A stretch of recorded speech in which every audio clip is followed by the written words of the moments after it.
Do I look like a DJ, chat? Boom boom. Da, da, da.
Okay, let's go.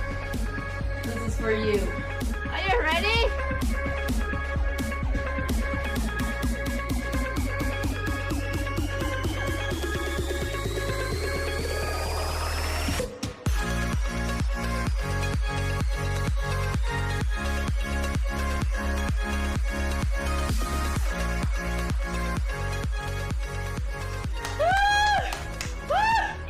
Next.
Everybody, time to enjoy.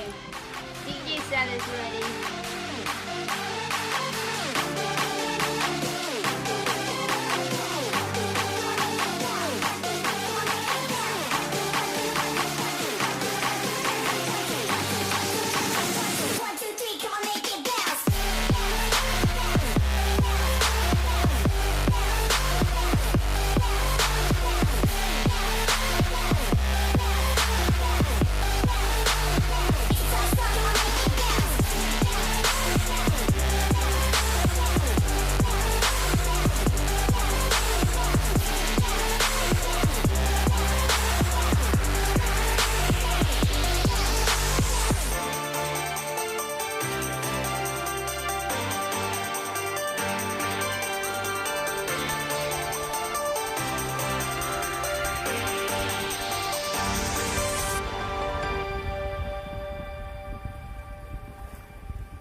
Hello. Hello, hello. Yeah, there's something that I want you to try. Do you remember the mushroom soup that I tried in Singapore? That Whoops mod made for me. That one's so good, so I want to give it a try. He sent me the recipe. So, yep. And send! Please send your information to Mod so that I can print out the shirt.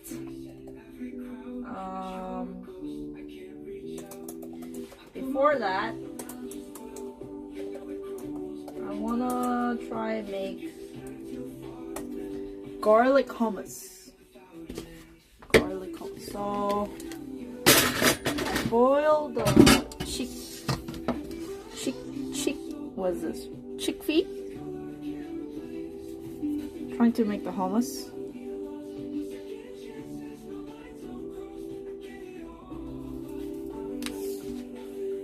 Yep. I want to try garlic hummus.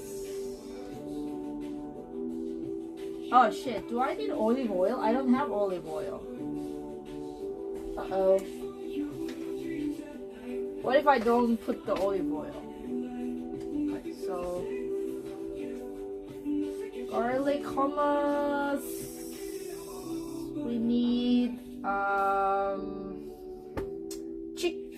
chickpeas, lemon juice, garlic, cumin, chili powder, salt.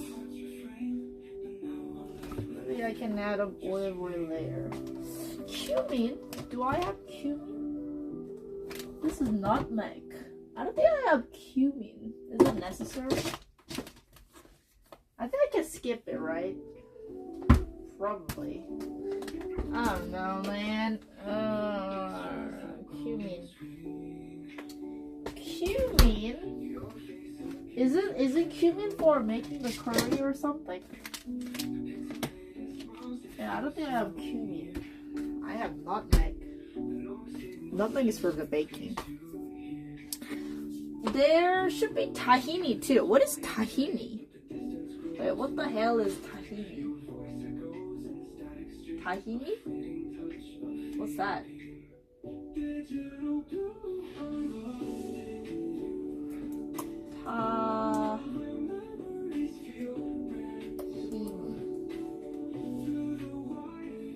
What is tahini, chat?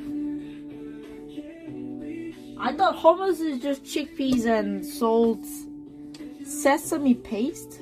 Oh no, I don't have those things.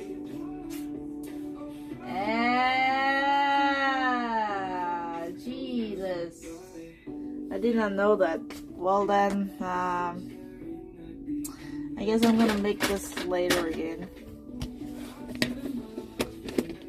Peanut butter is okay too. I do have peanut butter. Okay, well then. Let's see.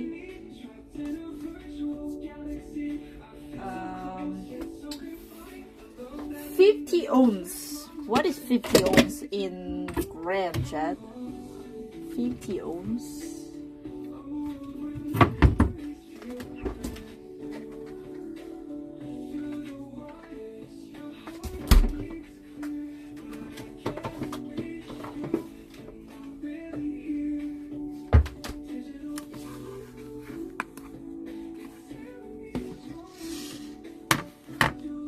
.4 kilograms? What the fuck?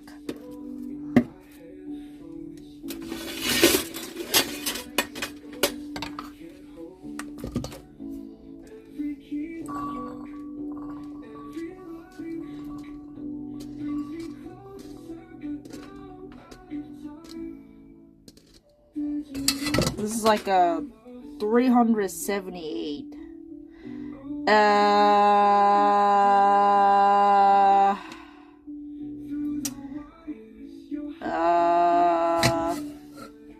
Okay, last time. Cut in half.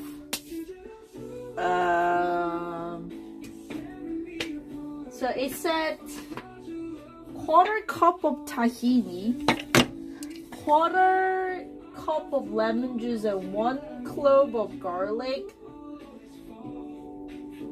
with ½ teaspoon of salt.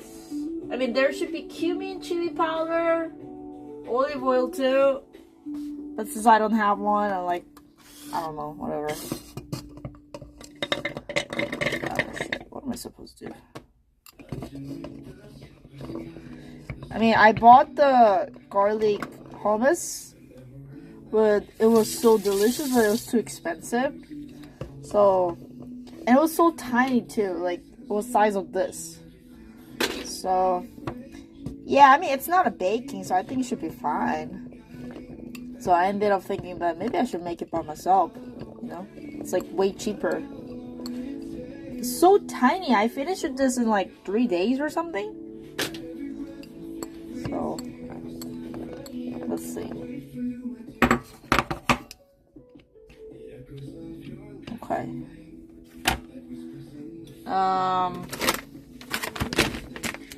Grainy. Is it because I don't have the olive oil, or?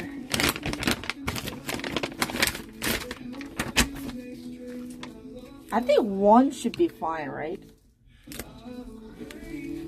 Oil, I think I can add it later.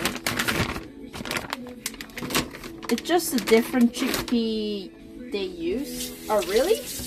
Well, it's not the same chickpea. And, salt.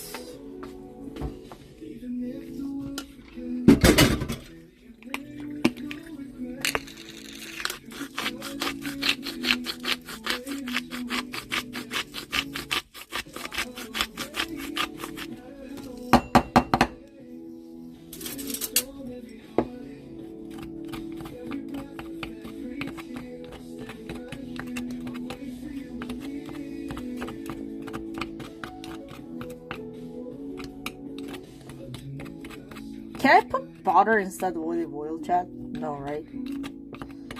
Probably not.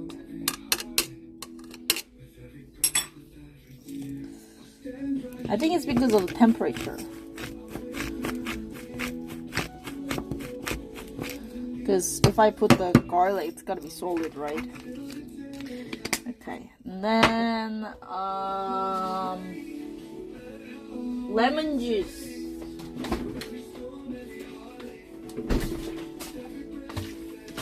Wait, I bought this quite long ago. Does it have expire date or something?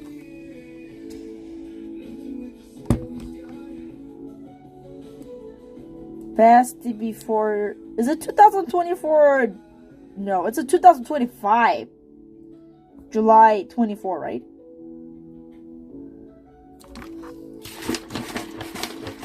I gotta finish this real quick. I want just like small size of it, but like I got like huge size of the lemon. Okay, should be good.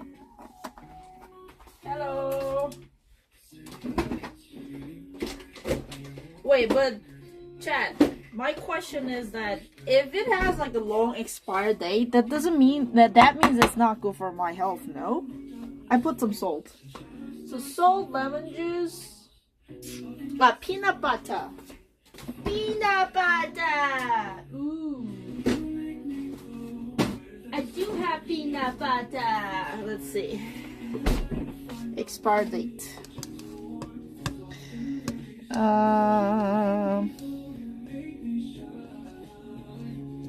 2025. Okay. Peanut butter.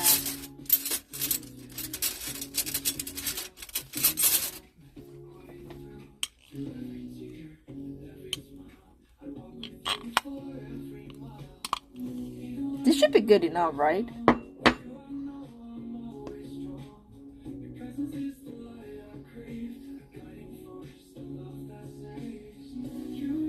Or more? I don't know.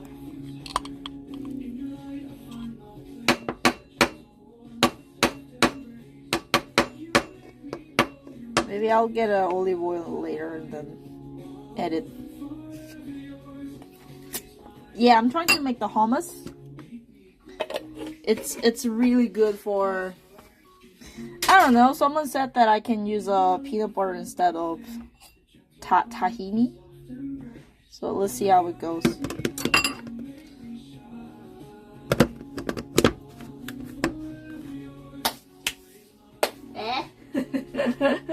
We'll see. Creative recipe, let's go. And yeah, hummus is pretty good. Where is it?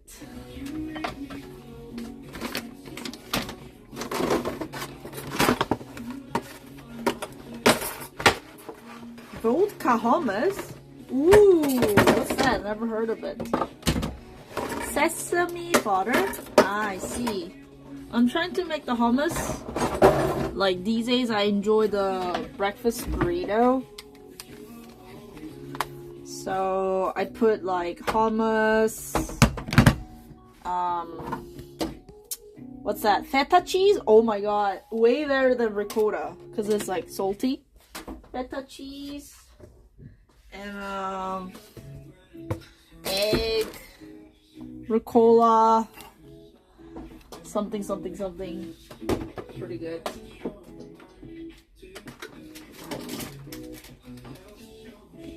Yummy.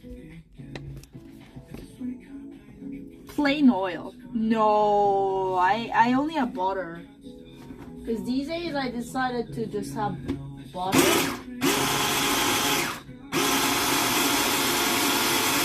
Wait, I think it's too solid. Oh no.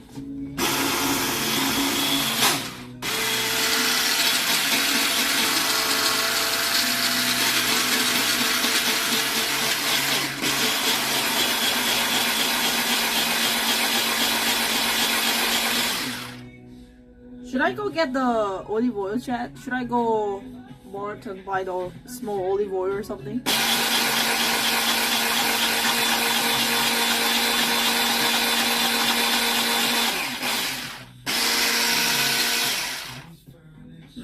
Sorry, I'll be back then. I'll go get the olive oil. I don't have any sort of oil.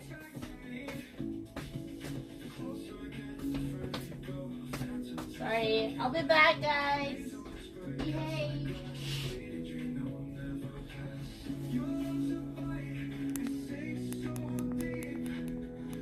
And whiskey?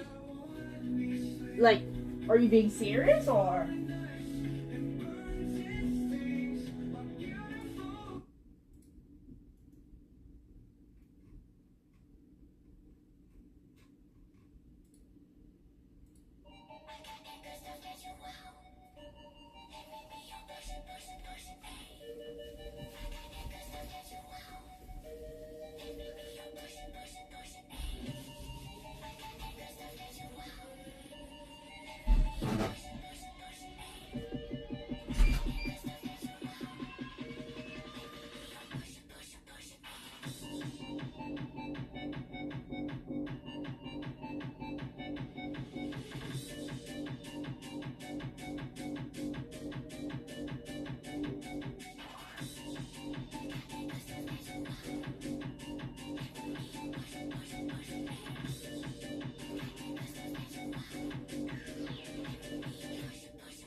French olive oil. Freaking $10.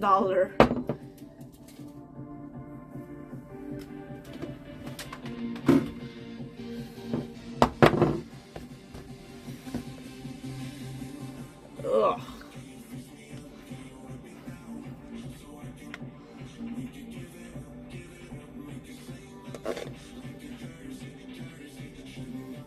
Oh my gosh. So I heard that on the second floor of this building,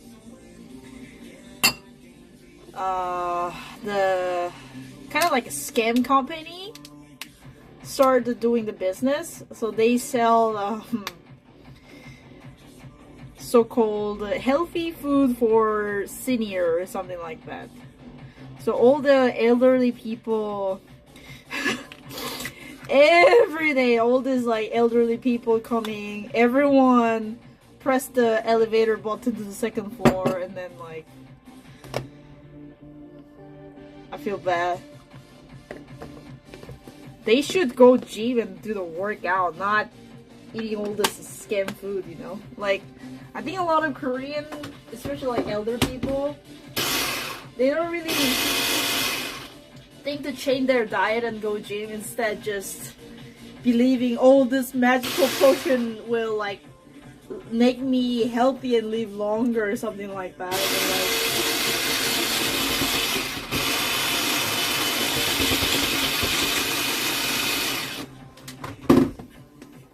like, it's not really working.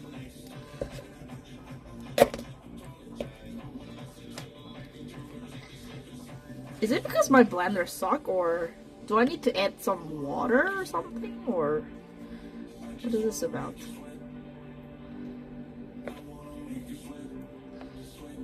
Splash of the water. Alright. Water.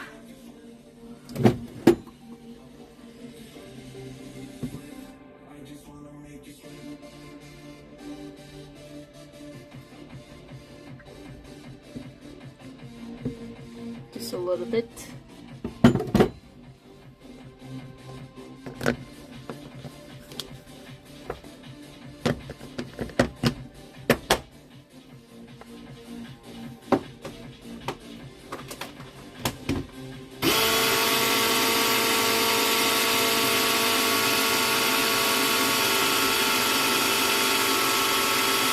Oh, it's working, it's working.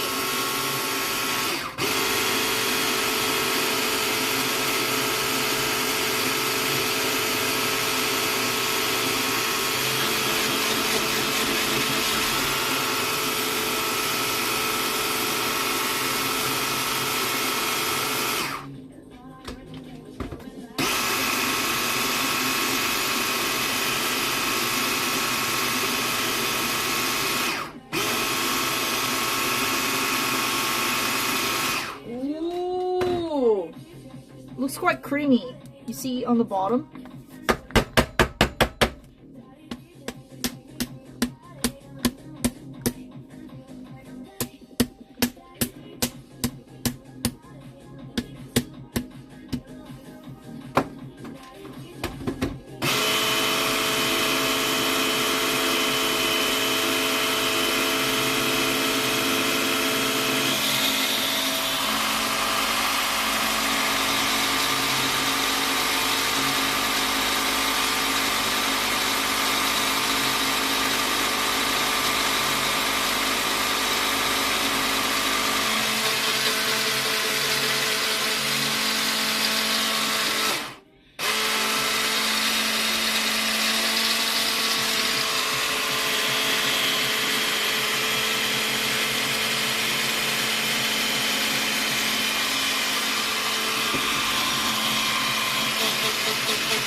always thinking that I need better blender.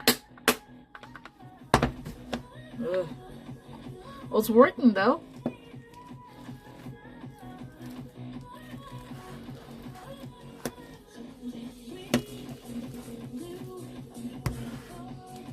Ooh. Tiny bit of more oil. Okay. Because of the peanut butter, it smells really good. Actually good. Can't wait for it.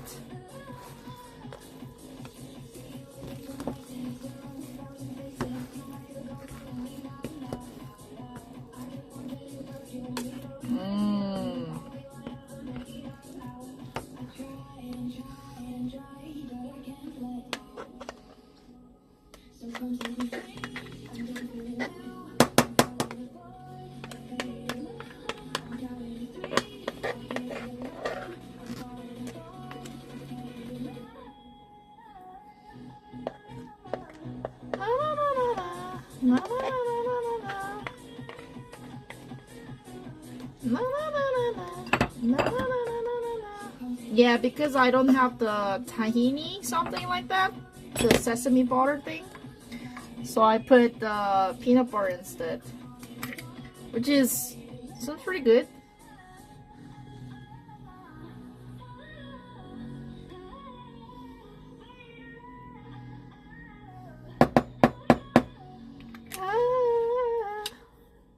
What kind of peanut butter? Just organic something Korean peanut butter.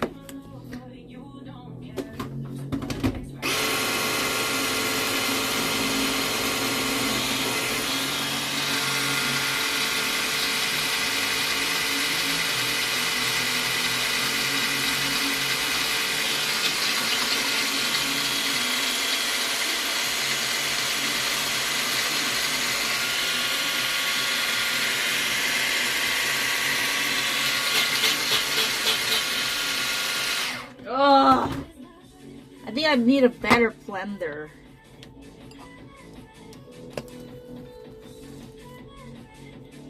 It's not really mixing it. Overfilled? Yeah.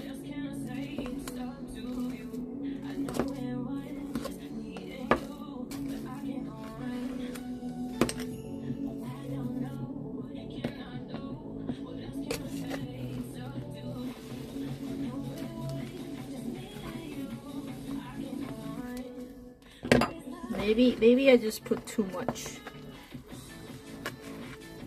Scarlet. More oil? More? Really?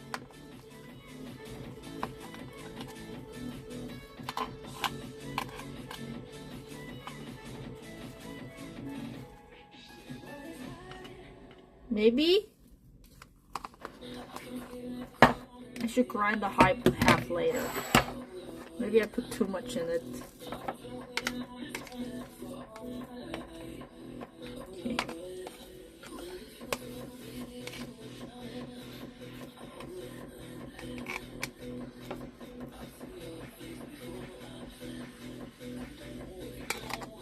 No, the top part is not blended at all.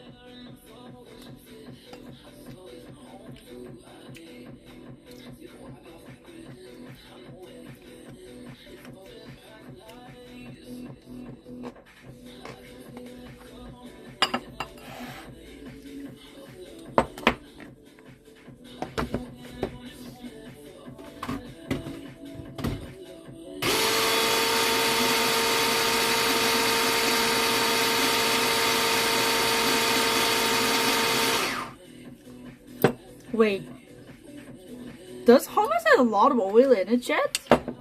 I didn't know that.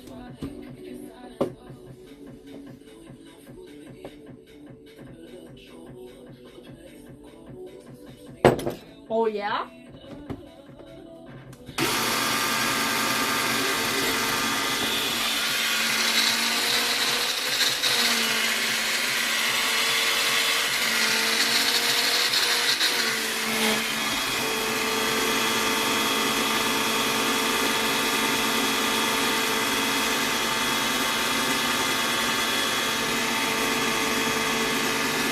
Does it mean that I have to put more peanut butter in it?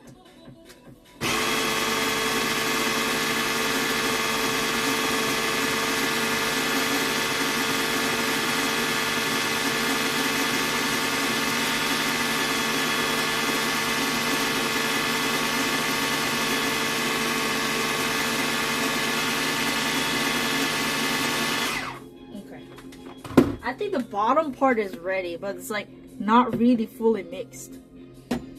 Huh.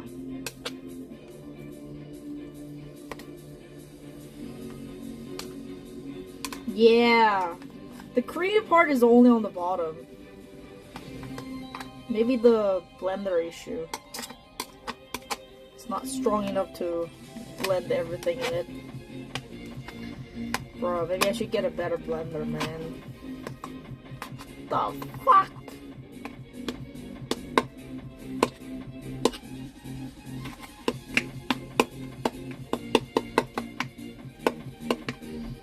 French blender doesn't get along with French olive oil. Yeah, that was the only option that I got. Not I don't even know why I was like French.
It's not mixing. It's not really mixing well. Okay, maybe even less than this. Oh, it's getting better though. It's getting better and better. Maybe I gotta put like 1 by 1. Slightly. See? The texture is getting better. Let me love you. Ooh, see, the bottom part is like so smooth.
Ooh!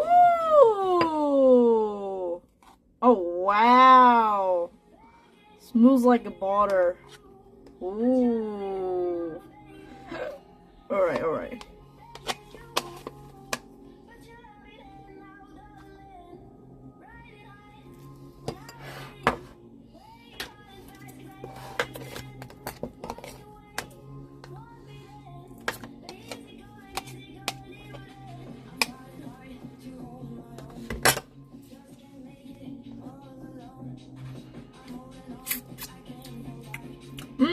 It's alright. I think next time I should put the tahini something. it tastes like very healthy. It tastes like homemade, you know what I mean? An anonymous user gifted a tier 1 sub to Randy. Boom boom. Hey, thank you so much.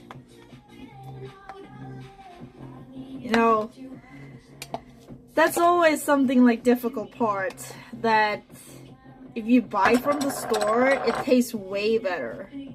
But homemade is much better for your own health, right?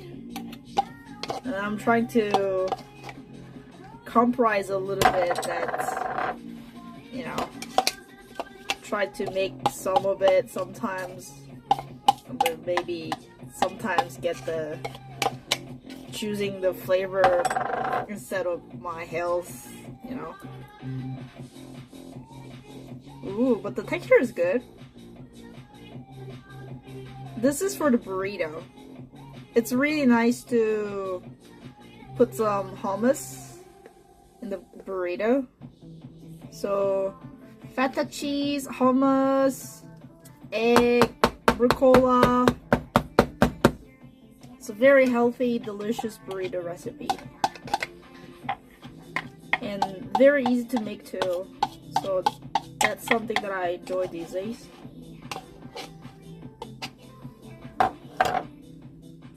"4 a.m. time for coffee." Yeah. I try not to drink coffee that much as well these days.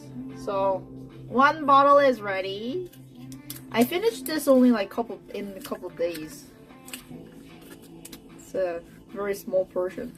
Maybe I think I will share with my mom, but she probably wouldn't really like it, I guess. Ooh, tomato with feta. Sounds like a plan. I feel like she's gonna be, what is this? Tastes like shit. And I'm gonna be like, well, it's healthy for you. No, now my mom said that now my brother is not feeling well, so this cold thing is going crazy. It's all around. I tried to visit her later again.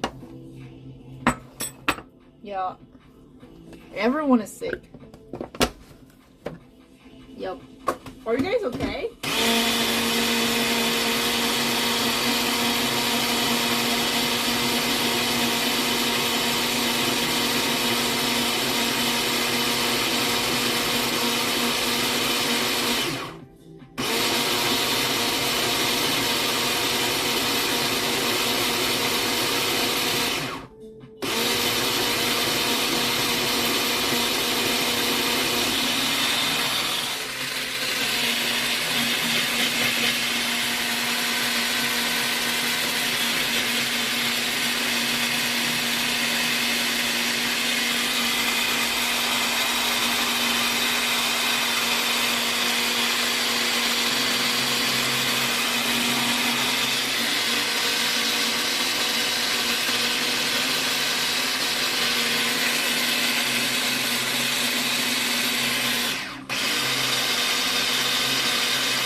That's alright.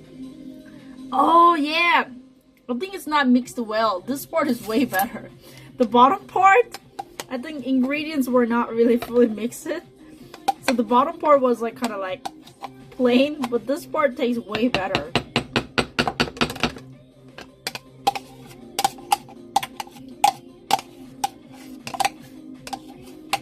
No, bottom part didn't have the garlic, so it tastes just chickpea, you know? but the top part has more peanut butter, garlic, oil, so more smooth, more like flavor. I think this one is gonna be much better. Yeah, I think I can mixing it.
Wait a minute. Maybe I should prepare for the mushroom soup.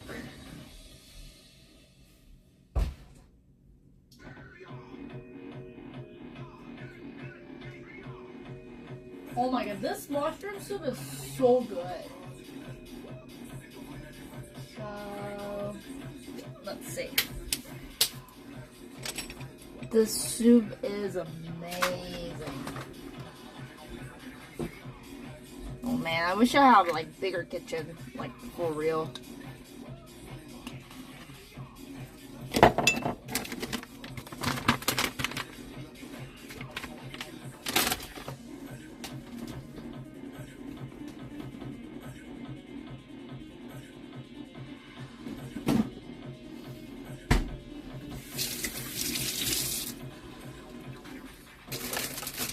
So the recipe is that we need Swiss brown mushroom. Swiss brown mushroom.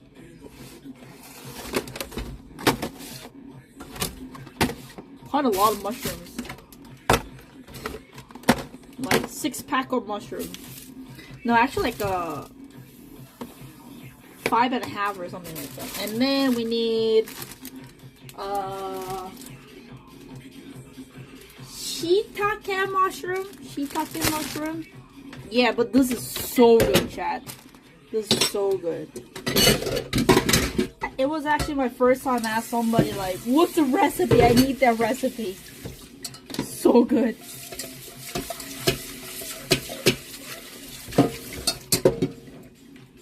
I'm not sure if my pot is big enough to make the soup.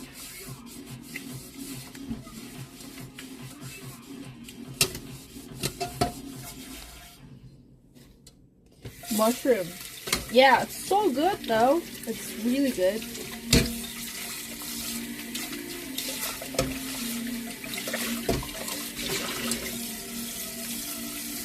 Super yummy. No, it's not slimy at all. Really good.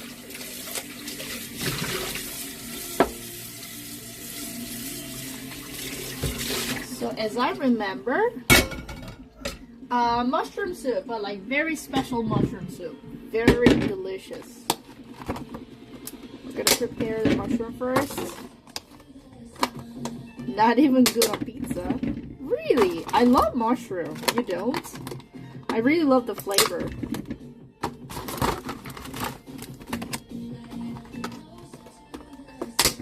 Oh, this is a lot.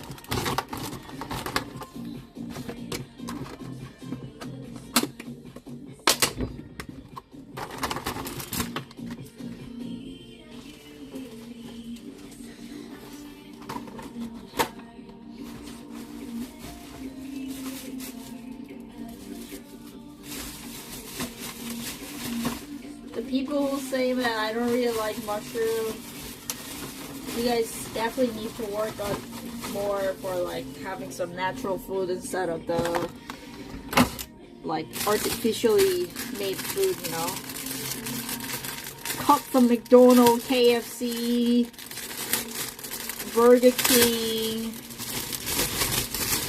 and eat the real food, guys. You know? No. Oh my god.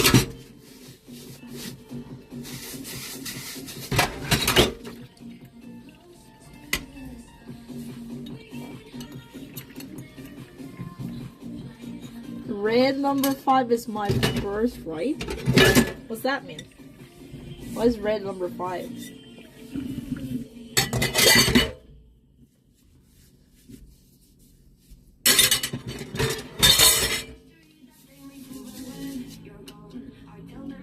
Food coloring? What the fuck? Chat! Yikes! Eat some veggies! Eat some veggies, like the natural ingredients that you actually harvested from the farm, not something made from the factory, guys. It's really not good for your body, not good for your health. I think, like, in terms of diet,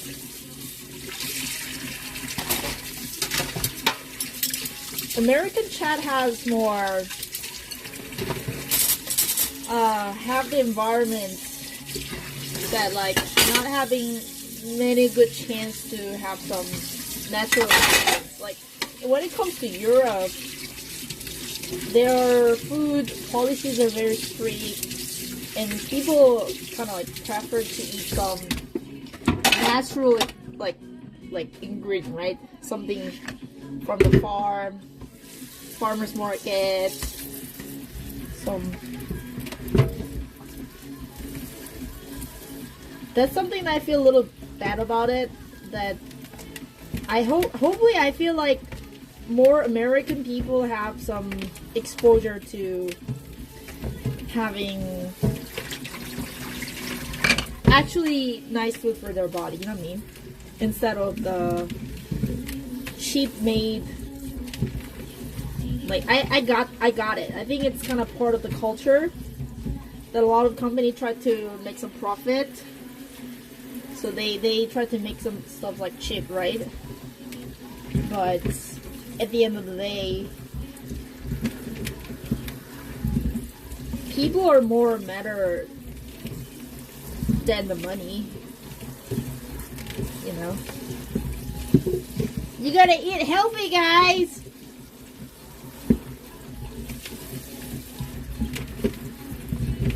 So I'm gonna show you the recipe. Try this mushroom soup, it's so good. It just takes time to get used to it, but once you get used to it, now it's not that you can't afford it, it's just your appetite is kind of spoiled to all the corn syrup and the fake sugar and stuff like that. Once you get used to it, you will love it.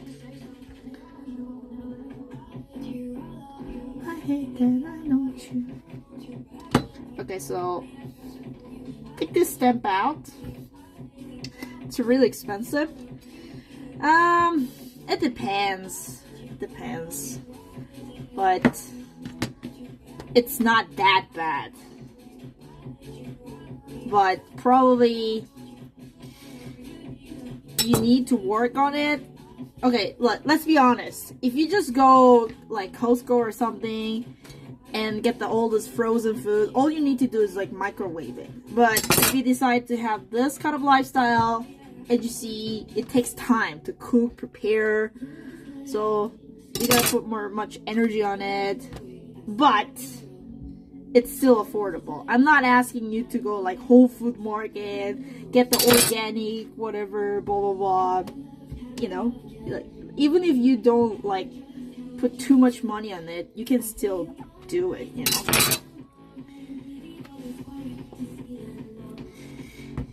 I'm not saying that it's like cheap, but you can still do it. You just have to make it as a routine.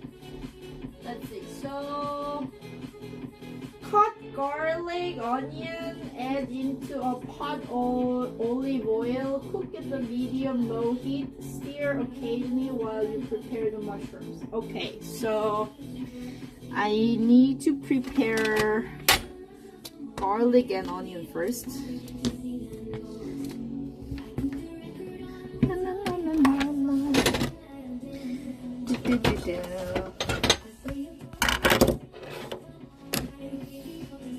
Okay. Yeah, true. So, olive oil. Where is it?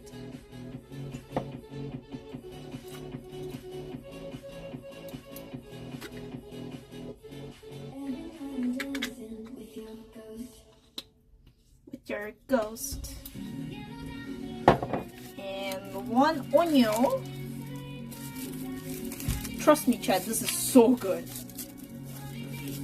But I'm not sure if I can make as good as what she made. Because her cooking was like fantastic. Rose Maud, she's an amazing cook. She kind of inspired me a lot to prepare a meal by myself. Because I got quite lazy to do all those jobs. But ended up like, oh my god, I want to have like this great food. To be honest, I even felt that like the food she made for me was even way better than the food that we have in the restaurant, because like it was way more healthier, and I honestly like the flavor that tastes like a homemade, not too extreme flavor, you know what I mean?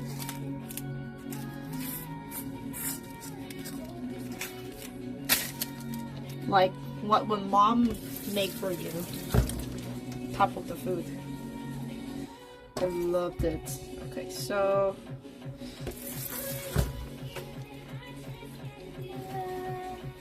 I think anyway I'm gonna use the blender later, so I can just chop it.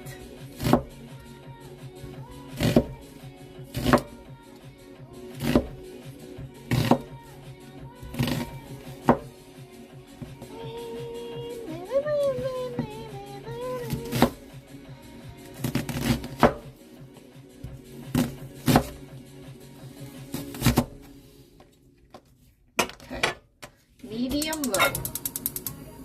Medium low. And then 1 clove of the garlic, which should be 2 cubes. 1, 2.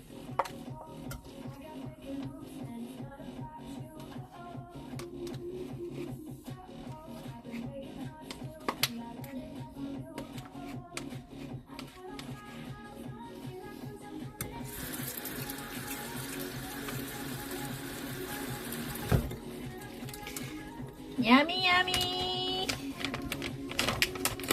I always multiply recipe garlic 3 times, but the one that she made was super good, so I think I'll stick with this one.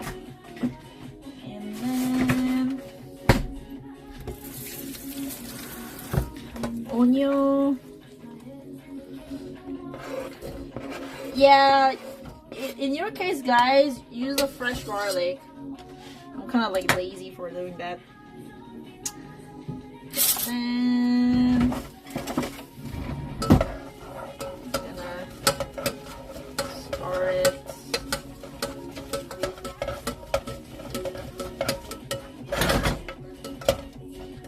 Oh, it smells so good. Now we're gonna prepare for mushrooms.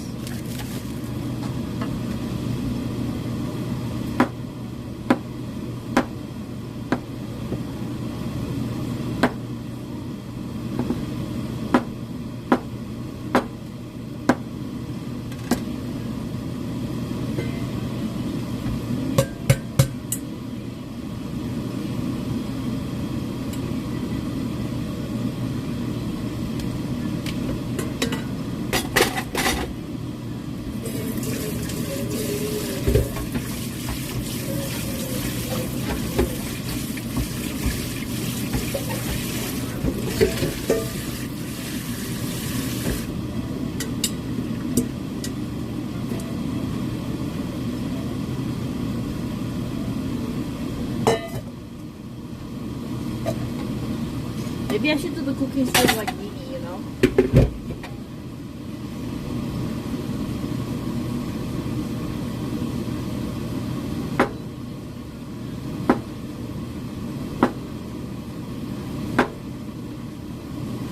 American waifu.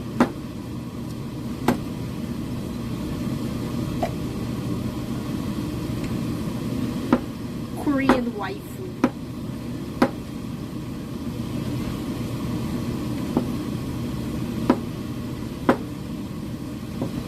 German waifu.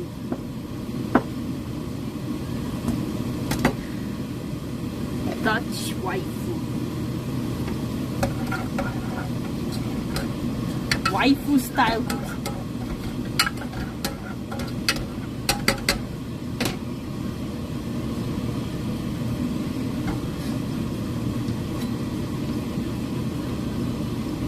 With all this like traditional clothes on. Japanese waifu kimono. Hanbok Korean waifu. German what was the thing the ladies wear at the Oktoberfest? Something like that. And then like Chipao Chinese waifu, and do this all like different country cooking. Drindle? Yeah. And then make all this like try the different sort of the cooking, like Korean dish, German dish, Chinese dish, Japanese dish, American dish.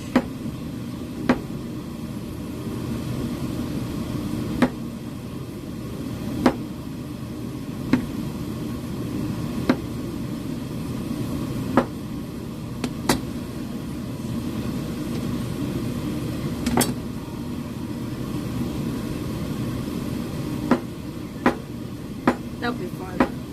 That can be actually a content. Universal life cooking content. Yeah, different country every day of the week. With different costume. With different character, you know? Minasai! Yo, what? Takoyaki!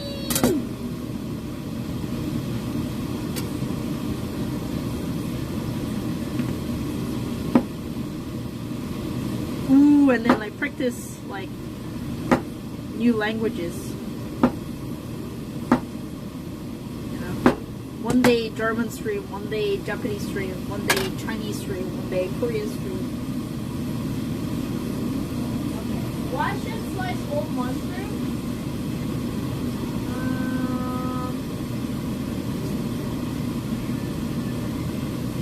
Cook down, blah blah blah.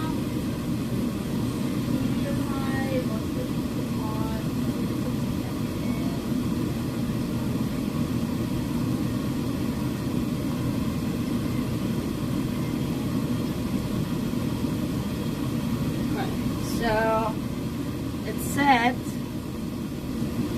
I just put the mushroom. Then I can chop it whatever I want because anyway I'm gonna use the blender. Oh shit! Maybe I need some more oil.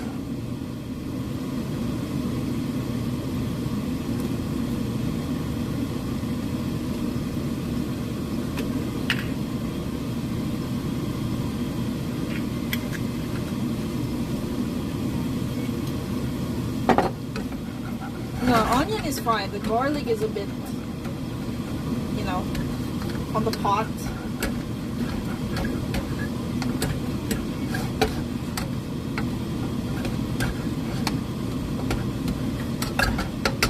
I was using just a cheap pot that I got for free, but maybe perhaps I should get more. Kind of realize that, chat. Like if you use like very cheap pot or like frying pan, you can kind of make a like toxic chemical. Do you know? I don't know. I had a like weird feeling last time, and then I ended up felt that I don't want to use this pot anymore. that when I cooked the steak, it made very like toxic gas. Weird smell. I was like, what the fuck?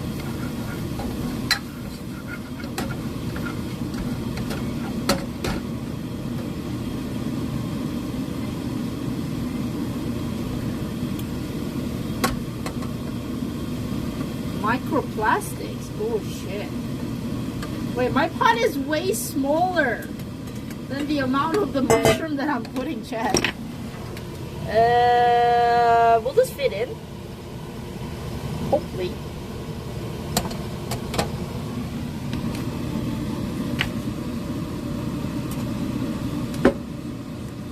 Because there's like a huge pot of the mushroom here.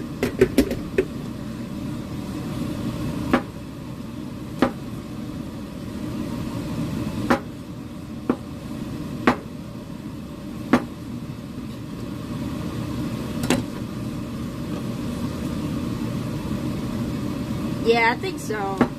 Because it's a mushroom, it's gonna shrink anyway, right? I think it should be fine. And then I'm gonna blend it, so it's gonna be okay.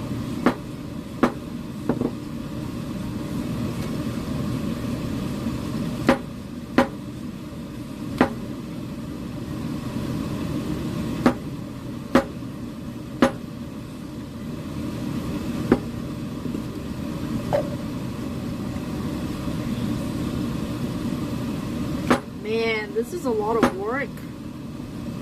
How could she do this?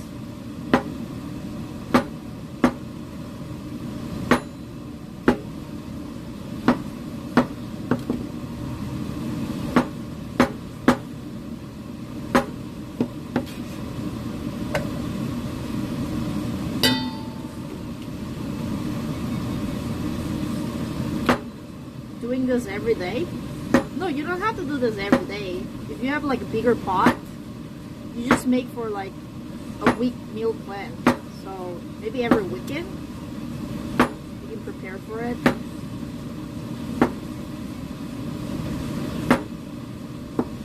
And then put it in the refrigerator and eat for the whole week.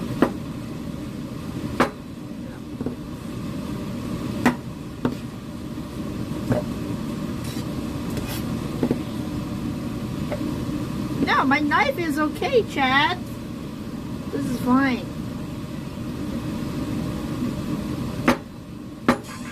This is not that knife. Sam!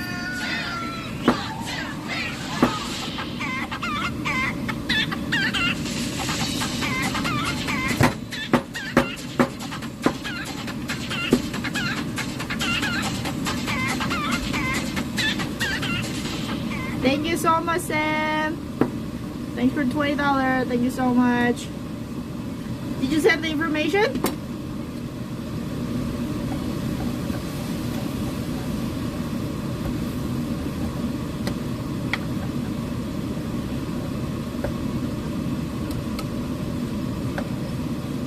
You did? Okay, okay.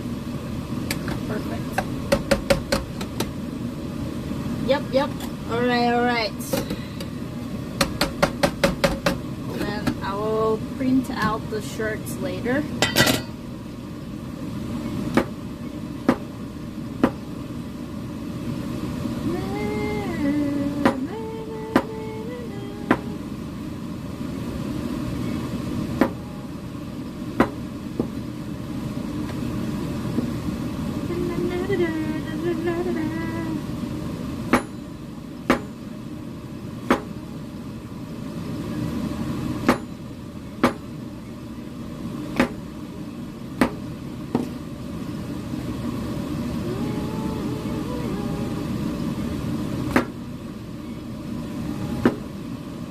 I cannot wait for this, because this soup was so good. I love it so much. This is a lot of mushroom, by the way. Maybe next time I can like prepare half portion of it. Yeah, because there were like what? How many people were there at the time?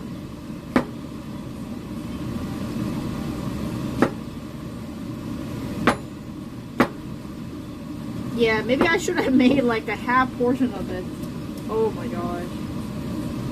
That is a lot.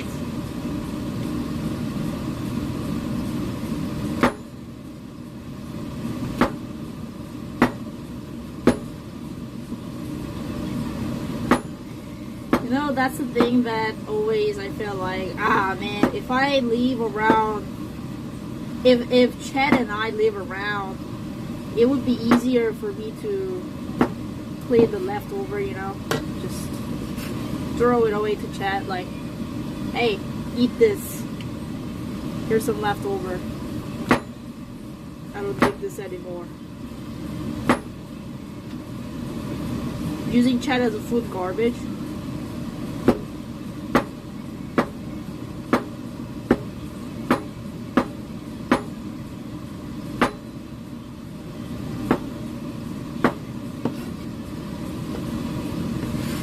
You asked for the frozen margarita recipe too. No. Frozen margarita, like, you can kind of make from any recipes, right? But this mushroom soup was like very special somehow. So I really wanted to know. This is something that I've never kind of like had before. And I think this is something that she made it. Not from anywhere else or something.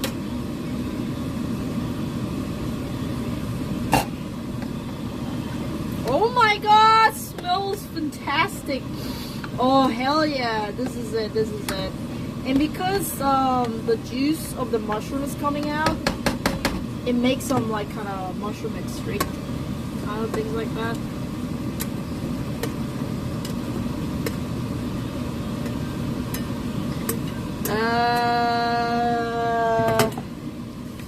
Maybe I should stop. Like the pot is full. I don't know. Maybe it will have some space, right? Because it's shrink.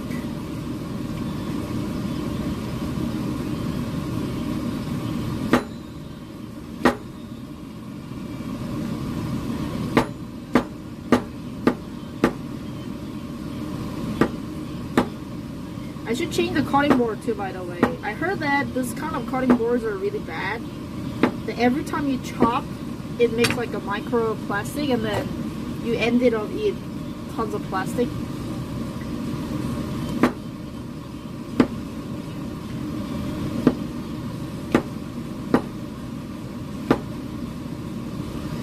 No, wood is not the best. What I heard was that there's some sort of like special rubber cutting board that is the best, that it helps, like it protects the knife as well. You don't eat any like things or something. Woods are actually not very good one, Chad. Did you know? Because it can easily spoil. So a lot of people are recommended that do not use like wooden chopstick, wooden spoon.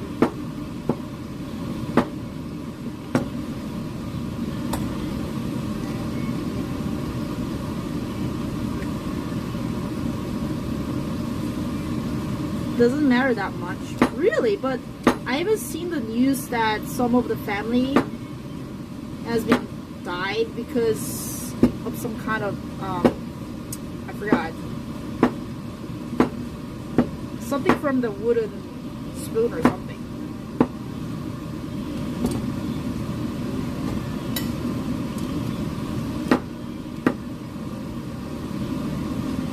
So there was saying that stay away from the chopstick or spoon that made of the wood. What? That happened, that happened.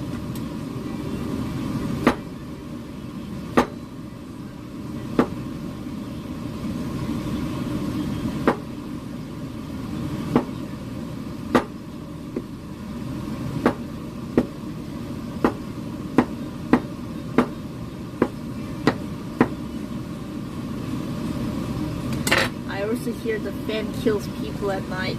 That's not the same logic. What the fuck? This is more like actual scientific thing. Like, think about it, Chad. The wood soak all this, whatever it is, you know? And then how are you supposed to, like, clean this out? You cannot use the dish soap. You cannot, like, what? How are you gonna, like, supposed to clean it? It soak everything. Yeah, but, like, how are you gonna clean it? That's my point. How are you gonna clean it? Scrape it. Put it in the washing machine. That's my point.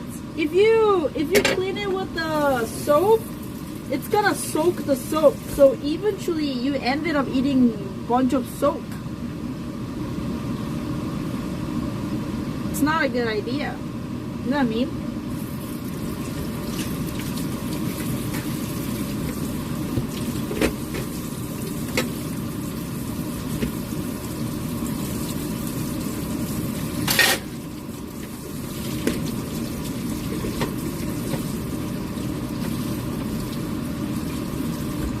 Mouse will be cleaner. Jesus.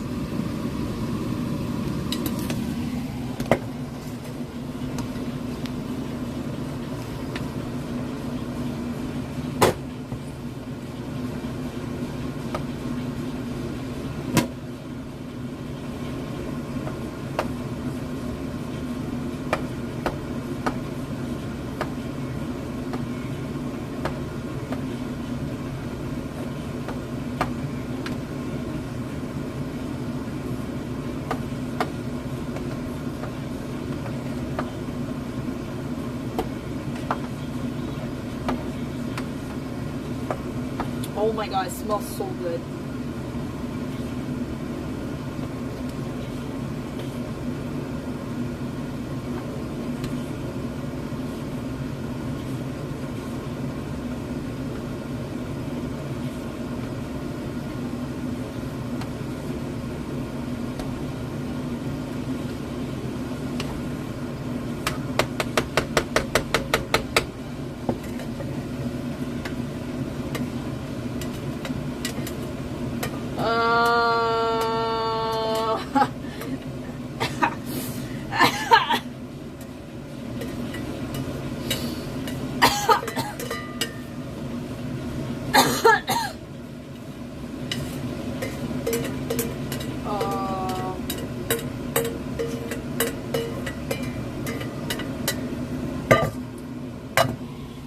Is this how it's supposed to be?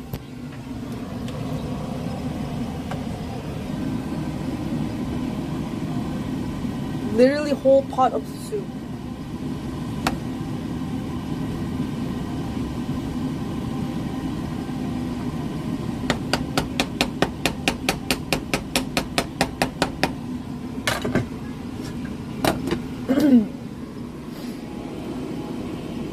Medium. Okay.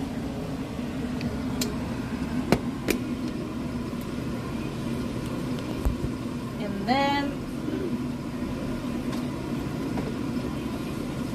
100 milliliter of the chick broth.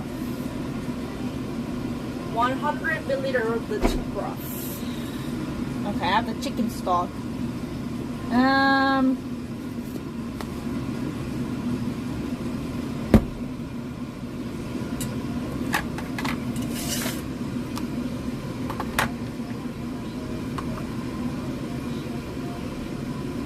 500 milliliter.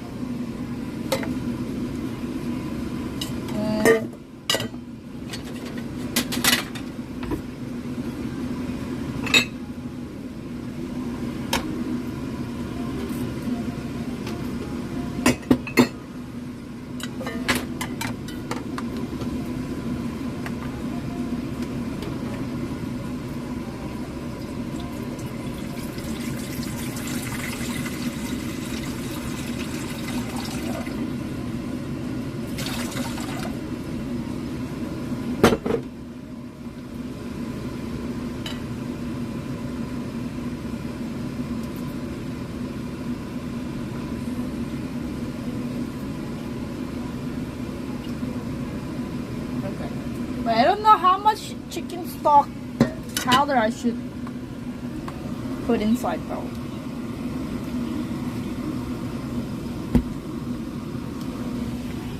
It doesn't say anything about it.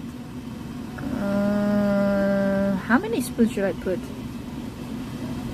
No, the package doesn't say it. It's just like showing what's inside, what's the ingredient in it.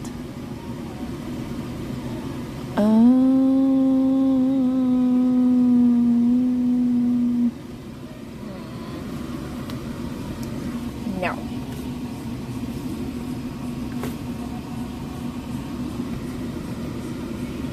No, it's made in 2020. That's okay. It's a powder. It doesn't have expire date. Should be fine. What, Chad? It's a powder. It's fine. It made in 2020 December, but I'm pretty sure it's gonna be fine. I put it in the refrigerator. Yeah, just powder is fine. Okay, so my question is, how many scoops? 1?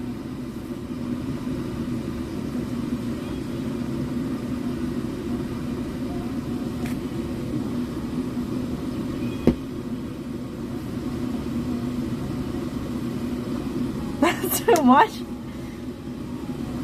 You sure? I don't think so. Okay. What about 1 scoop?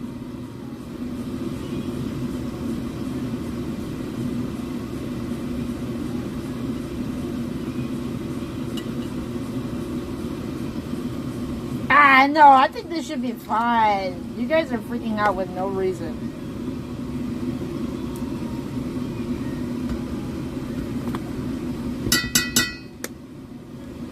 Trust me. Trust me. Trust me.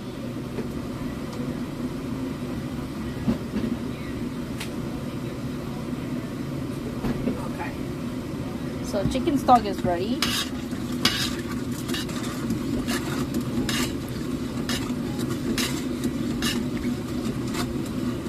I have toilet paper ready. No, it's okay, guys.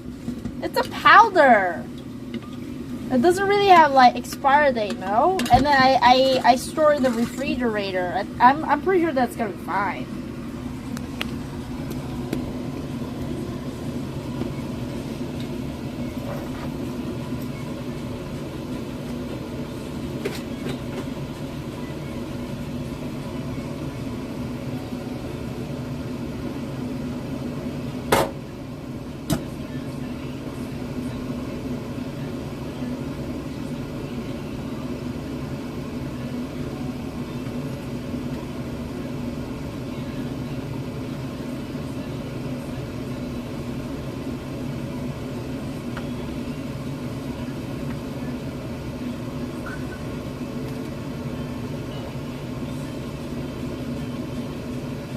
Oh my god, this is it. This is it. The smell. Oh my gosh.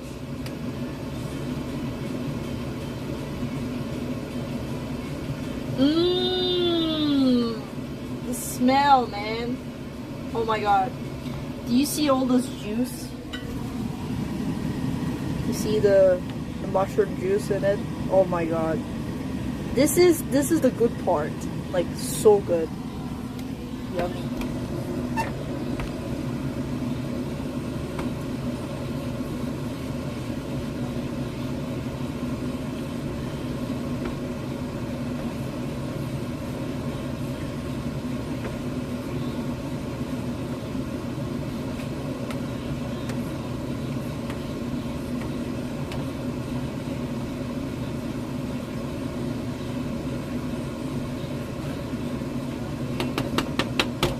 Okay,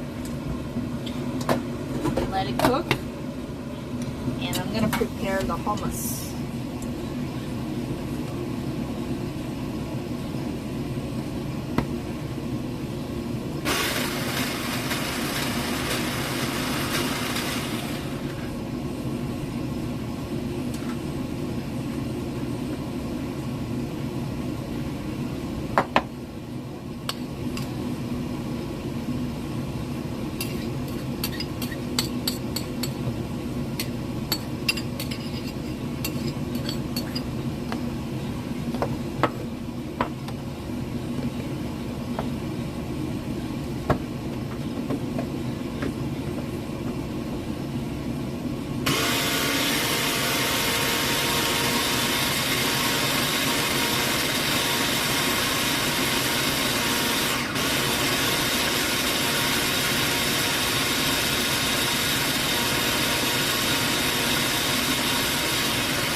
this one?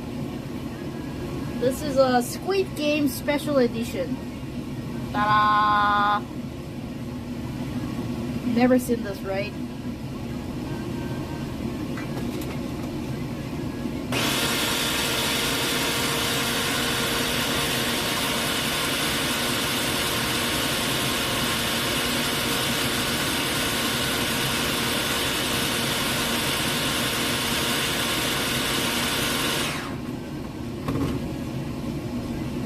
Is it only in Korea? Yeah, I added some olive oil.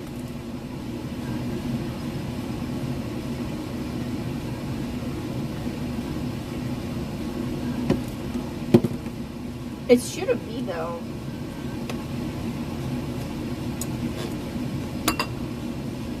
Right? Yeah! Look at this beautiful texture. Ooh.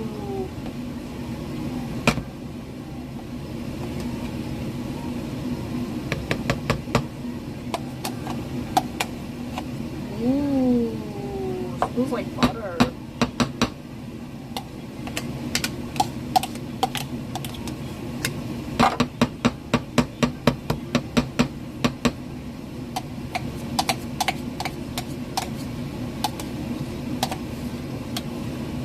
Yeah, I saw this like from the Costco last time.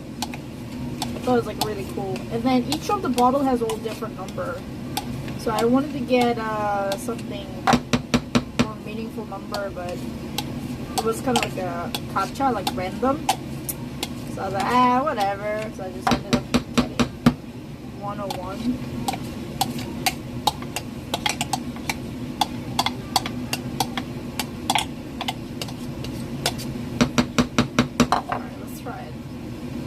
Hummus?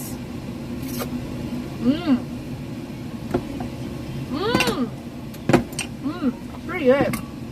Maybe next time if I have the, what's that called? Something, sesame butter or whatever.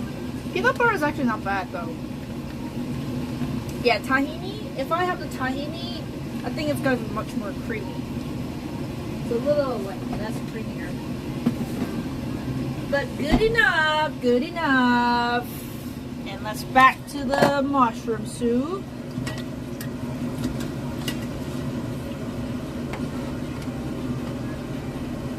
Oh my god, the smell is fantastic.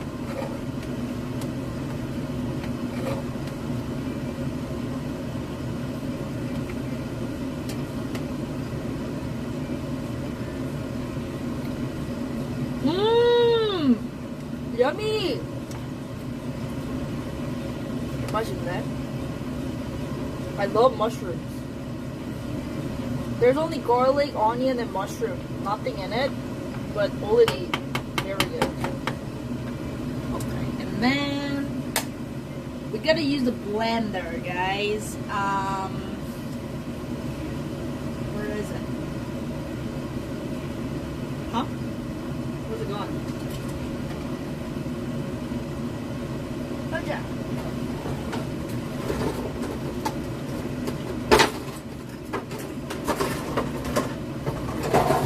I think I've never used this blender.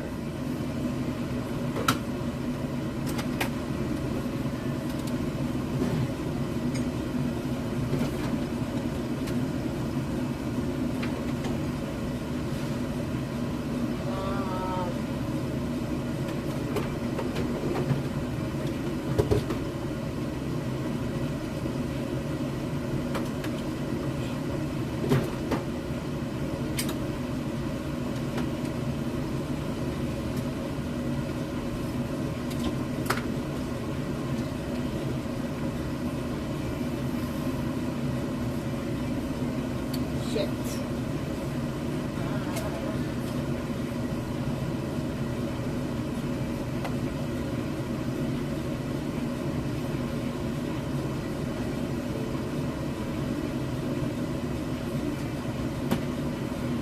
Anyway, why it doesn't have the...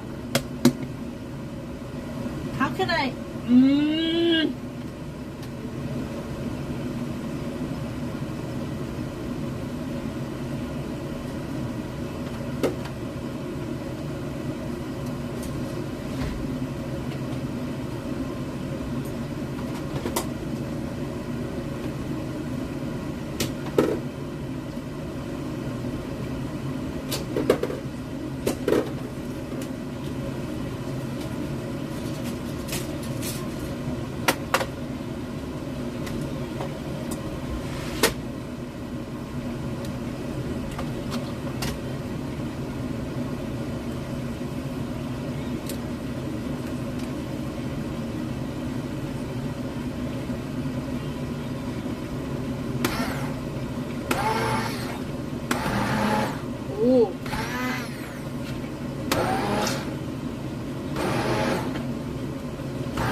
Seems pretty good enough because it actually looked like this that time, so I think it's doing well.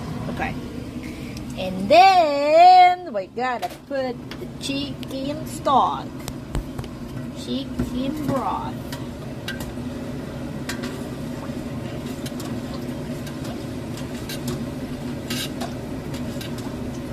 No, it's actually good, Chad. It looks quite interesting, but taste is like the flavor is so good. Trust me.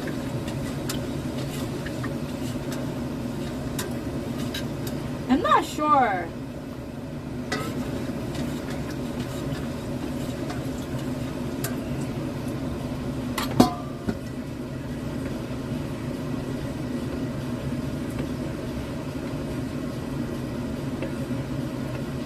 Maybe I grinded too much. I don't know.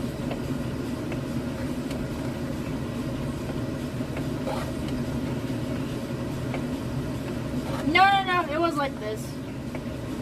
It was kind of like this. Oh my gosh. I know that this is quite interesting, but trust me, the flavor is amazing. I was a little bit doubting too at that time. Like, oh, it looks quite interesting, but flavor, so good.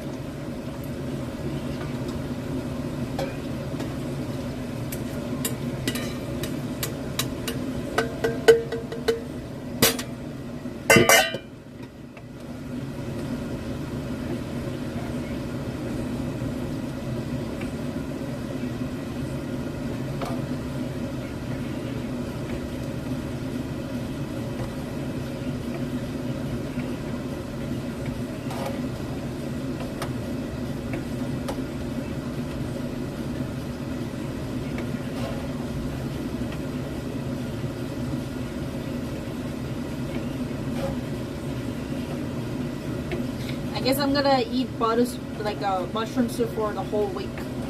This whole pot of the soup for myself. Oh my god.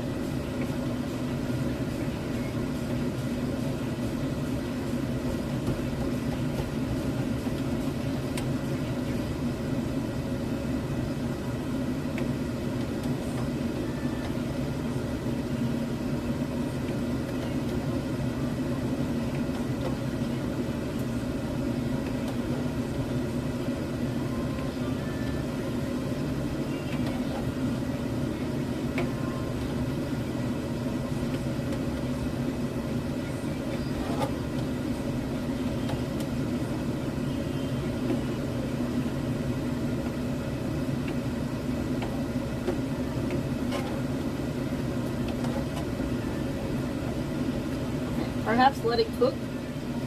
Let me try a little bit though. I'm curious. Hello.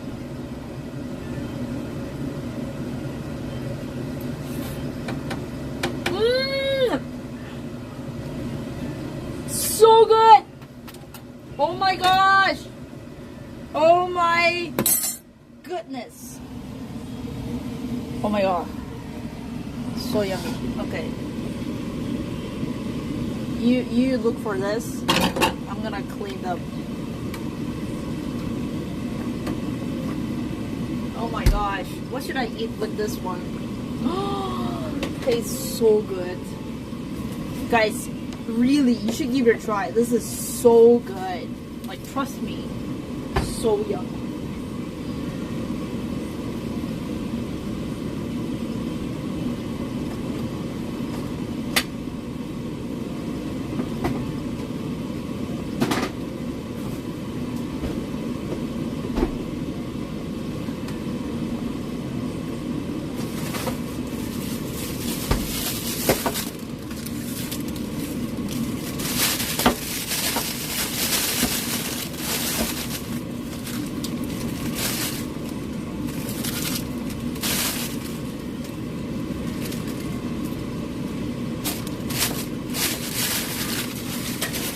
Oh, guess what? I bought the rice cooker. So from now on, I can make my rice by myself, and I can do the. Also, one of the reasons that I got the rice cooker is because I kind of want to try like sous vide style, and apparently you kind of can do a bit of way of sous vide by using the rice cooker. So probably I'll try some of the skills next time. Try not to fry some stuffs. Instead, like steam it, you know.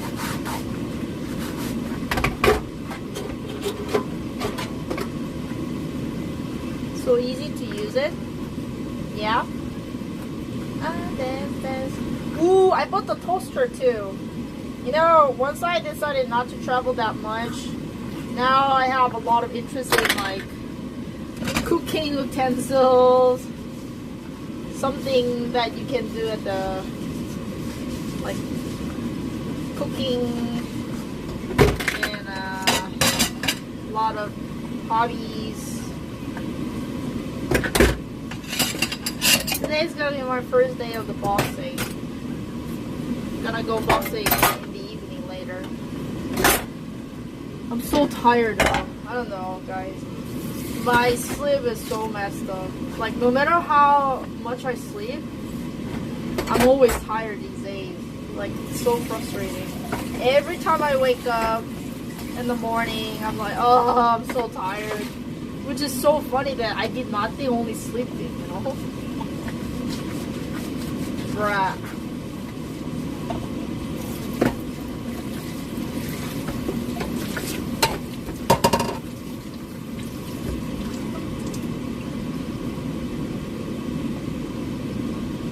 I even changed my pillow, but it doesn't really work that much. Maybe it's time to change my bed. So expensive though. I think I bought my bed, like I paid like $100 or something for the queen size, and I was searching for YouTube some good recommendation of the new bed, and the guy was saying like you have to pay endless $400 for the super single size. I'm like, what the fuck? So I guess that's the kind of like good quality of a reasonable budget or something like that. Like, just give it a try. I just want to fix my sleep thing, you know.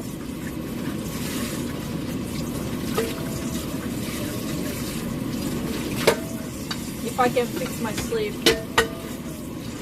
for 100, then it might be very like worth the money, right?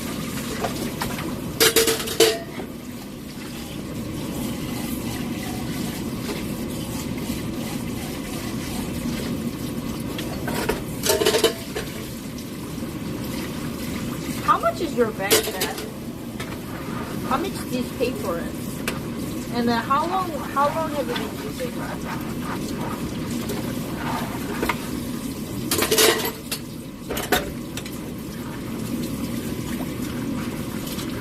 €500-600 on the new single mattress a few months ago. Expensive but highly worth.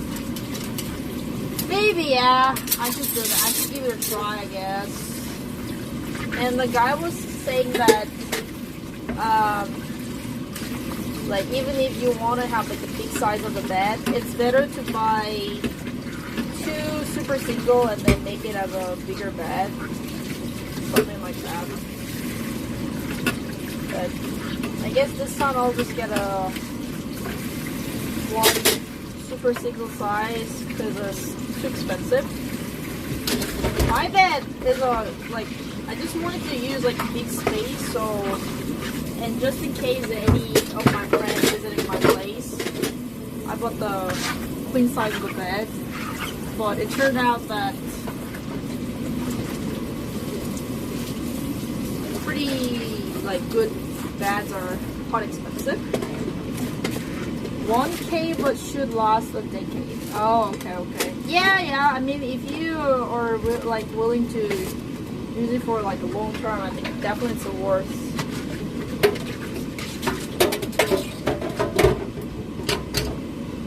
Some of the beds are very expensive.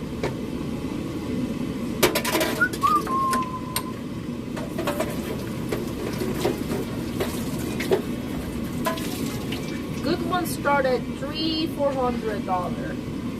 Yeah, seems like it. The guy was saying like that too. You have to at least invest like $400 for the legitimate matrix.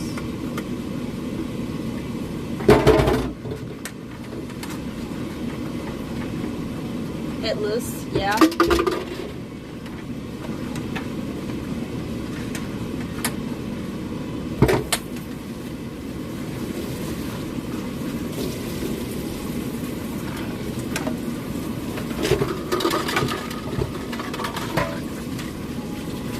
You sleep on the floor?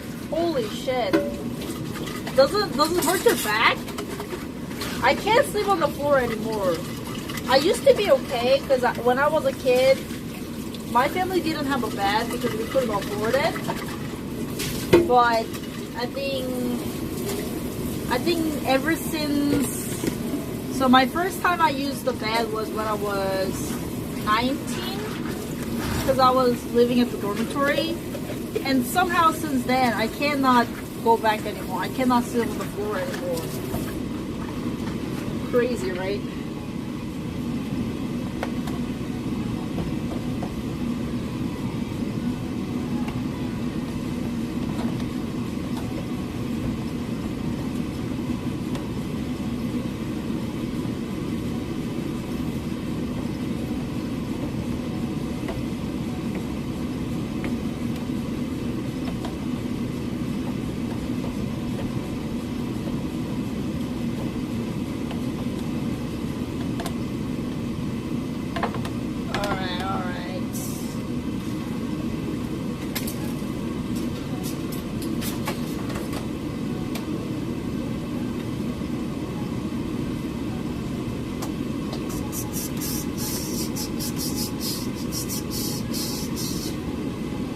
If I sleep on the bed, it fucked up my back sometimes. How come?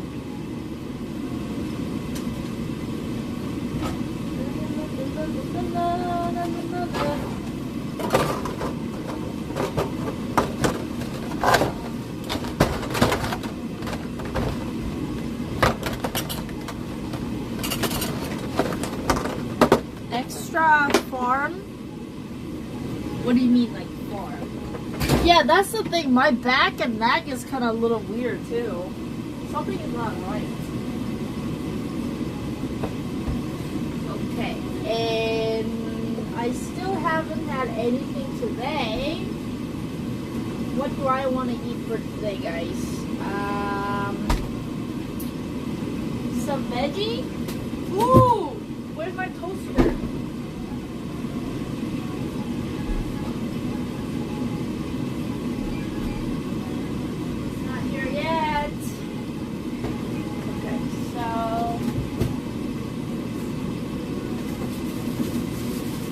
It's a cucumber. I bought it a while ago and I still didn't touch it. Cucumber!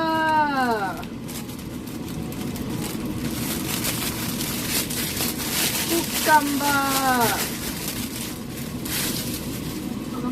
Cucumber!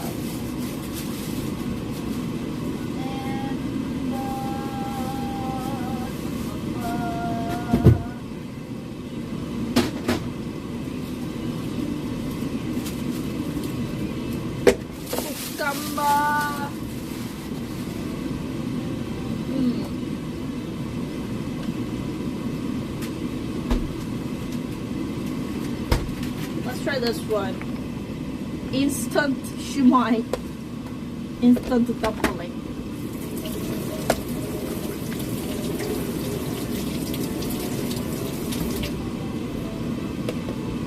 Yep.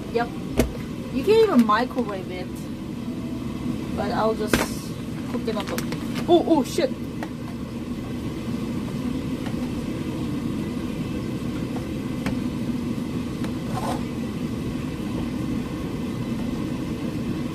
Maybe this should be good enough.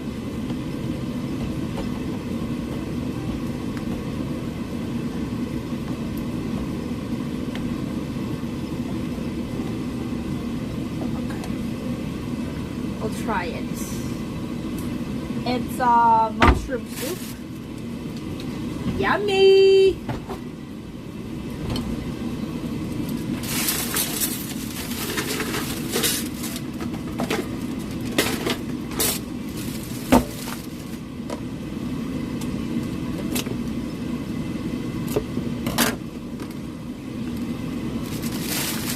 It is very tasty. It is very tasty! Hell yeah! Okay, so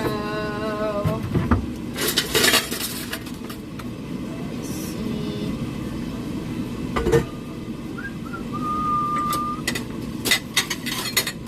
A bowl of mushroom soup. Oh well. Hell yeah.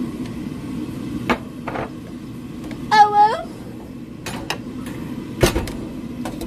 Then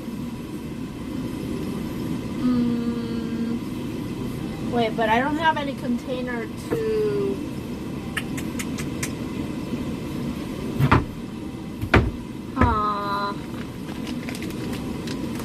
I guess I'm just gonna microwave this one. So it comes with, wait, only 6 pieces? What the fuck? Scam. So it said, put it in the microwave 2 minutes.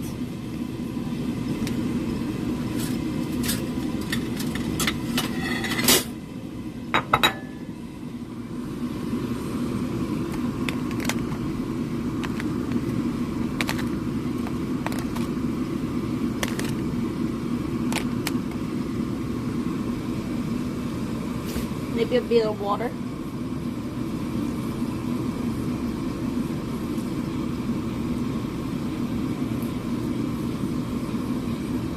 Air fryer? No.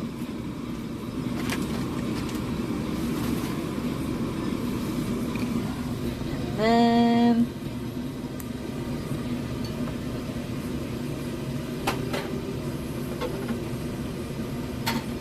cover the lid. 2 minutes. Perfect. And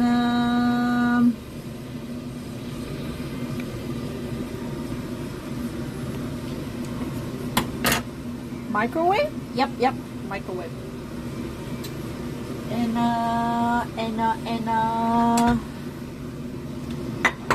some cucumber.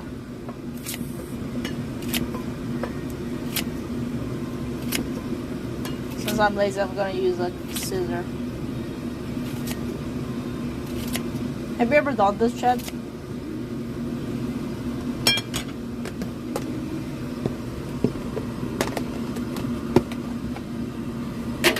No? Why not? It's so easy.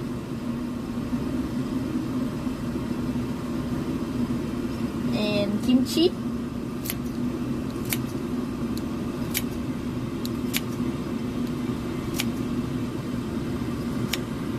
Yummy. Cucumber! Exactly. Cabbage? No, it's a cucumber and radish. It's a radish kimchi. My mom made it. So yummy.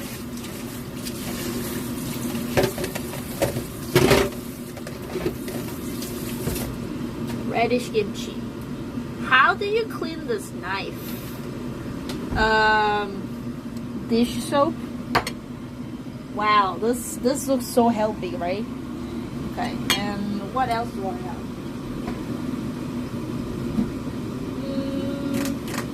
I have some watermelon.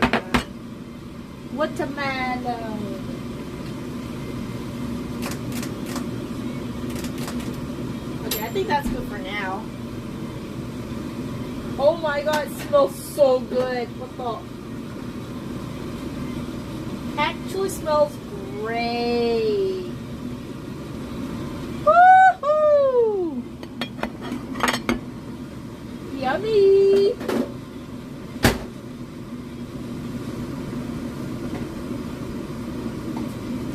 Alright. Put some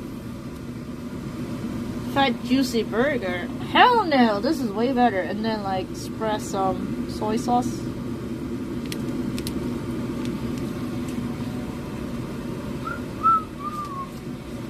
Vinegar, I do have vinegar. Vinegar. You know, because I don't want to have like a big bottle of it.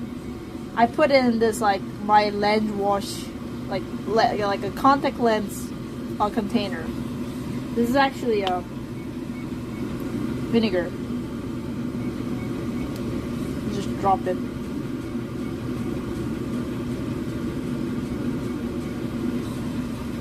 Right?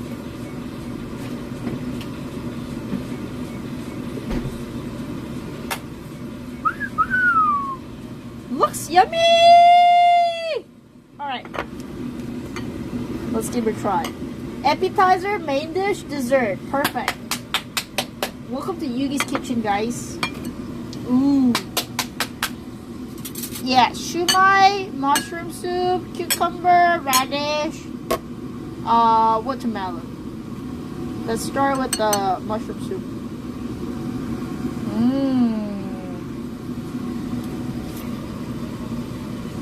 Oh my god, this is so good. Holy shit.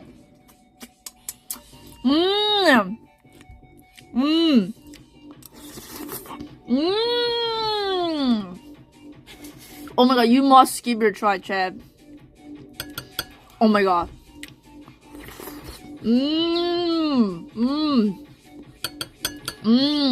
진짜 맛있어. Super yummy. I know that it looks like a baby food, but it's so good. Oh, actually, that's a great idea. I think you can make this for the baby, right? Babies can eat mushrooms, right? This is actually good. Oh my god. Wow. I love this one. One of my favorite.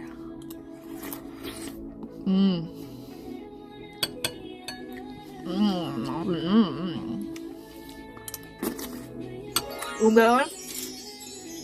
Hell yeah. Thank you so much, QV. Thanks for the sub. I have a good feeling that's gonna go really well with kimchi. Oh! Oh my god! Oh my god! Amazing combo. Amazing combo.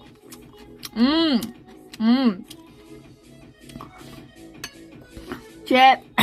Here comes a plane. Choo choo. Whee! No, not plane. Train, right?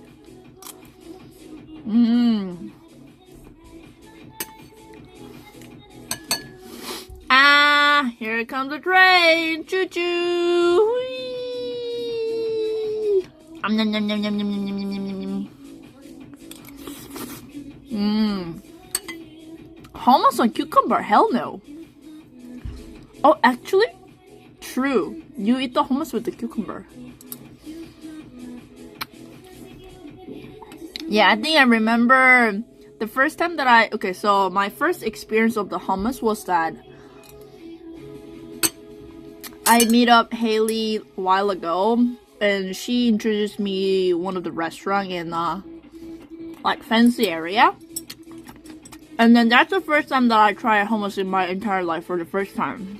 And she was like, this is really good for diet and it's very yummy.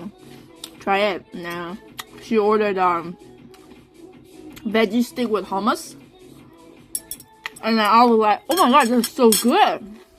What is this? And then, it's basically chickpea. It's really good. But I was shocked, so shocked by the price. As I remember, chat, maybe because we're at the fancy restaurant or something, only small size.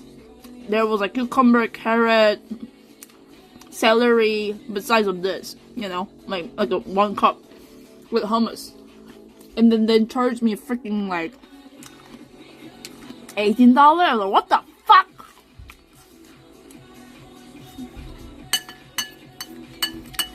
Her life is too boozy. I can't afford her life. You know, like maybe perhaps $17 or something.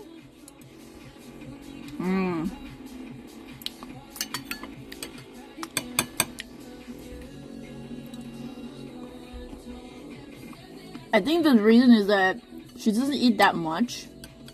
So maybe she just spent for one entire meal. You know what I mean? Like some of the people, because they don't eat that much. So for me, I need 3 meals, right? But like some of the people, they need only 1 meal a day. Or sometimes they don't even eat at all. Like, all they eat is just coffee or something. Maybe that's why they can afford it. What I mean?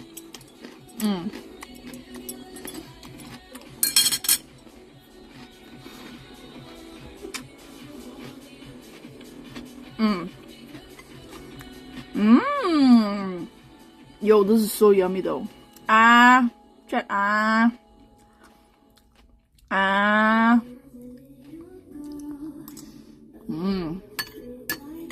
Actually good. This is mushroom, chat. So basically the ingredient of this one is 2 different type of mushroom. Swiss brown and what was that? No. We have the Korean word for this one. 표고버섯. They write it in Japanese way, but 표고버섯 and chicken stock, garlic, onion. That's it. So good though. But I feel like next time I might grind less. I remember that the one that she made had like more kind of like texture that I can chew, you know, but this one kind of almost like a porridge. So maybe next time try to make it more chunky, maybe. Yeah. You know, good thing about this is that I feel already kind of full, and it's just mushroom. So I'm pretty sure this is gonna be really good for diet too. Try for the appetizer, chat. It's really good. Trust me. Super good. Yummy.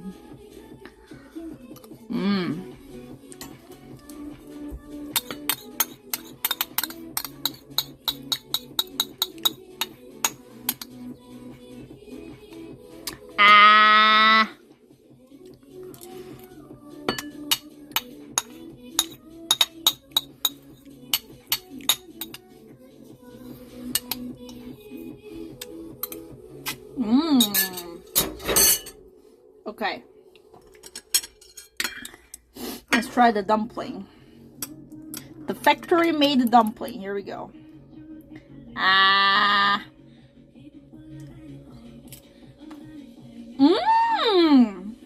You know, this is a problem.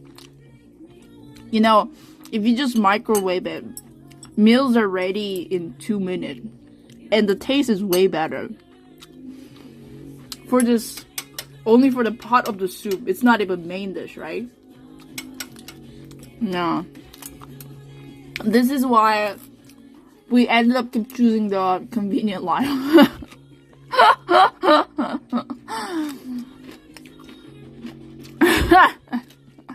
Exactly. But I think it's more fun though. If you are willing to spend some time, I think cooking can be very like fun hobby.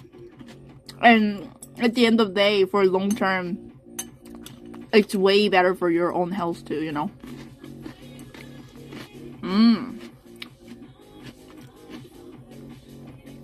Yum. But seriously, guys, stay away from the McDonald's. When was your last time you had a McDonald's?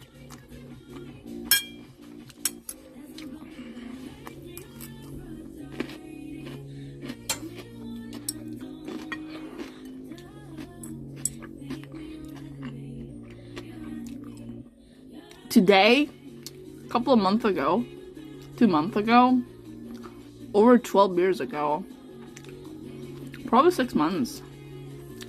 Okay, you guys don't eat that much. Okay, nice, nice. But usually not that often. Okay.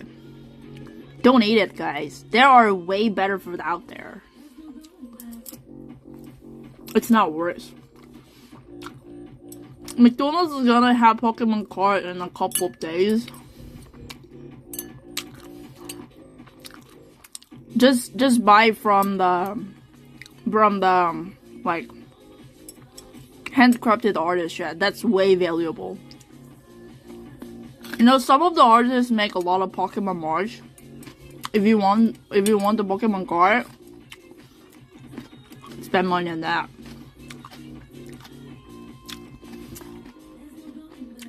No, you're buying the Pokemon art, you know? McDonald's fries are my comfort food. No, don't eat that shit. Don't eat that shit. Once you see how it's made, you probably don't want to eat it. If you like the fries, rather just go to local restaurant. There are like tons of small business in your local place, right? Go somewhere and make the fresh fries.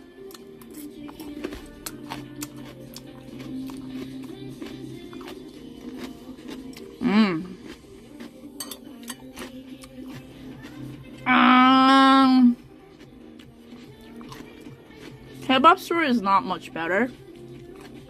Kebab? Wait. Is the kebab considered, sorry. Maybe I'm gonna fish first.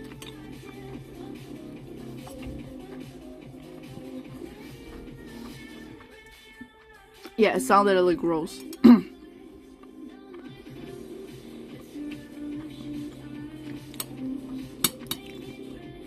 Is a kebab considered a fast food, Chad?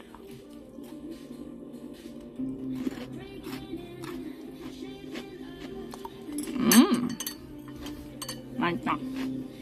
Really? But it's not like a junk food. No.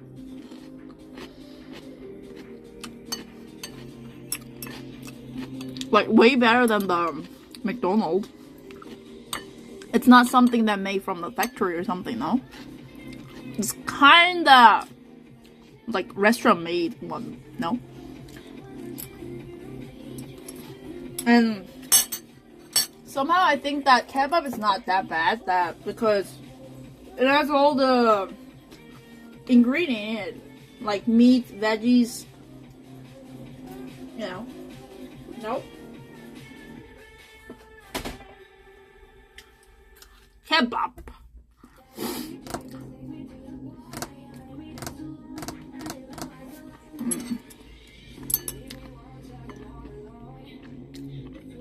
So does the burger?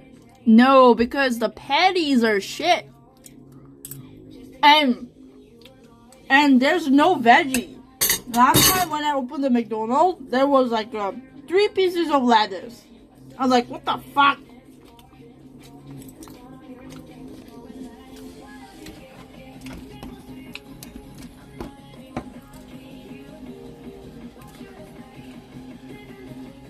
That's not healthy enough! You gotta at least eat the whole bowl of the veggie, Chad.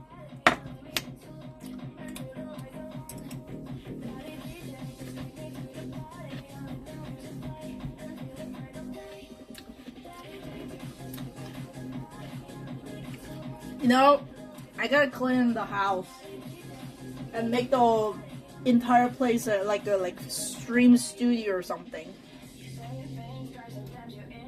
I gotta clean all the things. Got the rice cooker. Ta-da!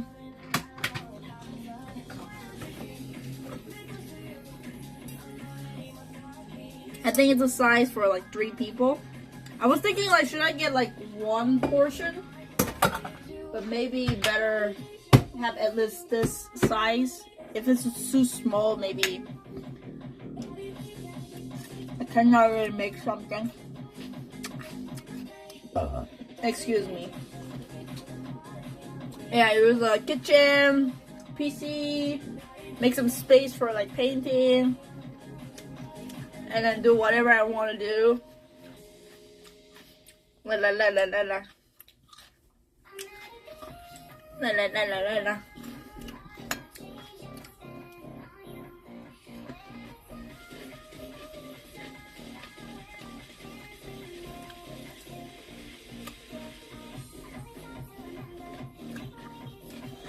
Oh my god, this is so good too.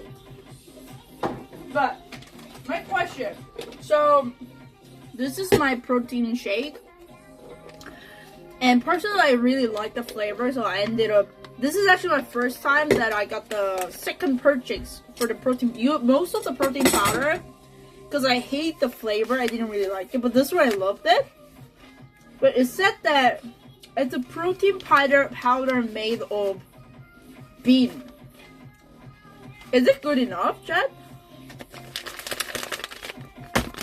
Yeah, refill pack. Yeah, soy protein powder. Is it good?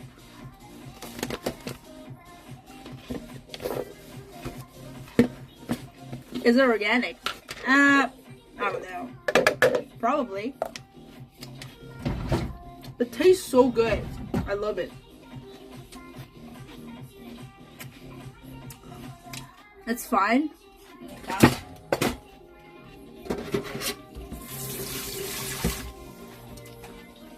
This is actually my first time I finished the whole.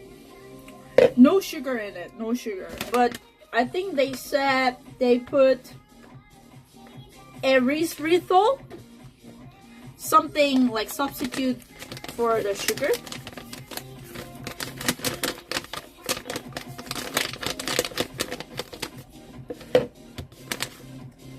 Is it okay?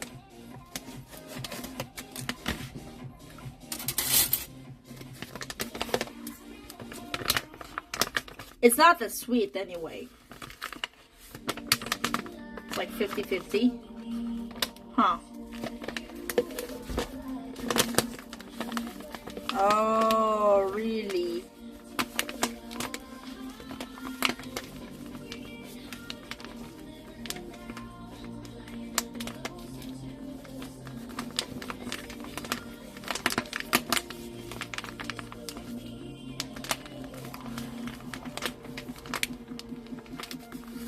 Yeah, I use this for like kind of breakfast. If I want to skip the breakfast, kind of like that.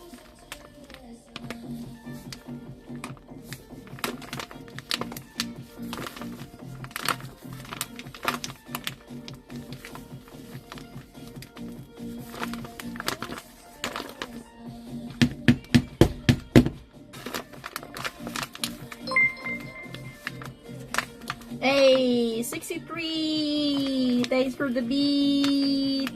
Thank you so much. Appreciate that.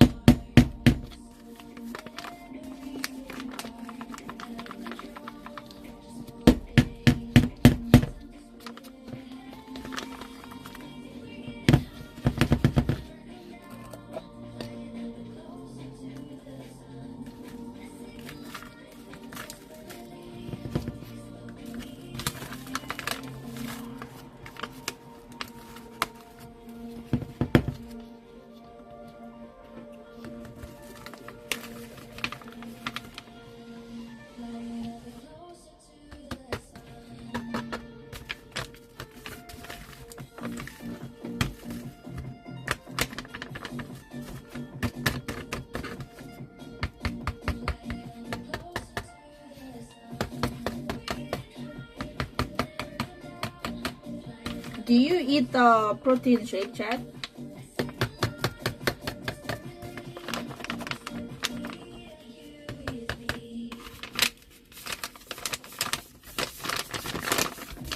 Sometimes.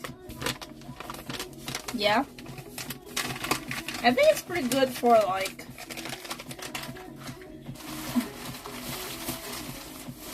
alternative if you want to skip the breakfast.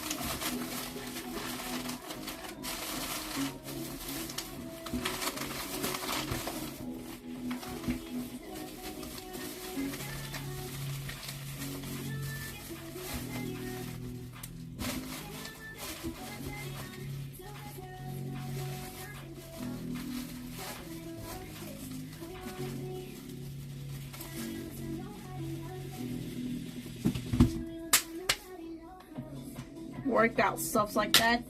Yeah. Yup. Okay, so protein shake. Protein.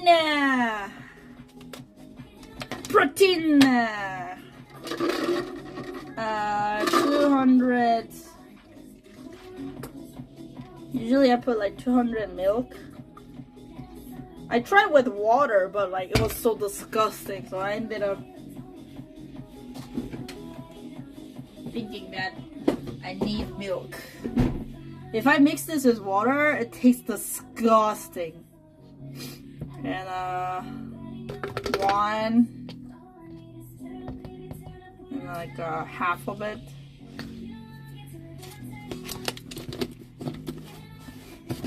Disgusting.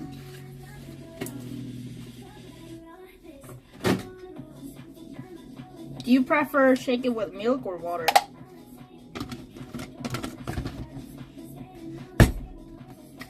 And then shake it! Protein! Milk, right? With water is disgusting, right? I'm not the only one who felt that way, right?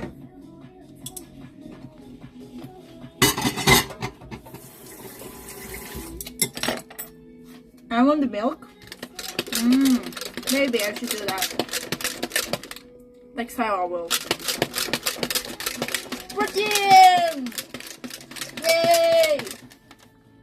I prefer banana. No crab. Never crab. Monkey never crab. Eat banana. Did you see the video that Pepe shaking the shaker like this?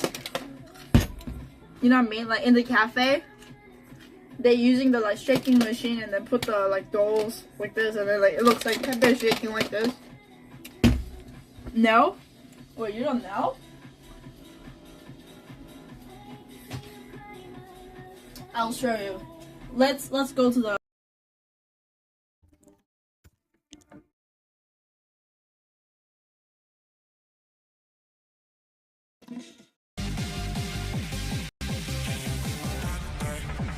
Hey.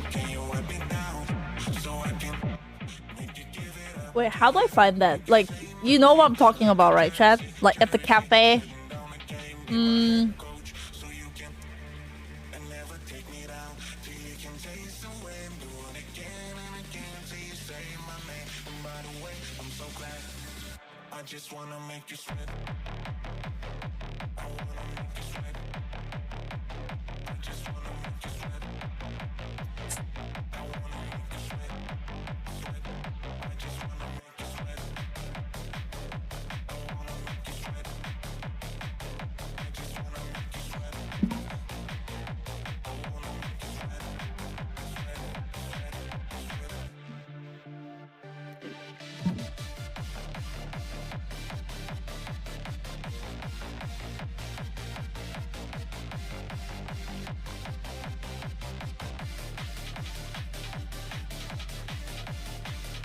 Yeah, this one.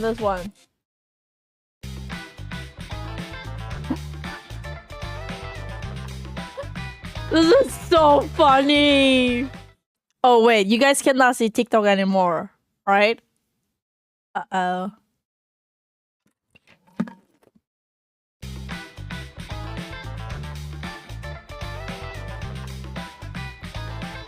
Wait, what?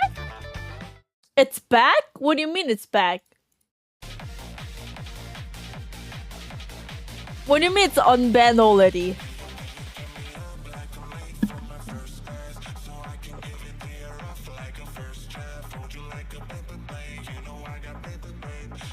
Trump to rescue. Trump fix. Really? Saved by Trump? Oh, interesting. Wait, he's not a president yet, though. He's gonna be the president, tomorrow. Isn't it? Like a January 20 in US, so for Korea 21st, so tomorrow, right? Trump, the Americans' next president. Who is gonna save the war, Cap? I mean, I don't know. Will he actually end the war? Will it be actually like peaceful end of the war? I don't know, man. What's gonna happen, man? Yeah, I mean, I can't see what's gonna happen, Chad. Like, so much chaos.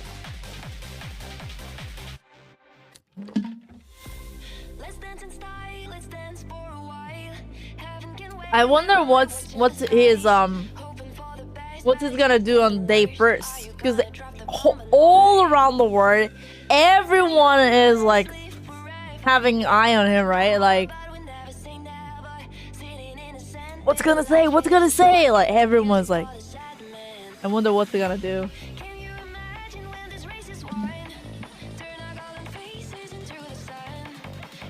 Interested more meme? Definitely. You know, the next 4 years is gonna be full of all the memes from Elon and Trump for sure. Right? Did you see this one? I laughed so hard.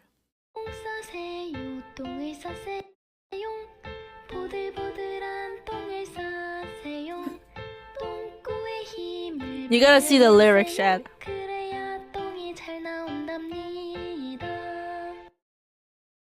Check out the lyrics.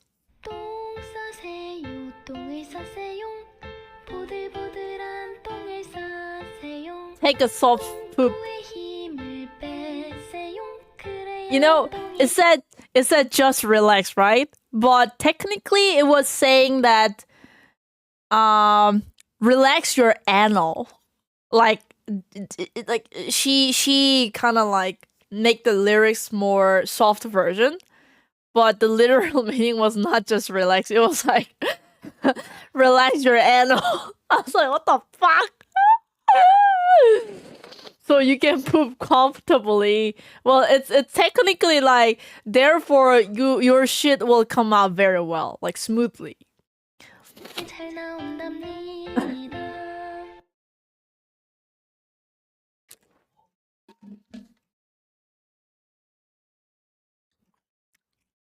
Such funny people.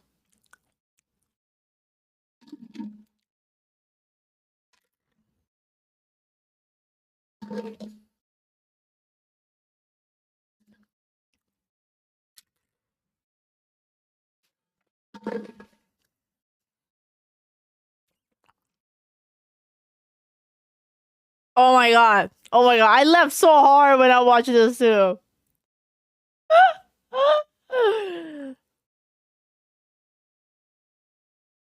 I want to watch it. What the? Wait, what?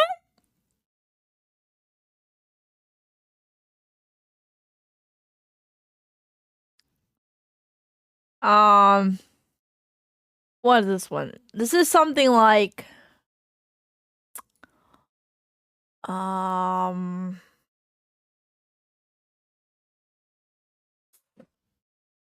French fries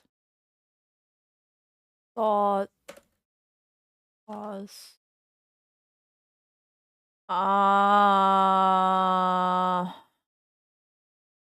voice cover.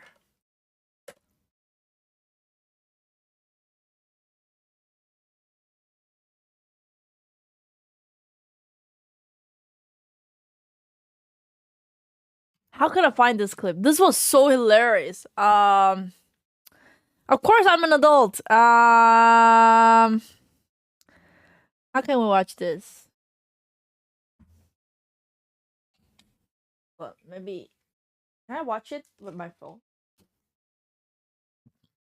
Mm.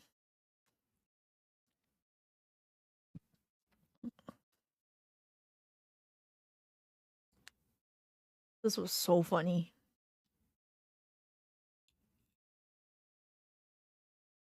Me.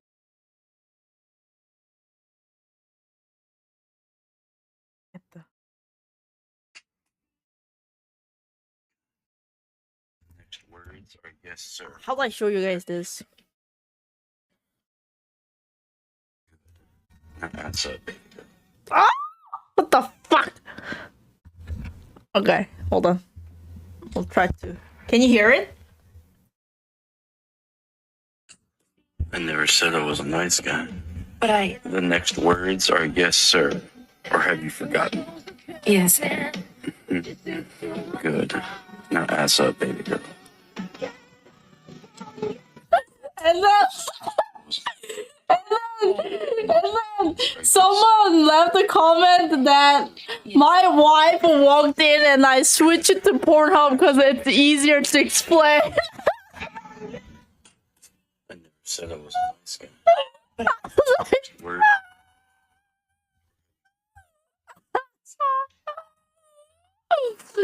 I don't know. I just thought it's so hilarious. Also, 이미지 링크. You see? My wife walked in and I switched it to Pornhub because it's easier to explain. And look how many people clicked the heart. Did you see the oversimplified new video? Oh! New video? No way! Oversimplified.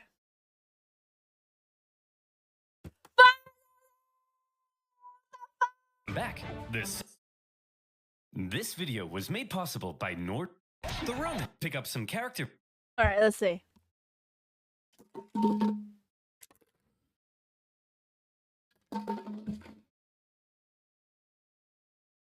But the thing is that I forgot a whole part, so we have to probably go back to part 1 again.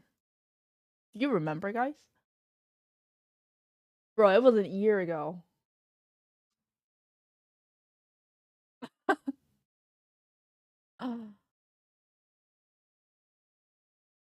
No, that's not how he does. He just maybe that's one of the reason why it has a lot of views. Like people have to go back to recap.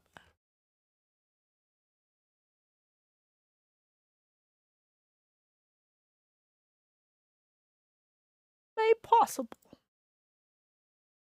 by NordVPN. Do you hear it? Can you hear it well, chat? Link below and get an exclusive deal with 4 extra months. Also, check out a calendar. Exclusive over simp2s.com. But buy it now. All right, our beloved mercenaries. Let's hear it. Okay, thank you one and all for your hard work fighting in the First Punic War. Would have been nice if you'd won. Maybe tried a little harder. But this isn't the finger-pointing convention. I know you all have one thing on your minds. Hey, when are we all getting paid? Remember you lost your... Okay. Jim, why don't you tell them? I'm not telling them, you tell them. Ugh. Look, you're not getting paid. What? We lost the First Punic War and owe the Romans a ton of reparations. Of course we can't pay you in full. Let's burn this place to the ground! Hey! Don't burn this place to the ground. Come on, fellas. Will killing us really make you feel better about your money? Yes. Way to go, sir. Shut up, Jim. You're fired. I guess that makes 2 of us. Huh?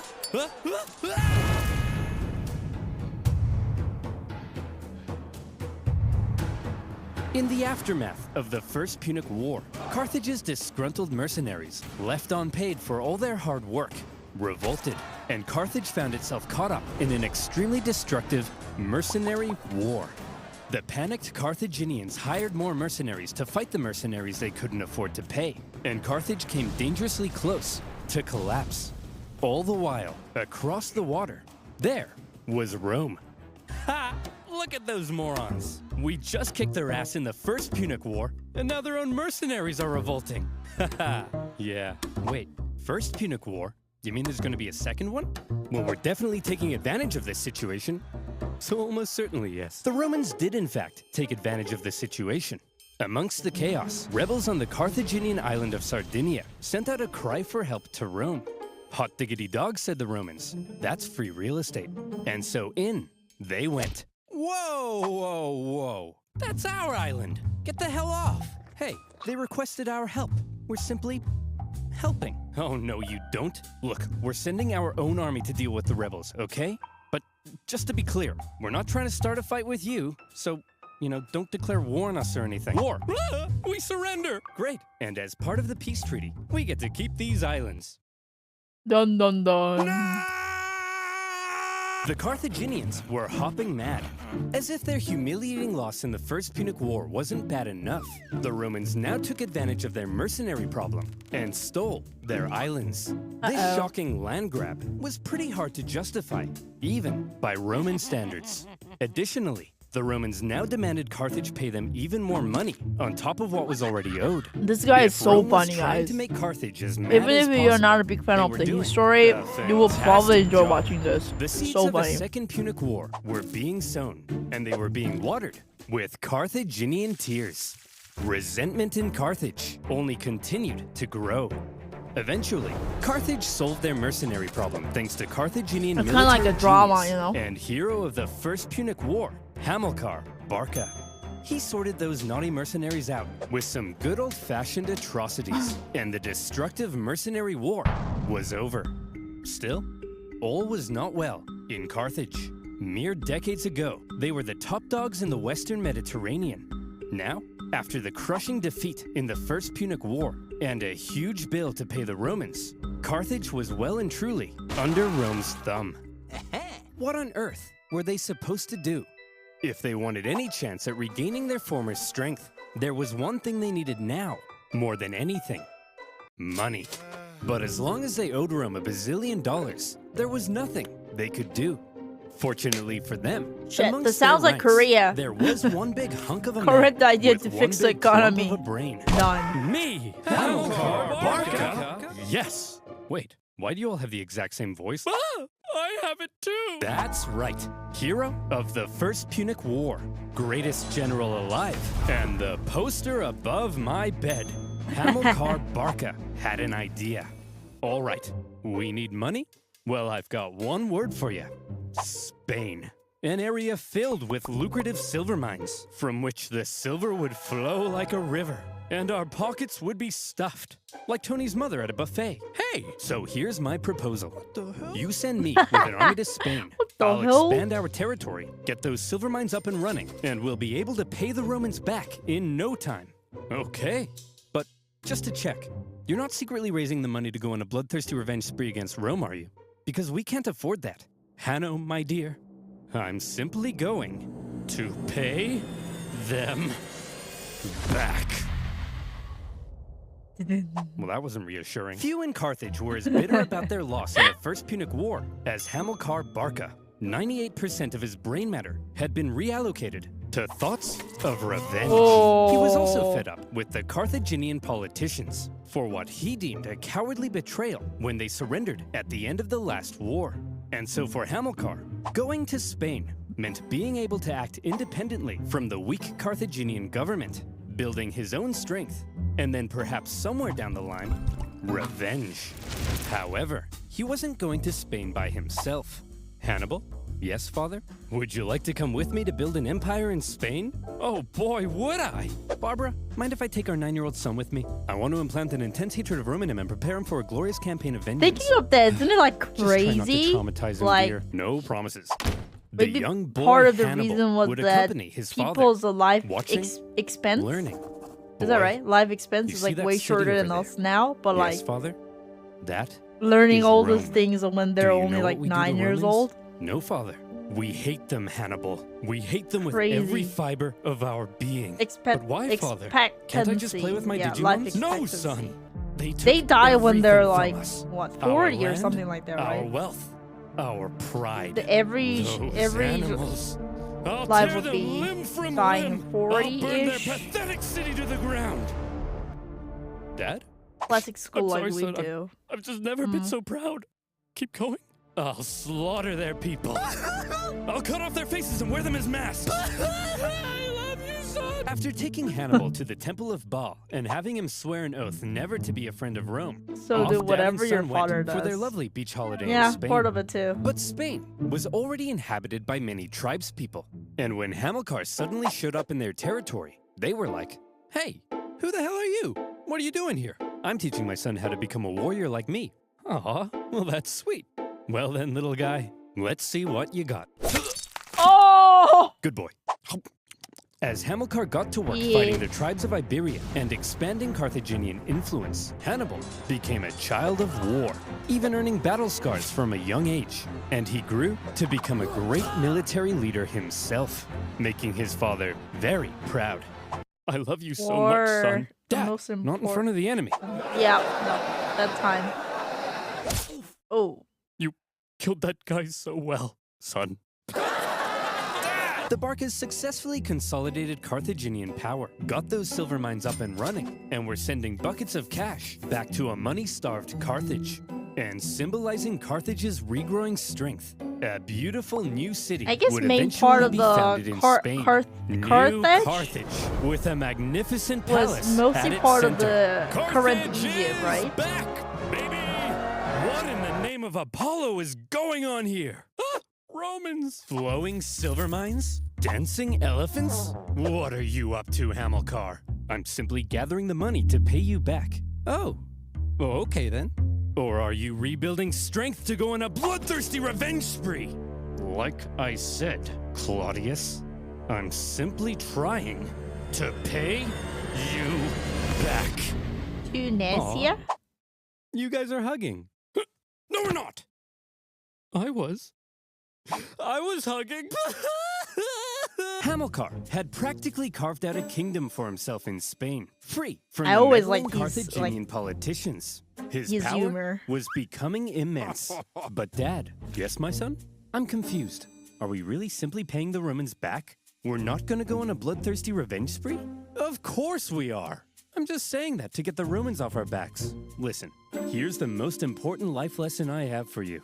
Vengeance is everything. An all-encompassing thirst for vengeance is great for your mental health. Are you still confused? No, I get it now. But what if the Romans find out what we're up to? They won't find out. Why? Well, Hannibal, because I use NordVPN. I'm confused again. Do you like your computer drains your VPN and dumber? Facebook online threat servers that detection advantage of /4 simplify. A I child was so of into war it, and man. the Carthaginian conquest of Spain. The Carthaginian recovery had been staggeringly quick, and Rome was What a seriously twist, alarmed. exactly. But they were also Yeah, preoccupied right? with He ongoing has wars elsewhere, amazing gift including an expansionist war that to the putting north, where they were the enslaving very thousands nice of northern advertisement Celts. So for now, placement. to keep Carthage in check, Crazy the guy. Romans insisted on a new treaty. See this river? The two sides agreed that everything above it was in Rome's sphere of influence, while beneath it was Carthage. Under no circumstances were the Carthaginians to expand north of that river. But for now, Hamilcar and son were living it up. Well, son, here's to many more years of successful campaigning in Spain. Now, if you'll excuse Hello, me, I just have to go Valcor. fight those guys. See you later, son. I love you. What the? Oh, crap. I drowned? Oh, well. Always remember, son. You are vengeance. Also, delete my browsing history. Hamilcar Barca was tragically ambushed at a river and drowned. His son-in-law, and possibly also his lover, no further questions, took charge for a while. But he too was later assassinated, leaving finally you be scared a to 26-year-old Hannibal in charge would you of be the scared Carthaginian that armies your in Spain. browser history Sources say the man readily exposed to accepted the him war, as guys? their leader. He chose to suffer the same hardships as his men. He lived in the same conditions, was often the first into battle and the last one out. And it also helped that he looked a lot like his dad. He had the total No. respect of his men. If he said No, jump, they said how safe. high. Yeah. If he said tuck Alright, me if in, you say so. they said how tight. If he said talk to a No, girl without everyone peeing your already pants, knows I'm they weird. said that's impossible. Nobody can do Nothing that. weird in An there. army that would follow him anywhere If you're would be that, who crucial cares? for exacting his vengeance Okay. against Rome. Hannibal's army had become a strong and loyal fighting force, and that was making a certain nation Well, that's why I very don't save uncomfortable. any browser Seeing history Carthage chat. re-strengthen so quickly was I not turn off something all Rome had the like expected. functions. Yet here they were, paying off their debts Sometimes and it's kind of pain in expanding the their ass that I territory. cannot check my It didn't feel very much like history. Carthage Like was under sometimes, Rome's you know, thumb there's at something all, that you want to and check in a Rome game, right? wanted to put an end to Since it. I don't save the Tensions were history, I don't strung know tighter than your how to liar's find it, G-string, but and all it would better take safe than was sorry, one you know? incident to trigger all-out war. And in 219 BC, a city in Spain would find itself at the very center of that fateful incident. Just use NordVPN. Saguntum. Maybe. Remember that treaty declaring everything south of this river to be Carthage's sphere of influence? Well, Saguntum should therefore obviously be Carthaginian, right? Wrong! Saguntum had actually scored itself an informal alliance with Rome after Rome had helped it with an internal dispute. With Carthaginian encroachment, have you been looking Saguntum up? began to fear for its independence, and Rome declared itself Saguntum's protector. You know, But this clearly went against the Ebro River Treaty. So what on earth was Rome doing? exciting Were the Sugantes stuff. and the Romans truly just BFFs? It's possible. Or was Rome deliberately trying to interfere with Hannibal's make your Spanish heart expansion beat. and maintain a staging post Pump for it a up. future war with Carthage? Gotta pump it up. More likely. And Hannibal certainly viewed this Rome-Saguntum alliance as an outrage. Yet another example of Roman arrogance. At first, he left Saguntum alone. But having learnt from his father to hate all things Roman, and having inherited his father's dream of bringing Rome to its knees more and more, Hannibal may have begun to see Have you ever Saguntum tried as waxing, an chat? opportunity. Could this controversial alliance be just what devilish little Hannibal needed to kickstart Not a at all. second war with Rome and restore Like, none of your body Carthaginian parts? dominance? It's even possible that No, like Rome waxing. were also Trimming- using Saguntum trimming is to different goad thing. Hannibal Trimming into is a just like fight, you're so they could go chopping and off. kick him out No? of Spain. And Okay. as the two giants began gearing up Just for curious. round two, the poor people of Saguntum had no idea So- that they were about to be crushed Didn't hurt much. in the Really. collision. Hey, your alliance with Saguntum is an insult, and we No, won't to be stand honest, for it. There are I friends, kinda Hannibal, and if you lay a tried finger on them, the it'll be an active Brazilian war. waxing Yeah, thing, Hannibal, but like I've back never the visited a hell shop. Off. So- War, eh? I was You thinking know, I might sometimes just like kinda besiege weird. their city One day and I was just massacre their curious, people. I hope you like do, how it Hannibal. feels like, because like Find out many what of my happens. friends Yeah, told we me hope you that do, Hannibal. once you Well, try maybe I the will. Brazilian Go ahead. waxing, Kill them all. it's kind of like a whole Okay, new then. world. Fine, Like they fine. said that like Okay, guess I'll very, do just like, that. Console? how do you We say, like look comfortable forward or to something it. like that. Console. So I You're was gonna kind of protect us, though, curious, right, but Console? at the same time, Console. I was so scared to go like To top it waxing all shop off, and give when it a the try Saguntian because people made the genius decision so of many raiding of into them Carthaginian said like territory. it's Enough so hard. was enough. So, in an action that was what guaranteed I tried to was provoke that the Romans into I war. brought the Hannibal what's that called, besieged chat? the city. The Pinset? siege of Saguntum What lasted have you called 8 this in cruel English? months before Like- Hannibal broke through the city defenses and turned Saguntum into a killing The tool. field. It was a massacre. Tweezer. What Yeah. the hell? So I used the Tell tweezer me I didn't just catch you massacring and our started friends, to the Sugantes. pull off all Well, the Consul, hair. If you like one the by one. Sugantes so much, perhaps you should sug on these nuts. Hearing word of the attack on Saguntum, Rome was understandably in an uproar. I mean, it is and waxing, all eyes were technically. now fixated on what would happen next Pause the video. as Rome Alright. sent its Sorry about it. Okay. Start from here again. Okay, so I kind of did it like just for the curiosity because I was curious. So I used the tweezer and like pull off the hair one by one. Oh my god! It's so hard.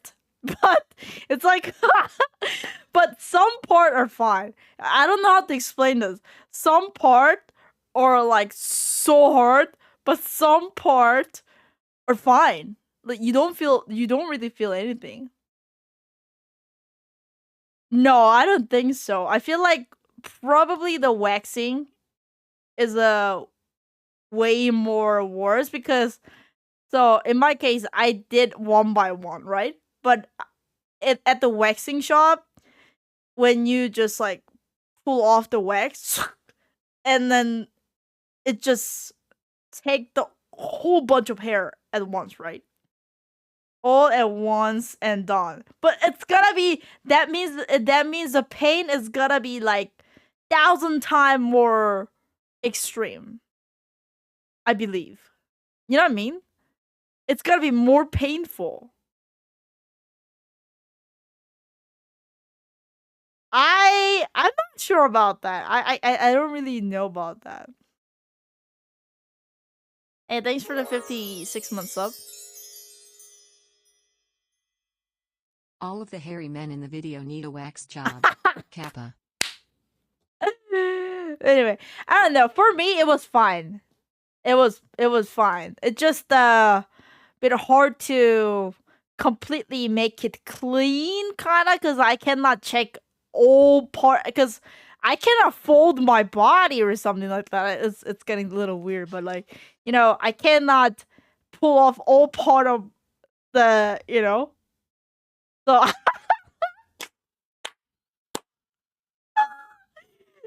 have hair on my butt. I don't need to wax my butt. I'm not a hairy person, but anyway. So why are we talking about this? But yeah, anyway, it's just quite interesting experience. But I think for me personally, it was actually a bit better without the hair. Like, I don't know how to explain this, but it's kind of like way more comfortable. Like, it's like if you have a hair, it kind of like irritate your skin or something like that. But since there's nothing, it's like kind of more easier or something like that. But anyway. Hey, guess I'll do just that. Console. Back to the we class, look back to the forward it. class. Console, you're gonna protect us though, right, Console? No. Shaving is really bad. If you shave it, it really messed up your skin and everything. Cause like the hair is caught it, so it's like sharp. So it's not good. Like waxing is way better. Console. Oh no! To top it all off, when the Pretty Saguntian much the people same. made the genius The hair is decision of caught raiding in, into you know? Carthaginian territory, enough was enough. In an action that was guaranteed to provoke the Romans into war, Hannibal besieged the city. The siege of Saguntum lasted 8 cruel months before Hannibal broke through the city defenses and turned Saguntum into a killing field. It was a massacre. What the hell? Tell me I didn't just catch you massacring our friends, the Saguntese. Well, Consul, if you like the Saguntese so much, perhaps you should sug on these nuts. Hearing word of the attack on Saguntum, Rome was understandably in an uproar, and all eyes were now fixated on what would happen next, as Rome sent a delegation to Carthage, led by one of the most highly esteemed Roman senators, Fabius Maximus. He demanded an answer for Hannibal's sins. All right, listen up, scum. You've got a rogue general in Spain attacking a Roman ally. What are we supposed to do about it? Well, there shouldn't have even been a Roman ally in Spain. You're the aggressor here. Hand Hannibal over to us as a criminal so we can punish him severely. No, yes, no, yes. No. Look, I hold in the folds of my toga both peace and war. Which one should I let drop? Whichever one you want. Then I choose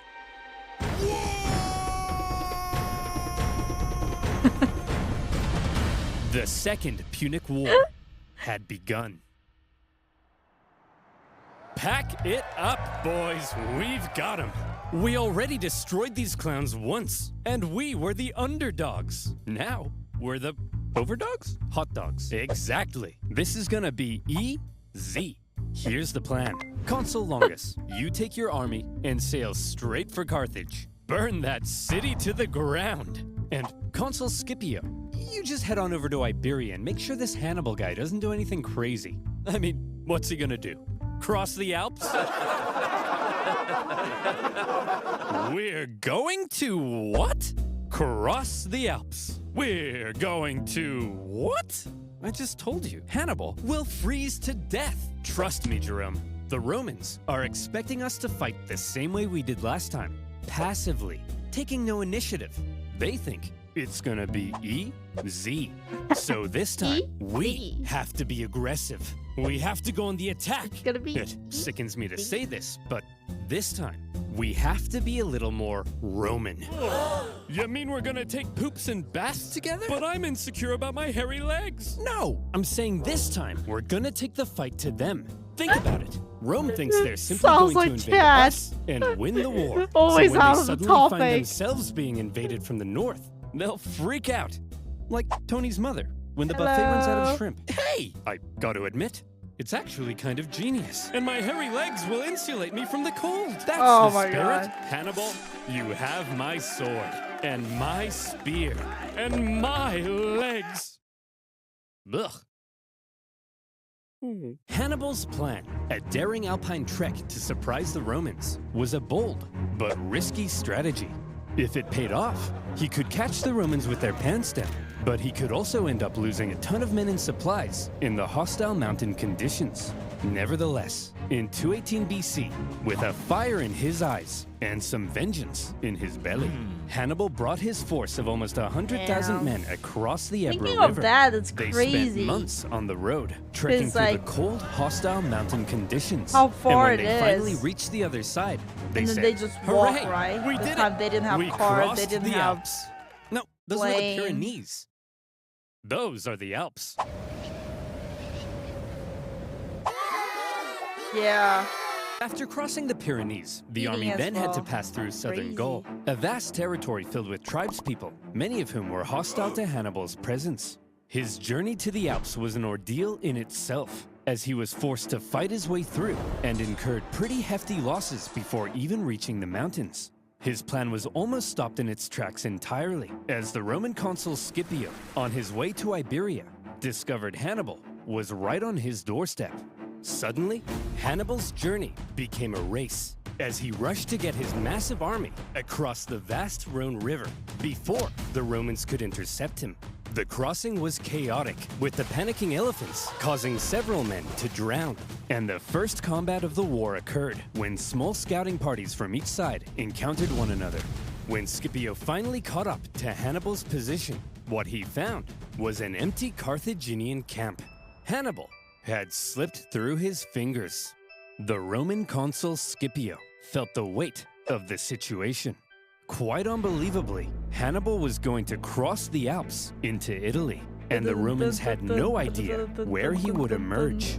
For the first time, a Carthaginian force had the Roman homeland under threat. Scipio sent his men onto Iberia as planned, but he himself rushed home to raise a new army so that if Hannibal survived the crossing, Scipio would be there, waiting. Would you look at that, boys? We're here, the Alps. Although it is a little later than I expected.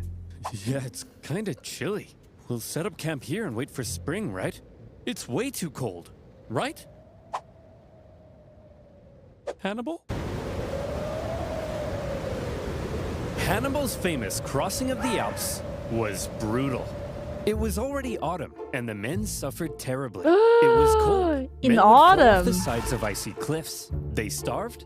They fell off the sides of icy cliffs. Some sources Yes. say they had to eat their pack animals and would finish off dying comrades in order to take their clothes for extra warmth. And then they Damn. would fall off the sides of icy cliffs. Imagine an army of 50,000 men with all of their horses, supplies, and 37 elephants trying to navigate the most hostile mountain range in Europe. And it wasn't just nature that they were up against. Tribespeople lived in the mountains, and they couldn't believe what they were seeing. A tribe approached Hannibal and said, "Hey man, geez, that's some nice armor. What is that, gold?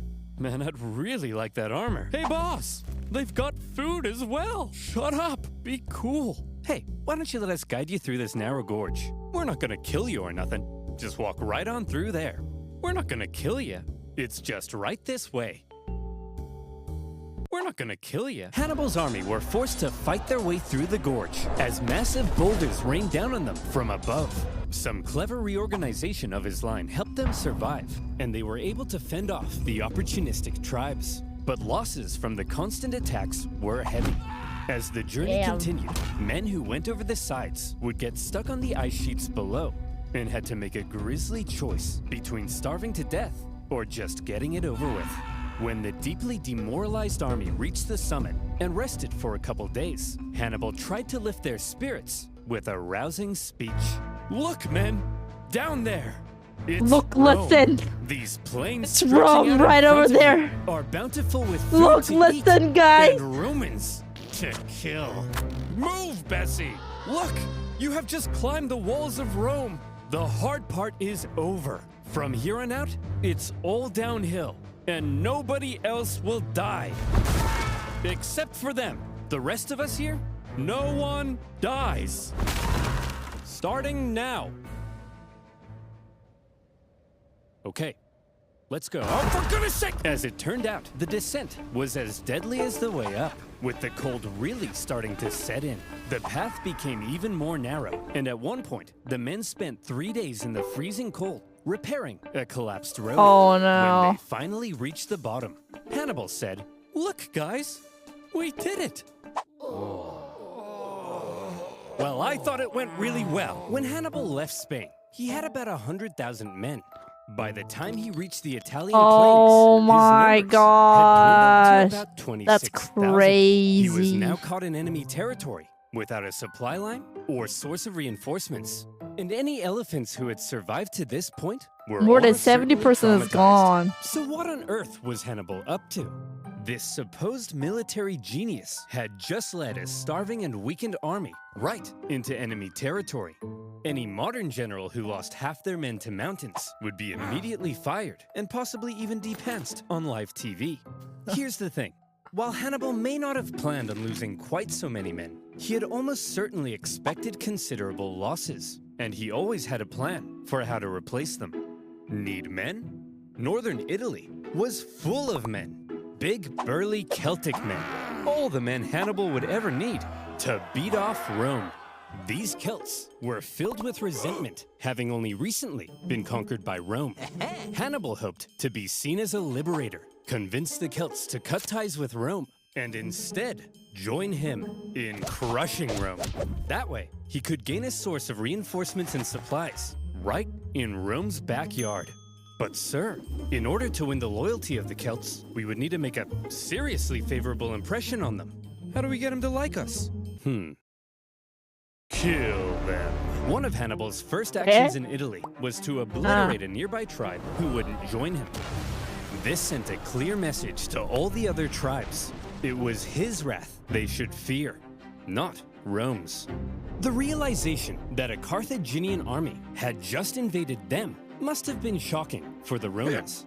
But when they looked at this ragtag group broken by the Alps, they couldn't have felt very intimidated. However, Hannibal was now in Italy, and he was about to embark on one of the most astonishing military campaigns in all of human history. The Romans may not have known it yet, but there was now a monster loose in their territory, and he was vying for Roman blood. Dude. This video was made Okay, possible maybe my by memory is Incogni. coming back. Use manual to rival. The Roman consul Scipio hit the ground running. In typical Roman fashion, he marched his army straight at the enemy, and Hannibal began preparing for his first combat with Rome on Italian soil. Before the battle, Hannibal wanted to inspire his men, so he staged a gladiatorial death match between captured Celt prisoners, with the winner getting prizes and freedom. He then explained that the whole thing was a metaphor. A metaphor? For what? You! These warriors are you! You're trapped in Italy with no escape. Your only choice now is to fight and win. What about the dead guy? That's you if you don't win. And the prizes? That's what you stand to gain by winning. And the fact that I've soiled myself in all this excitement? No, that's not part of the metaphor. Okay. Hannibal also smashed in the head of a goat. Again, for inspiration. Scipio, on the other hand, now arriving in the area, opted for the more classic route of a rousing pre-battle speech. Look at them, men. Weak, starved by the Alps, while we are the strongest military in the world. This will be easy, like 10,000 horse-sized ducks fighting a baby-sized baby. It'll be like Mike Tyson in his prime, kicking a baby. A tug of war between 10 sumo wrestlers and a... Help me out here, Ralph. A baby, sir? Yes, that's it. A baby. The point is, there is absolutely no possible way we could lose a battle this easy. So, if everybody's ready, on my mark,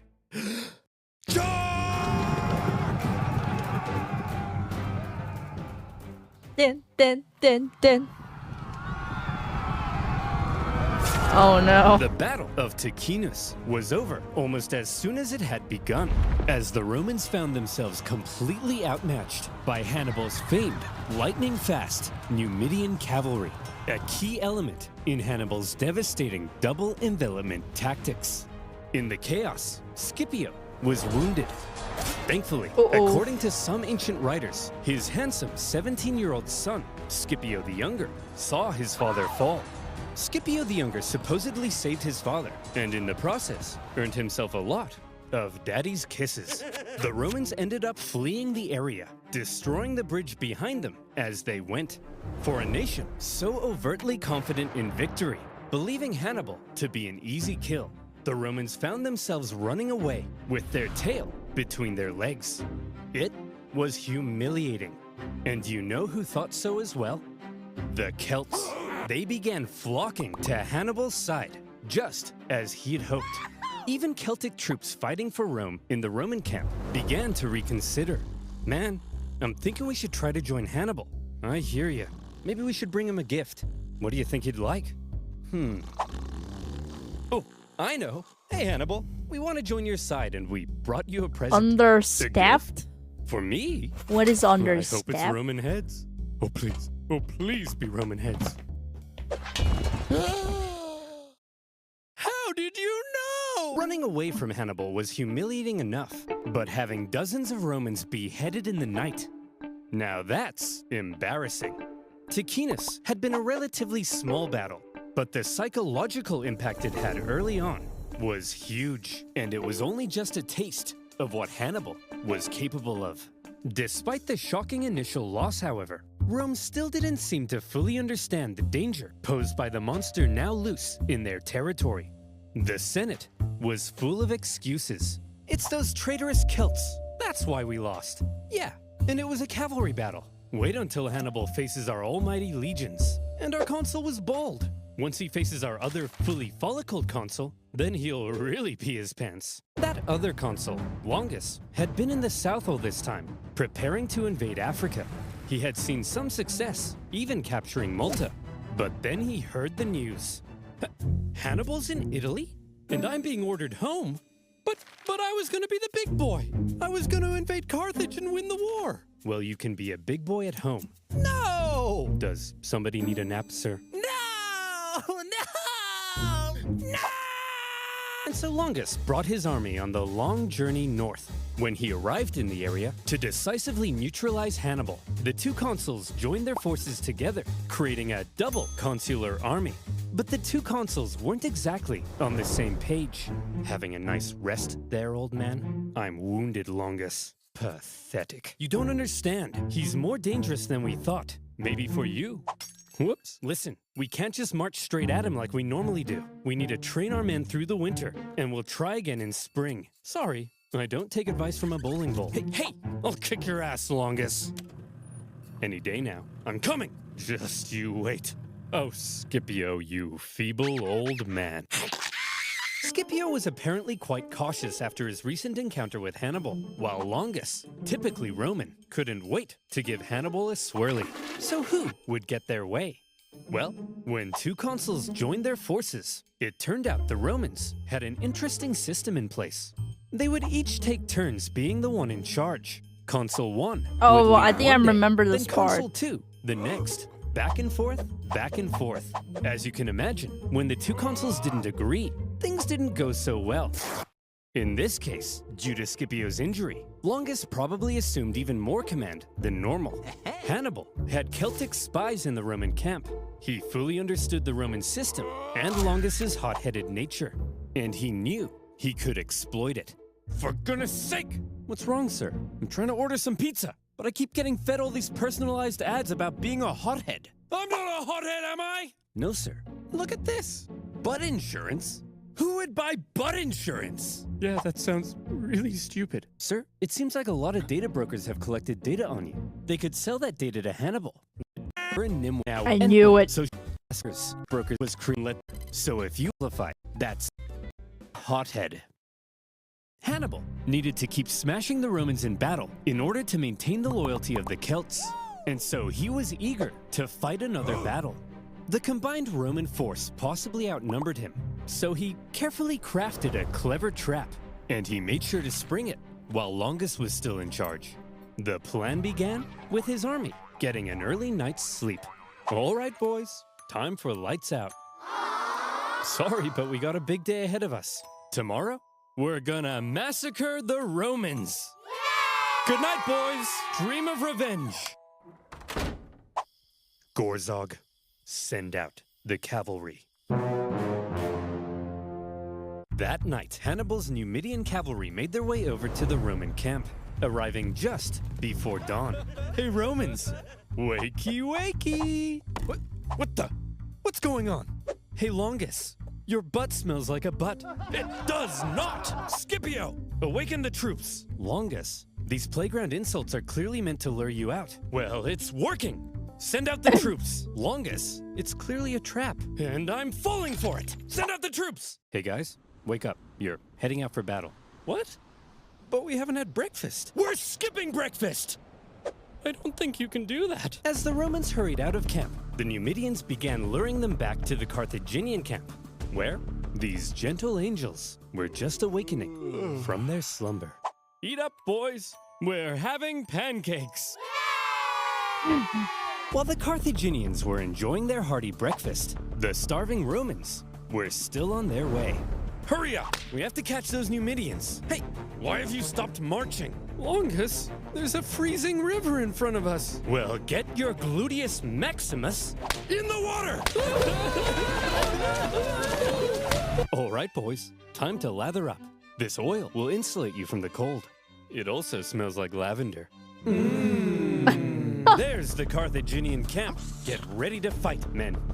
Sir, I think the water from the river is beginning to ice over. I can't move. Oh, I'm sorry. You thought war would be fun? Sitting around a nice hot campfire playing Truth or Dare with your friends? Welcome to the real world! Truth, who do you like? Sharon. Ew! Hey, look guys, the Romans are here. Having perfectly orchestrated events so that his enemy was cold, tired, and hungry, while his men were well rested and covered in oil. When the two sides engaged one another, Boston, thanks for the 6 months sub. Thank you so condition much. to fight. And Thank the you. cherry on top, the previous night, Hannibal had sent out an elite force of men led by his brother to go and hide behind a bush. They suddenly sprung out, encircling the exhausted Romans, who were then cut to pieces. Once again, Hannibal's superior cavalry and double envelopment tactics had flummoxed the Romans. But the key word at Trebia was control. Hannibal used his intel on the enemy and the environment of the battlefield to carefully control the conditions of battle, creating lots of little advantages for himself that paved the way to success. And concealing troops for an ambush? All of these things are what make Hannibal the genius he's remembered as today. As for Longus, he managed to escape the battlefield with a small number of troops. Disgraced, he didn't want the Senate to find out what had happened, and he began obscuring communications back to Rome. Longus, where have you been? We've been looking for you. Nowhere in particular. Longus, 30,000 men are missing. Do you know where they are? They're taking a bath. 30,000 men? All in a bath? Yes. Longus, what's under that rug? Aurora Borealis? Aurora Borealis? Oh, well, that's my consulship over. Good luck with Hannibal. Bye. Trebia had been a disaster for the Romans. And as even more Celts began flocking to Hannibal, Rome largely lost its control over Cisalpine Gaul. In Rome, complacency turned to alarm. Hannibal had outwitted them on their own soil and inflicted a costly defeat. But with that, oversimplified. Scipio Longus's terms as consul were over. It's very They were entertaining, replaced with right? two new I know. consuls, One of my favorite Servilius channel. and Flaminius. But he updates like The what? Romans may now have begun to realize Once the a trouble year? they were Twice in, a year? and the genius Rarely Hannibal updates. had shown in invading Italy. The Romans had expected to be the ones controlling this war. Remember, they thought they were going to invade Carthage. Now their plans lay in ruins. Infographic and they were levying show? 11 new legions to deal What with is the that threat. about? Hannibal had completely redefined the war. But Hannibal had a little problem of his own. Things had gone well so far, but the Celts were notoriously fickle, and Hannibal needed to Just like ensure he this? maintained their Oh, okay. alliance and his base of support in Italy. Any Celts he captured fighting for Rome, he treated extremely well and allowed them to return to their homes. But the longer he hung around in their territory, eating all their food and leaving beard trimmings in their sinks, the more resentful they may become. They wanted to go south and plunder some Roman booty, and Hannibal also hoped to sway Rome's other Italian allies in the south to his side. So from here, the path This was channel clear. name is Hannibal oversimplified. had to move south. Just one problem. There were two main routes Hannibal could take to move south. And wouldn't you know it, that's exactly where the two new Roman consuls had taken fortified positions. If Hannibal tried to move on them, he'd be fighting from a disadvantaged position My pleasure. and could be bottled in. There is a third option. Ooh, tell me. We could move through this vast impassable marshland flooded with dirty, stinky, disease-infested water that at times would come up to our necks. But there's no way we would attempt that, right? That'd be crazy, right?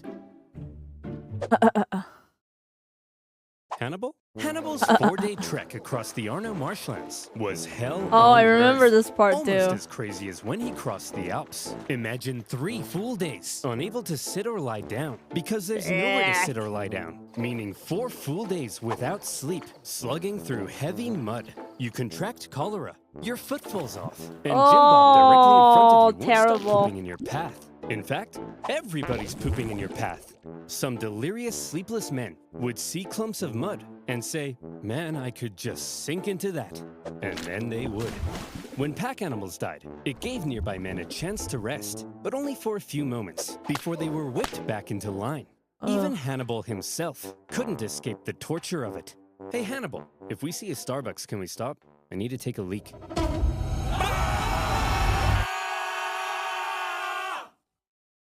What? Geez, Hannibal. Looks like you picked up a nasty eye infection. Normally for this sort of thing, we just wash it out with some clean water. But as you can see, water everywhere, but it's full of Jim Bob's poop. No worries, Doc. I'll just take care of it myself.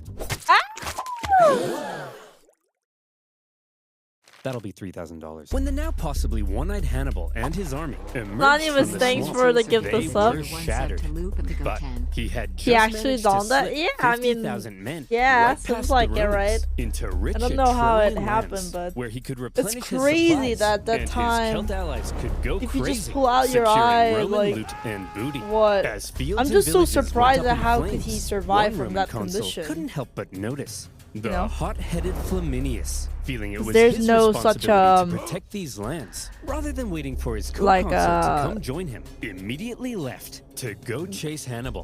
appropriate This treatment Flaminius for was doing an all the interesting surgeries and character. stuff. And like, He was what the ooh. Romans called a new man. He came from the lower plebeian classes of Roman society, and as a result, he reportedly had kind of a screw-you attitude to the establishment, and a big old arrogant chip on his shoulder. Picture Sid Vicious wearing a toga. That's Flaminius. And Hannibal, thanks to his spies, knew everything.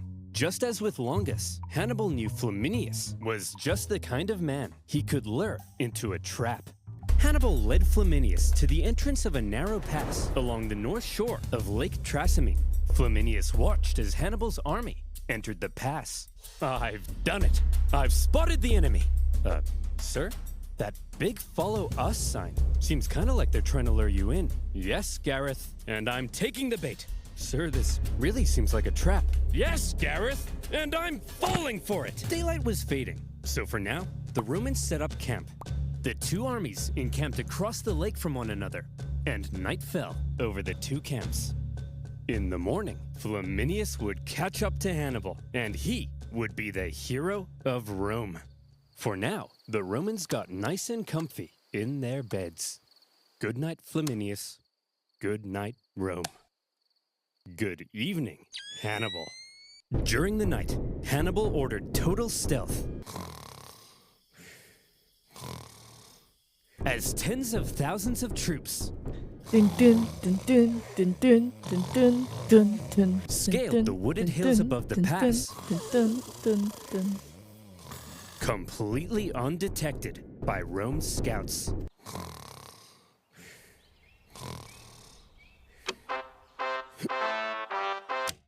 Let's go, girls. Flaminius took off across the lake shore to try to catch Hannibal. As he did, even the weather seemed to be on Hannibal's side. A thick fog rose from the surface of the lake, obscuring visibility. Look at this! This is perfect! The mist will obscure our approach. Hannibal will never see me coming. Sir? Why does it sound like 50,000 Carthaginians are charging down the hill towards us? You mean 50,000 Carthaginians are charging right into my trap! The Romans found themselves completely hemmed in on all sides. With zero visibility in the fog, the fighting was terrifying and chaotic. Troops were pushed into the lake in their heavy armor, where they were either cut down or drowned. And Flaminius, who likely stood out like a sore thumb in his consul attire, caught the attention of one I Celt remember warrior, this part with his too. head possibly swirling with thoughts of how the Romans had decimated his homeland. According to the ancient writers, this Celt took his chance.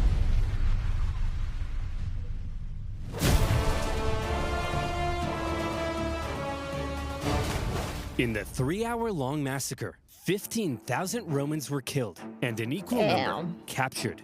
An entire army completely wiped out, along with their consul.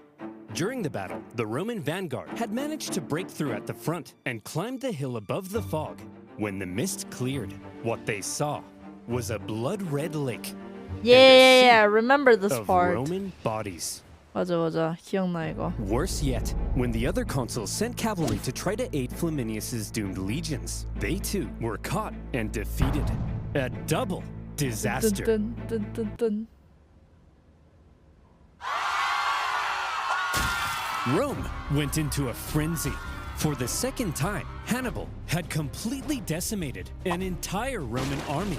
Romans were dying by the tens of thousands. Common citizens began flocking to the city for safety. Women waited by the city gates in tears, hoping to hear news of loved ones. This one man, having just led his battered army across the Alps the previous year, now stood less than 100 miles from Rome. To this point, he had been a problem. Now, Hannibal was a crisis. And in a crisis, Rome took desperate measures. They actually had a system in place when dealing with an emergency of this magnitude. They would forgo their two-consul power-sharing system and instead temporarily give one man near total power and authority to be as decisive as he needed and hopefully salvage the situation. This all-powerful position in Rome's government had a name: dictator. It's actually where we get the word. But unlike modern dictators, Roman ones didn't score perfect rounds of golf or ride bears through the Siberian tundra. They held their power for just 6 months before they were required to give it up.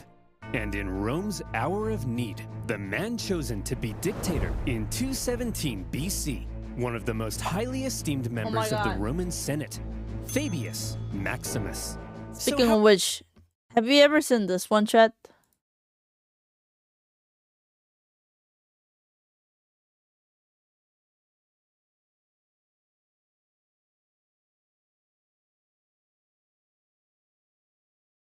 Have you ever seen this channel? This guy's crazy. This guy's a Korean guy. But Yeah, so this is the first video that I saw from his channel.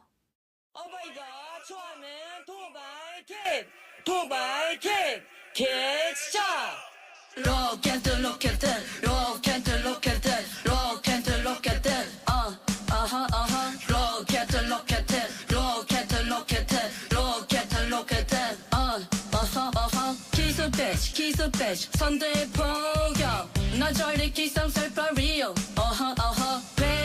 브랜하지 살 쏟는 너의 꿈김이 섬뜩한 내 전 동전 놈을 낚여 완전 기계 동전 힘이 내게 니들겨 세탐 놀러붙은 넌곳 crazy 오히려 두개 줘 매일매일 잭도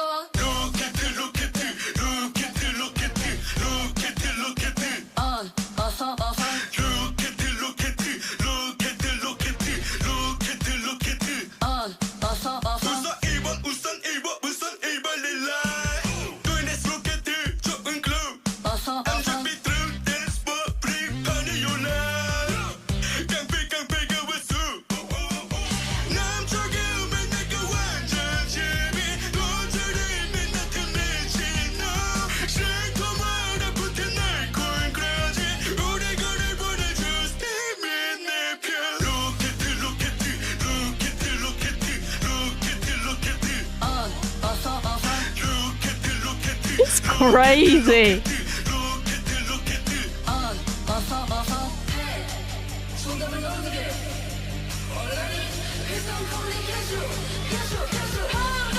And a lot of people make a meme that like, bro, are you alright? Like, actually a lot of Koreans concerned about his safety. That he makes tons of this kind of like political things. And what's the very like funny part was that he made this one. He made the parody video about the martial law of the Korea. And the funny part was that when the martial law was announced, no, before this one.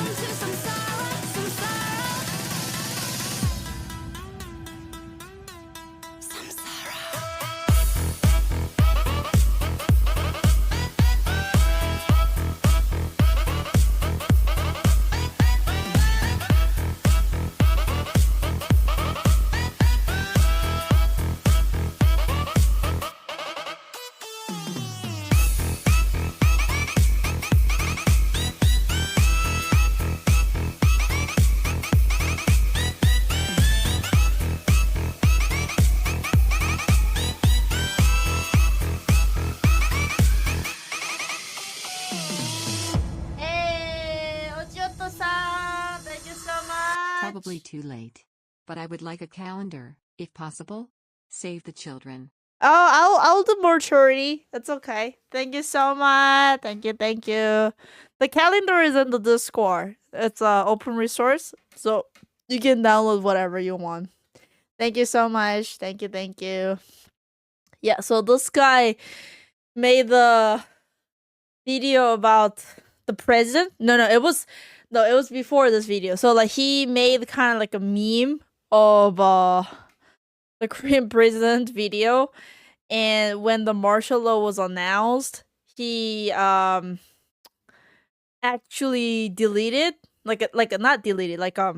unpublished it so that people cannot see it.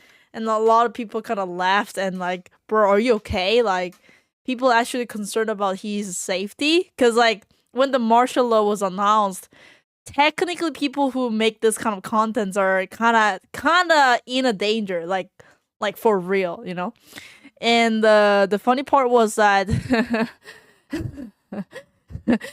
this guy is so funny. I don't know this guy that much, but like the way how he make the humor, like very like dark humor when it comes to political stuff like that, it's like kind of weird. But this one, the Rocket was the first one that I've seen, and apparently oh Shiba, sorry. Have you seen this one?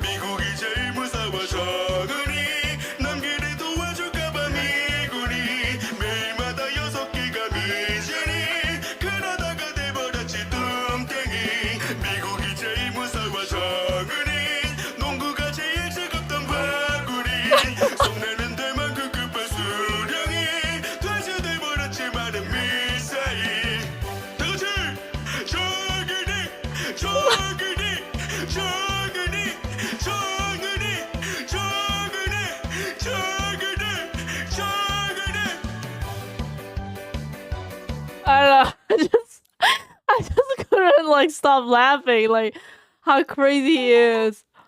또 뭐였더라? Like the way like the lyrics is crazy. If you understand Korean, you will probably understand how I would feel like. It's just hilarious. I don't think I have seen this one.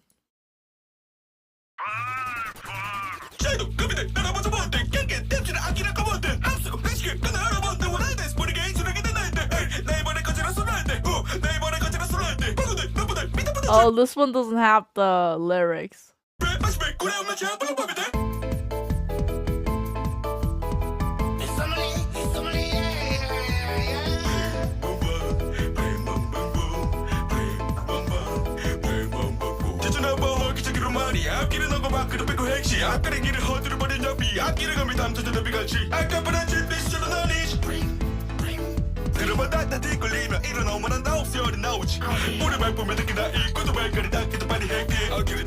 Oh, it's like, oh my god. Well, this one I cannot follow it actually. Too fast.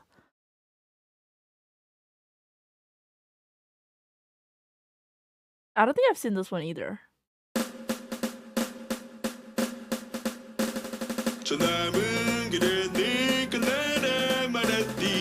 Oh, he only recently started the post with the English subtitle, I think. Yeah. 난 크리스마스 산타 빨간 옷을 입고 나타나 넌 베타 너는 날 버리 앞에서 오줌을 지려버리지 사탄 페미니즘보다 페밀리즘만 무릎을 꿇려 깁스테이지 악의 머리가 뿌리를 내려 마치 기생충 배추처럼 담궈버려 마침 긴장처럼 너무 높이 올라 마치 도지코인 내가 세운 트럼프 타워에서 신처럼 내려보지 LGBT 사상은 더러운 공산주의 가오르지마 해리스 이 세상은 다를 게 없어 동다져대 페미니스트 세상은 너도 제편에 맞춘 피시주의 백설공주로 만들어 디즈니 풀을 대로 불러 집에 떼지 요즘 사는 시끼들은 사내 연애 대신 사내 끼리 연애줄 Merry Christmas go to the Mars 빨간 넥타이 메고 소스와 운행 회도지와 일론 머스크와 화성까지 날아 펼쳐 날개 Merry Christmas go to the Mars 빨간 넥타이 메고 소스와 운행 회도지와 일론 머스크와 화성까지 날아 펼쳐 날개 머네고의 캐리 젠슬러 비트코인 세상에서 넌 거슬려 매수해버렸지 테슬라 내 차내 돈 모두 다 새 거야 영동 당성 타리 꿰탑 톰베리 벨시코 카리펠도 아닌 게 왜 야근판이 종이 빨대처럼 전 세계를 상대로 사기재는 딜도도 없이 할부 있잖아 자위 저번에 어떤 놈이 샀지 내 quick 그래서 네 개소리를 튕겨내는 quick 자꾸 선 넘지만 마치 불법의 민자 일론과 내가 보스의 희망이 민자 Merry Christmas go to the Mars 빨간 넥타이 메고 소스와 운행 회도지와 일론 머스크와 화성까지 날아 펼쳐 날개 Merry Christmas go to the Mars 빨간 넥타이 메고 소스와 운행 회도지와 일론 머스크와 화성까지 날아 펼쳐 날개 난 크리스마스 산타 빨간 옷을 입고 나타나 Now you got it why people concerned about his safety, right? 넌 베타 너는 날 버리 앞에서 오줌을 지려버리지 사탄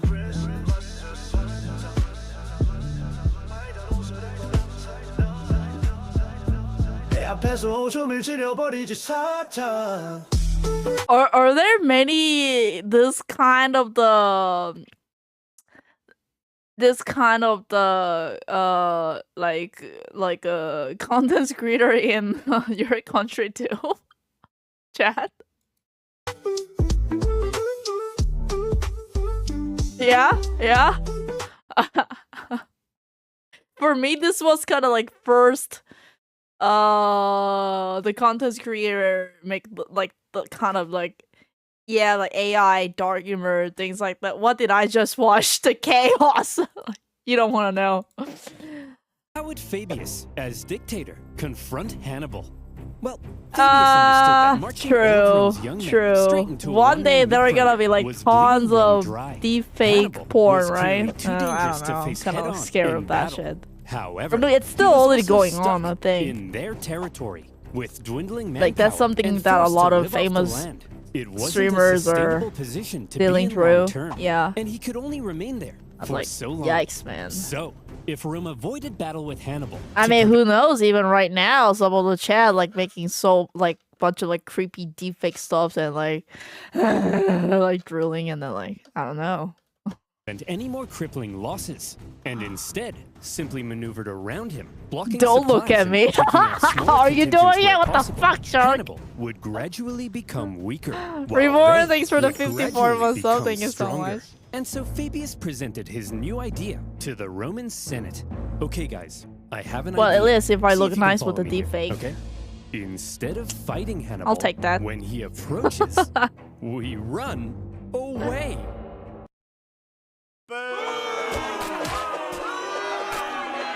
Fabius's strategy couldn't have been any less Roman. Romans were meant to march headfirst into battle, Figure not a run booba? away from it. Well, I'll take it that. seemed cowardly, and Fabius was extremely unpopular. At Zim this point, Zim, Hannibal was thanks for the continuing 55 south. months sub. He had to How you stay on the doing? move to keep his army fed, and he was still Stop by aiming to to say hi undermine and Rome's bye. alliances in the south. As he went, in a calculated display of aggression, he devastated the Roman countryside and killed many Romans, all in Oh. plain sight of Fabius and his army. We're just gonna stand here? Yes. Are you a coward? No. But Fabius, that's my farm. Well, MacDonald, thank you for your sacrifice. You're a hero now. Think of the stories you'll tell. Old MacDonald. Was a Christian like the farm. Catholic this kind of religion after the Roman Empire, chat? But you know who else hated Fabius's strategy? Hannibal. He understood the danger he was in. Turning Rome's allies against her required Hannibal to keep smashing the Romans in battle. He couldn't do that if Fabius wouldn't fight him. Year 0. Multiple times, Hannibal tried to goad Yeah. Fabius into a fight, During? but Fabius wouldn't bite. Christians were Failing that, during he tried to the turn Rome? against Fabius. According to Christianity the writer happened Livy, during. He burned down all the farms Roman he could, Empire but was any farm early. he It learned was owned by after. Fabius Oh, okay. himself. So like kind He of left about well alone. those Hey, time. Fabius, why isn't he burning down your farm? Okay, this is like You got some 200 sort of a BC. secret deal with him? Okay. What? Of course Roman not. killed Hey, Jesus, Hannibal! remember? What? Burn my farm too, Oh. please. What? Burn Oh, my okay, farm okay. too, please.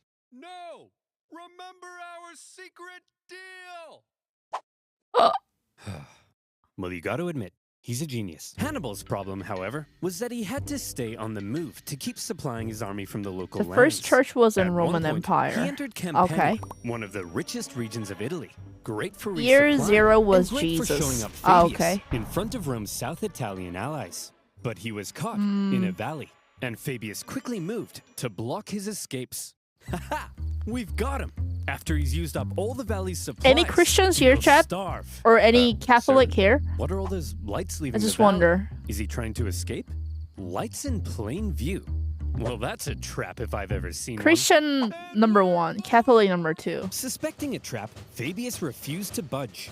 But other Romans in the valley rushed to confront Like, Hannibal. actually only to find religious the people. Carthaginian army Not was the actually one just a herd of was oxen raised with with like torches kind tied of to not their anymore heads. type of They people. then found Like themselves actually caught religious in people an who ambush. With the like, really Romans believe in distracted, God or something like Hannibal's that. army was able to slip wonder. away into the night, unopposed. Classic Hannibal. For all his inaction, Just the curious, just dissatisfied curious. Romans mockingly 'Cause- dubbed him Fabius. Okay. Cuz like there are not many religious people around me. But I kind of at some point realized that there are, cuz I thought for the young generation like religious is getting kind of like less impact, you know what I mean?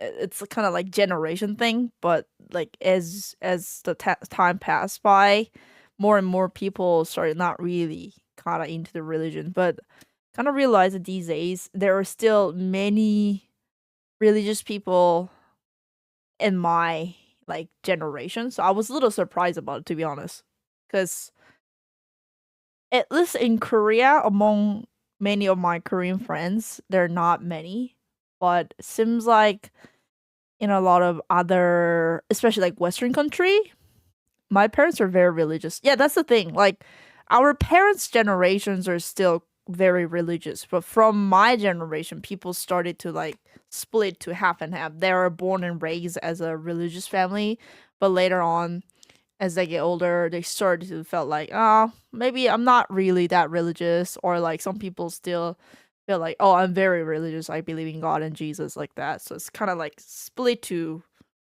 like two party of the people. You know what I mean? So I just kind of curious like how it looks like. Yes, the delayer.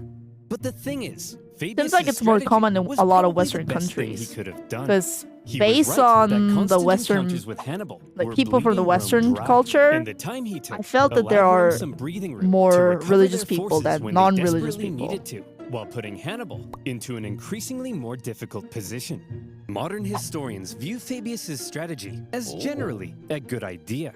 To this day, the act of not engaging an enemy, but instead gradually wearing them down, is still referred to as the Fabian strategy.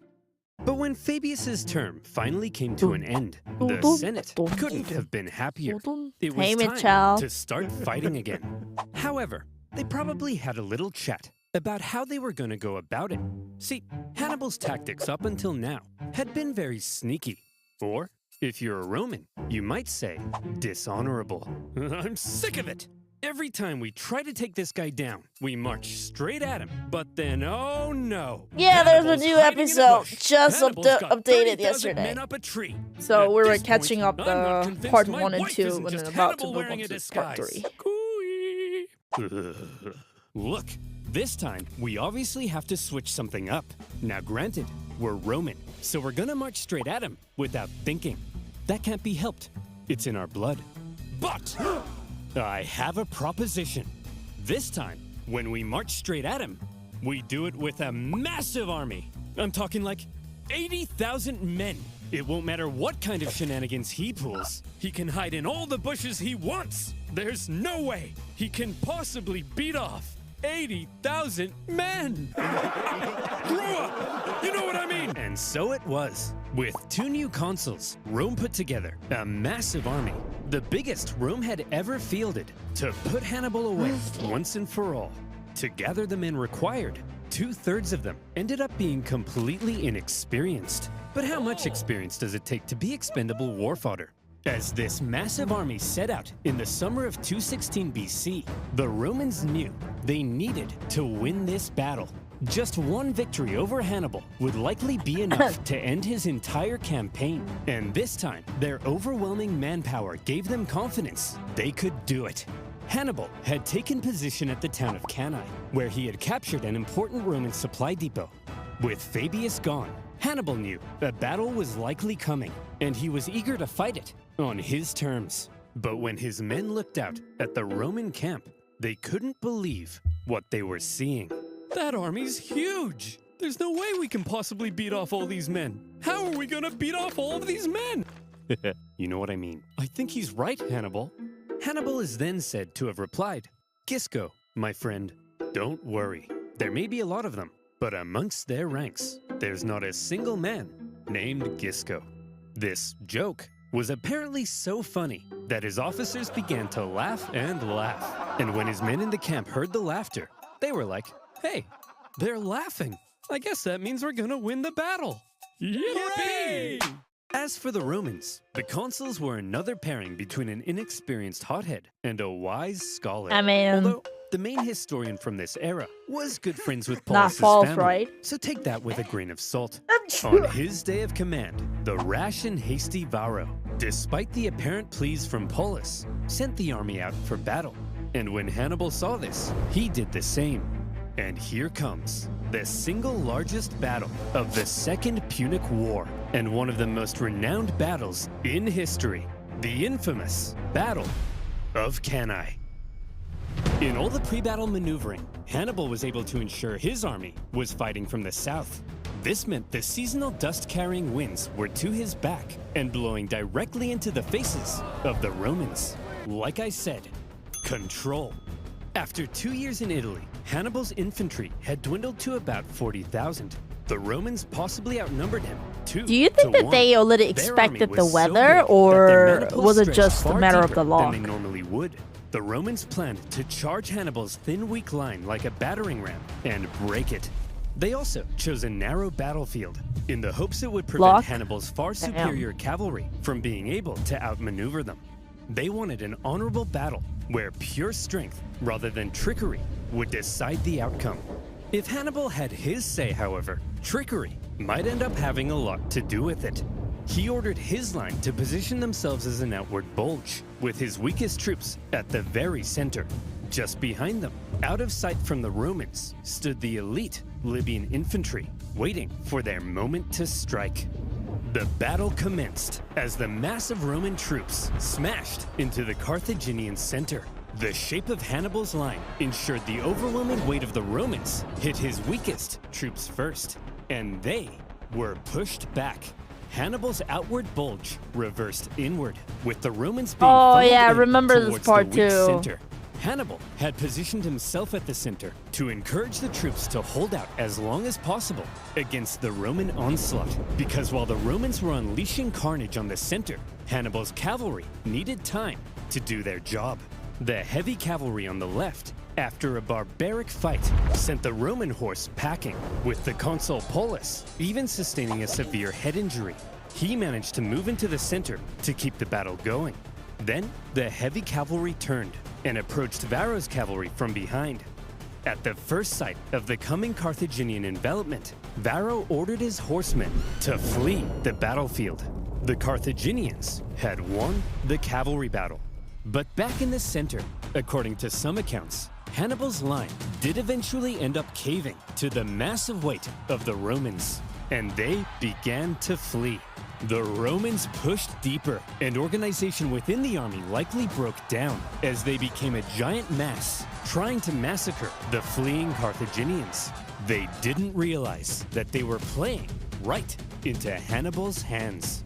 At that moment, Hannibal's elite units, having done no fighting yet, and therefore fresh as a daisy, turned and smashed into the Roman sides. Many of these troops were wearing Roman helmets and armor they had picked up after previous battles, and the confused Romans may not have even realized they were the enemy. As Hannibal managed to regain the composure of his center and encourage them back into the fight, the Carthaginian then how would they cavalry swooped in also from behind? And look at what like lies recognize before you. if they're not the military Roman or general's not, if wet they're dream, wearing the Roman the total armor. encirclement of a much larger force by a much smaller force. The Romans were trapped. Hannibal had unbelievably managed to use their own superiority in numbers against them. Rather than simply encircling them, he had actually allowed them to use their own immense power and push themselves into an encircled position. This was the genius of Cannae. And with that, the annihilation began.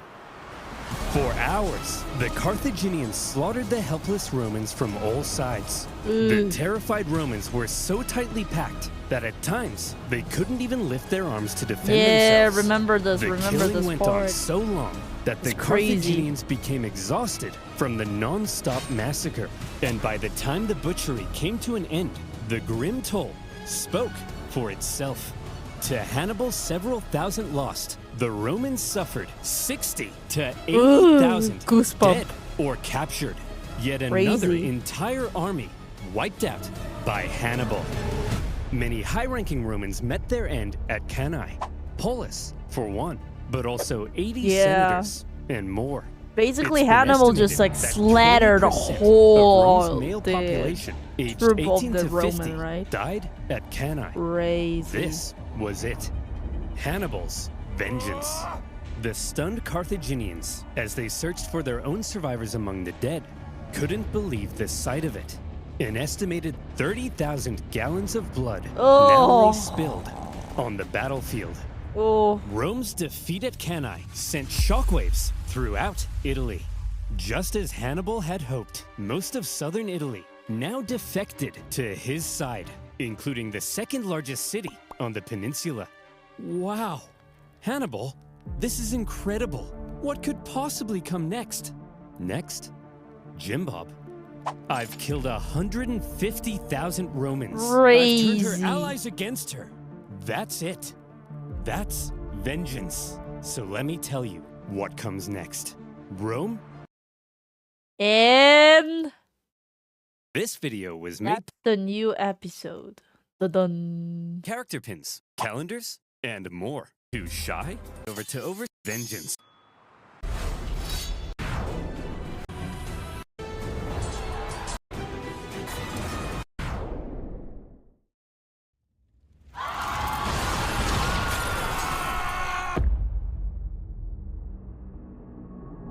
How do you solve a problem like Hannibal? In a crisis such as this, the Romans often turn to religion. What's going on? Are the gods mad at us? The gods must be mad at us! But why? Why? No, why? 2 of the Vestal virgins broke their sacred oath and lost their virginity. That's why Hannibal's kicking our ass. That's What not shall true. we do with them? Appease the gods! Bury them alive!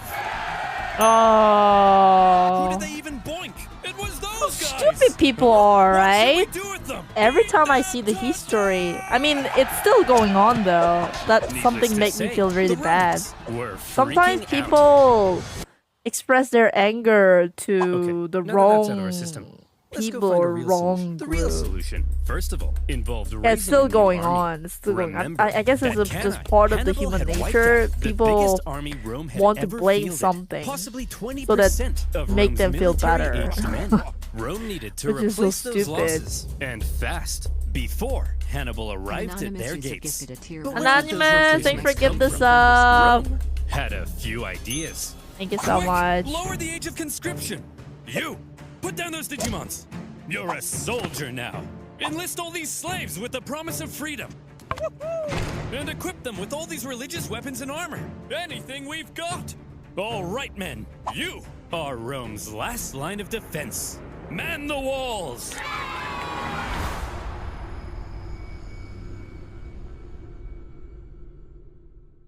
After the earth-shattering The thing defeat is at that Cannae, the Romans nowadays, in expected Hannibal to arrive at 2024, their gates even if we any day have now. amazing In Hannibal's science time, and the movement technology, was triumphant. We it's did just it. human We won. nature. So It's when still do we march going Rome? on Today, from I'm free in 10 even minutes. every Whoa, small whoa, slow down. relationship. We're not You know, going to Rome. We're staying right here. like Are you an idiot, Hannibal? like from No, school, from I'm work, smart. We don't need to march on Rome because you after know, what from we the did, community, Romans from are the definitely neighbor. going It to happens all surrender. the time. Watch. Hey, Which Jim Bob. is, Yes, sir. Go to Rome and discuss quite peace terms. sad. Yes, sir. Hey, I'm here to discuss peace terms. Piss off! They told me to piss off. I think What? emotions make people They didn't blind surrender? often. No. You know? And they were mean. One Hannibal second. was learning that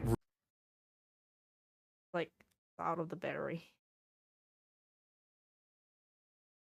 No battery.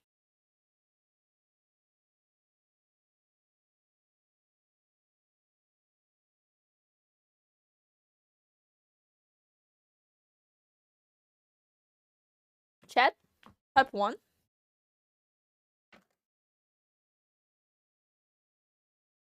Oh, okay. Let me go restroom real quick.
Dun, dun, dun, dun, dun, dun.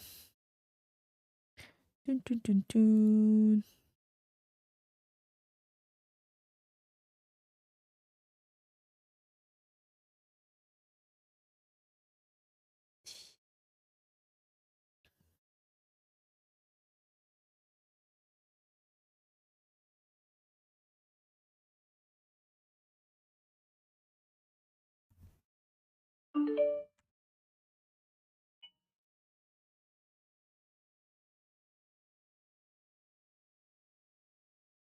Rome had an unprecedented attitude towards surrender. Even when Hannibal offered to ransom thousands of prisoners back to Rome, a pretty common practice in ancient warfare, the Romans refused, opting to let their own men be sold into slavery rather than paying a penny to the enemy.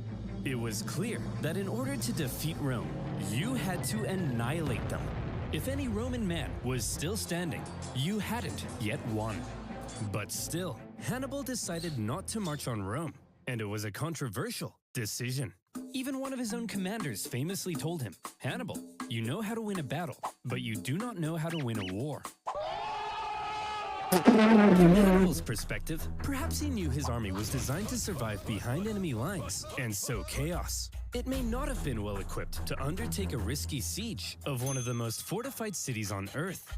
Plus, with many of the southern cities defecting to his side after Cannae, Hannibal likely thought things were going pretty well, as is.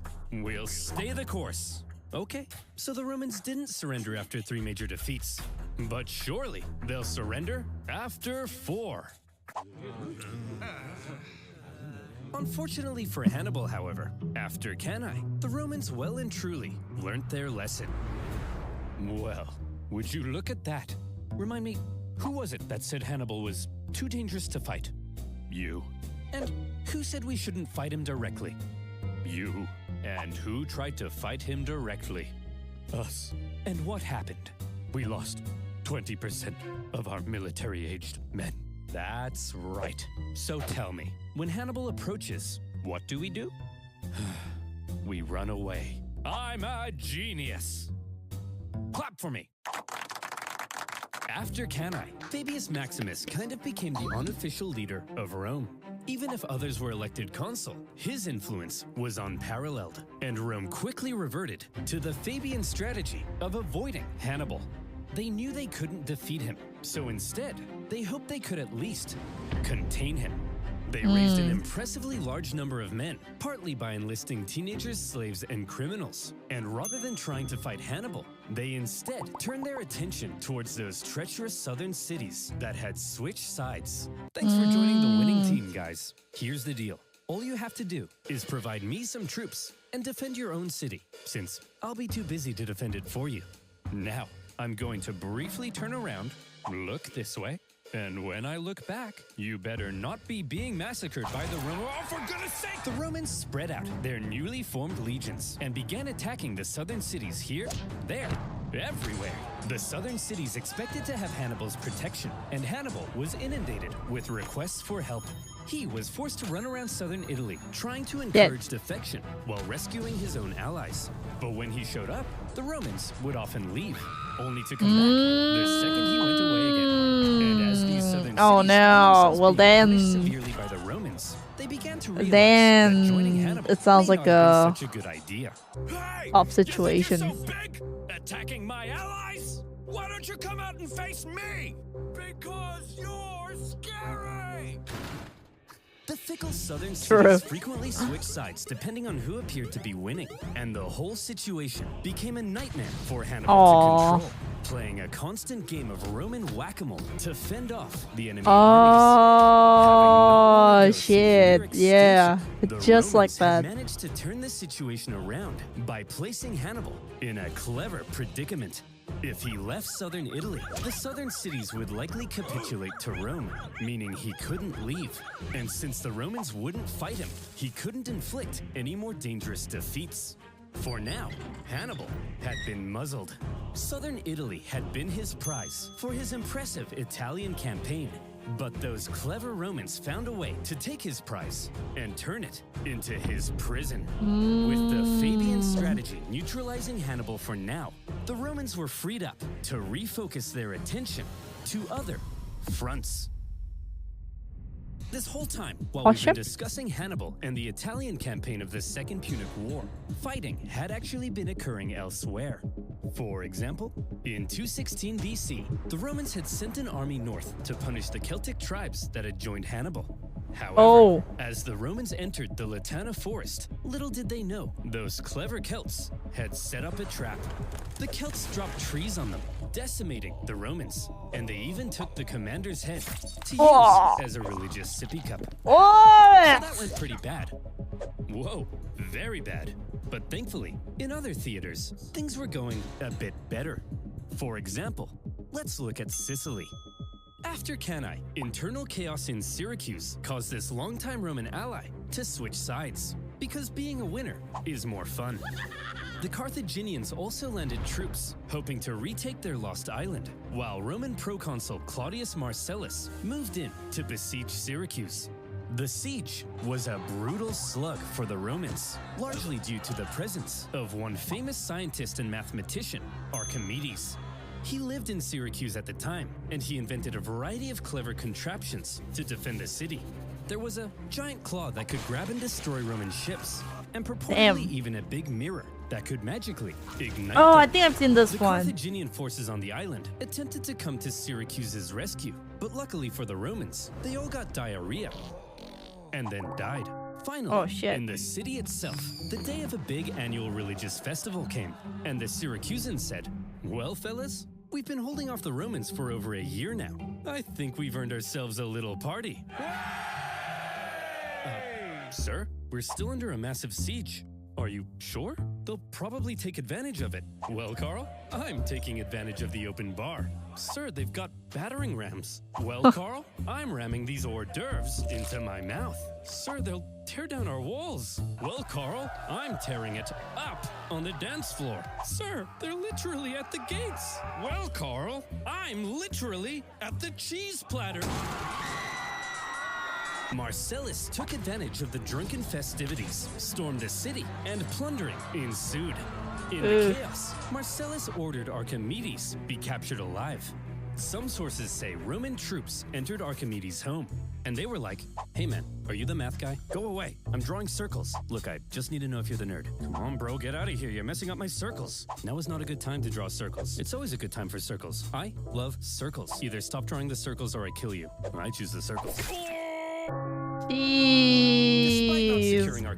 you know, always kind of like the typical, what's that, the thing that like all those nerd people, not really socialized, like really immersed on his or her own study, research, you know.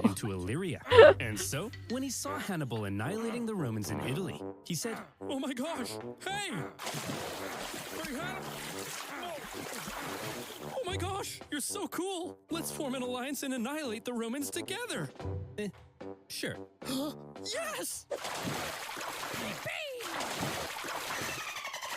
Hannibal hoped to secure Philip's help in fighting Rome, but a Roman army was sent to the region, stirred up Philip's other Greek opponents, and essentially kept Philip bogged down in Greece for the entire duration of the war.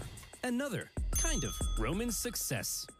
But the main front Rome was hoping to push Carthage back in was Spain. The riches of Spain made it one of Carthage's most valuable possessions, and the Romans were eager to weaken it. Remember way back at the start of the war, the consul Scipio was supposed to go to Spain, but ended up rushing back to Italy when he realized Hannibal was crossing the Alps. He then faced Hannibal at Ticinus and had to be rescued by his son. Well, after he recovered from his wounds, he proceeded with the original plan and joined his brother in Spain. There, the two Scipio brothers fought a successful campaign against Hannibal's brother, Hasdrubal. Over the next few years, they won a number of key victories, even taking Saguntum, the city that had kick-started this entire war. Yet more Roman success. A trend appeared to be emerging. Whenever the Romans fought anyone other Oh, than not bad. Hannibal, they usually came out on top. Perhaps these other fronts would be the key to Rome taking back control of this war. Perhaps it was time for Rome to return to their old ways of being the aggressive go-getters. And perhaps it would help if Rome had a Hannibal of their own. Dun, dun, dun. Oh, okay. Scipio, the younger, was the son of Yeah, the Publius son. Scipio, currently fighting in Spain. This made him a member of one of Rome's most prestigious families. Not much is known of his childhood, although there is one story of how he was getting hot and heavy with a young lady, only to have his dad barge in and drag him out wearing nothing but a cloak. Oh, This no. story was written by a Roman. Even him whose hand did oft accomplish mighty exploit gloriously, whose deed win. I don't understand what that means.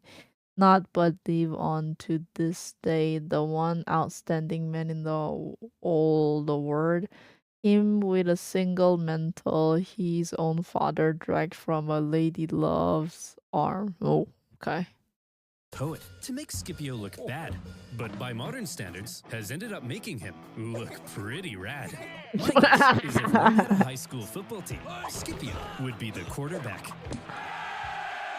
Tales of Two Wolves, thanks for 51 months up. Thank you so much. Scipio was only 18 when the Second about Punic the War hot broke ladies, out. hashtag He was at the only Battle of underscore Ticinus, underscore where he No famously time for rescued ladies his only father, war. and he was one Sag. of the survivors of the Battle of Cannae, after which he threatened to cut down any man who dared abandon Rome. He was a natural leader and up to his ears in spunk, and therefore he rose through the Roman ranks shockingly fast. We need a new military tribune, but Hannibal has killed so many men, we're running out of options. Put me in, coach. Scipio, you're only 20. You can't be a tribune. Come on, coach. Put me in. Well, you do have a lot of spunk. All right, you're hired. What is spunk, chat? We need to elect a new Spunk? leader. Who do we have left? Put me in, coach. Scipio, you don't meet the minimum age requirement. I got this, coach. I got this. Well, okay then. Oh, okay. You're in. Ugh, my room's a mess. I gotta cook dinner. Oh, and would you look at that? My fly's down. Life sucks. Put me in, coach. Wow, you're so spunky. When Scipio was 25, however, he received some bad news. Spunky? His father and uncle in Spain had Spunk both is been defeated in battle, enthusiasm. and shockingly, both of them You're were so killed. spunky. What's The that news mean? must have been devastating for the Also young cum in Scipio. Britain? But Oh, it was okay. also devastating for Rome. Okay, as okay. almost all of their Spanish gains were wiped away. Okay, listen up. We need someone to go and replace the Scipios in Spain. So, who's up for it? Come on, who's gonna go? Fabius, Spain seems unwinnable. There's no glory to be had there. Yeah, the glory is here, defending the homeland from Hannibal. Well, somebody has to go. I said, well, somebody has to go. Put me in. Ah, so he's the guy in Rome. Father and uncle in Spain. However, there was concern amongst the older senators. You're only 26. You can't lead a military campaign. He's right. That's a good point. And you're That's a good 71. point. You can't stand up without a little urine dribbling down your leg. 71. Wow. Scipio didn't meet the typical requirements for the position, but as the only person willing to go, this young piece That's of like hot really Roman long meat lived was age. unanimously That elected time. proconsul and sent to lead the Roman armies in Spain. He hoped to carry out a campaign as impressive as Hannibal's had been in Italy. In fact, Scipio rather admired the one-eyed general. Scipio, you've got a Hannibal poster in your room. Yes, but he's the enemy. I'll let you in on a secret, Billy. You know how we're gonna win this war? By marching straight at the enemy? No, that's the old way. We've gotta be less Roman and a little more Hannibal. Hey, by the way, don't just barge into my room. That's an infringement of my privacy. Privacy? Privacy, you say? Well, Scipio. Oh, I know what's gonna happen. NordVPN. VPN. end. I knew it. Only to real parents. That's why your server protection loads for with and accessing to North with for simple a young piece of hot Roman meat sent to lead the Roman armies in Spain. Scipio was charismatic, extremely confident, bold, and probably most importantly of all, he thought differently from other Roman generals. So Skippy, what's the plan? Don't call me that. We're Roman, so same thing as usual, right? We march straight at the enemy, right? Get this, Billy. No, we don't. Scipio was a real outside-the-box thinker. There were 3 main Carthaginian armies in Spain, 2 led by Hannibal's brothers, Hasdrubal and Mago, and another led by Hasdrubal Gisco. Most Roman generals might have looked at these armies and said, I just gotta, march straight at these guys and kick their ass and stuff. But not Scipio. At a time when many believed winning battles won wars, one of Scipio's greatest strengths was an ability to see the overall strategy behind his actions. He knew that Spain was the closest thing Hannibal had to a base of support. With its mass resources and manpower, it's where Hannibal likely hoped to get supplies and reinforcements from. Spain's base of support was the city of New Carthage, the most fortified city on the peninsula, perfectly positioned to communicate with and receive supplies from Africa. And so, if Scipio managed to take New Carthage, he could take Spain. And if he took Spain, then maybe Hannibal would fall. To Scipio, Spain wasn't just some sideshow. It was the main show, and it all rested on New Carthage. But a surprise attack on Carthage's capital city in Spain, it was a ridiculous idea. Even if you pull off the 7-day forced march past the Carthaginian armies to New Carthage. Once you get there, you'd only have a couple weeks to take the city before the Carthaginians arrived to kick your ass. Sieges of cities that fortified usually took months, if not years. So, Scipio, how are you going to pull this off? Well, first of all, to make sure the surprise plan stayed hidden, Scipio kept it a total secret, even from his own men. Where are we going, Skippy? I'm not telling you. Is it Disneyland? I'm not telling you. I think that means we're going to Disneyland. This secrecy kept the Carthaginians from preemptively reinforcing the city. As a result, New Carthage was left under garrisoned because the Carthaginians believed it to be kind of naturally impenetrable. It was surrounded on 3 sides by a lagoon and only accessible via a narrow isthmus. What's an isthmus, you ask? Maybe read a book. All right, Scipio, you made it to New Carthage. Wait, I don't know what that is. What? An isthmus? It is isthmus? Isthmus?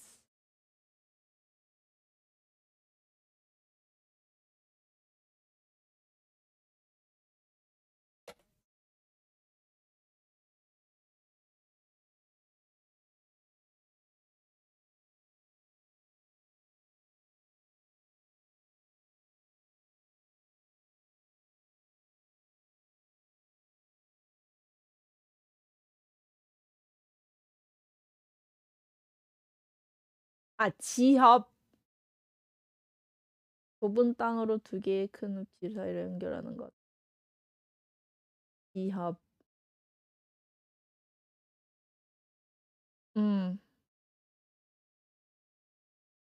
Isthmus. Isthmus. Hello. Isthmus.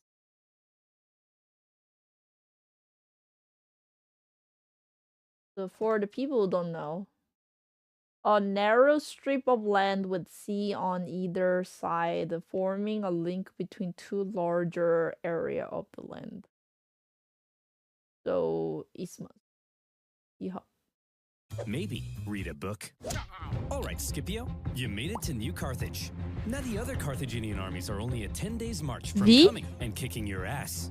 Just what were you thinking? Well, Scipio had learned something crucial.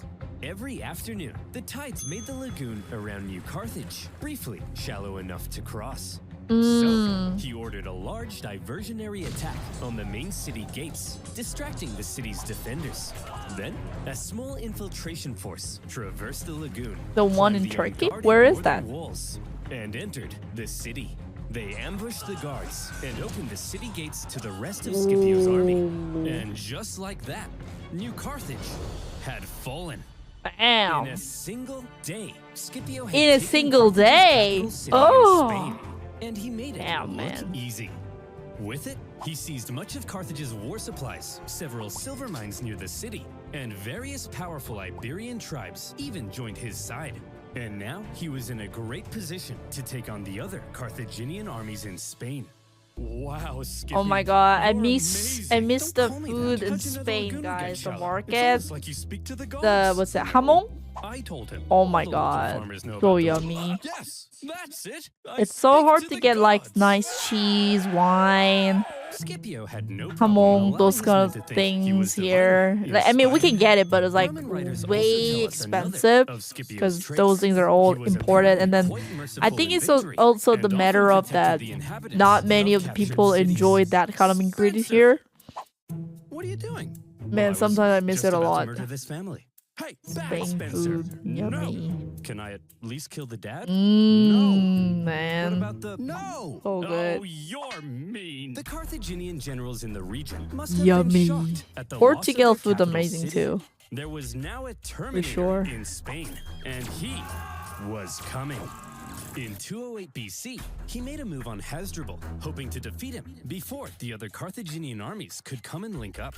When Hasdrubal heard Tapas. Scipio was coming, Yum, yum. he said, Hasdrubal did the sensible thing and climbed a big hill for safety. Hey, get down here. I want to kill you. Fat chance, Vin Diesel. Well, he doesn't have to be rude. So what's the plan then, Scipio? This time, we march straight up and at him. Right? Right, Scipio? Billy? No. Scipio once again displayed a distinctly not Roman approach to fighting, when instead of marching straight up and at him, Scipio feigned a frontal skirmish, only to pull off a surprise uphill envelopment. Not an easy thing to do, but Scipio had trained his army to pull off maneuvers that typical Roman armies couldn't. After the battle, the defeated Hasdrubal fled Spain, hoping to link up with his brother Hannibal in Italy. And Hannibal desperately needed the help. As Scipio was dominating in Spain, Hannibal's struggles in southern Italy continued. He was convinced that if he just received ample supplies and reinforcements, he could reverse his fortunes and get back to kicking Rome's ass. But for the remainder of the war, he would suffer a frustrating lack of support from the Carthaginian Senate. After Cannae, Hannibal had sent his brother Mago to Carthage, where he famously poured out golden rings taken from fallen Roman knights. He told the Senate that with reinforcements, Hannibal could finish the job. But a growing faction in the Senate, possibly jealous of Hannibal's rising influence, How many opposed brothers he had? sending any help. I'm In not the end, sure. a large number of the reinforcements gathered for Hannibal now ended up being diverted to stop Scipio in Spain.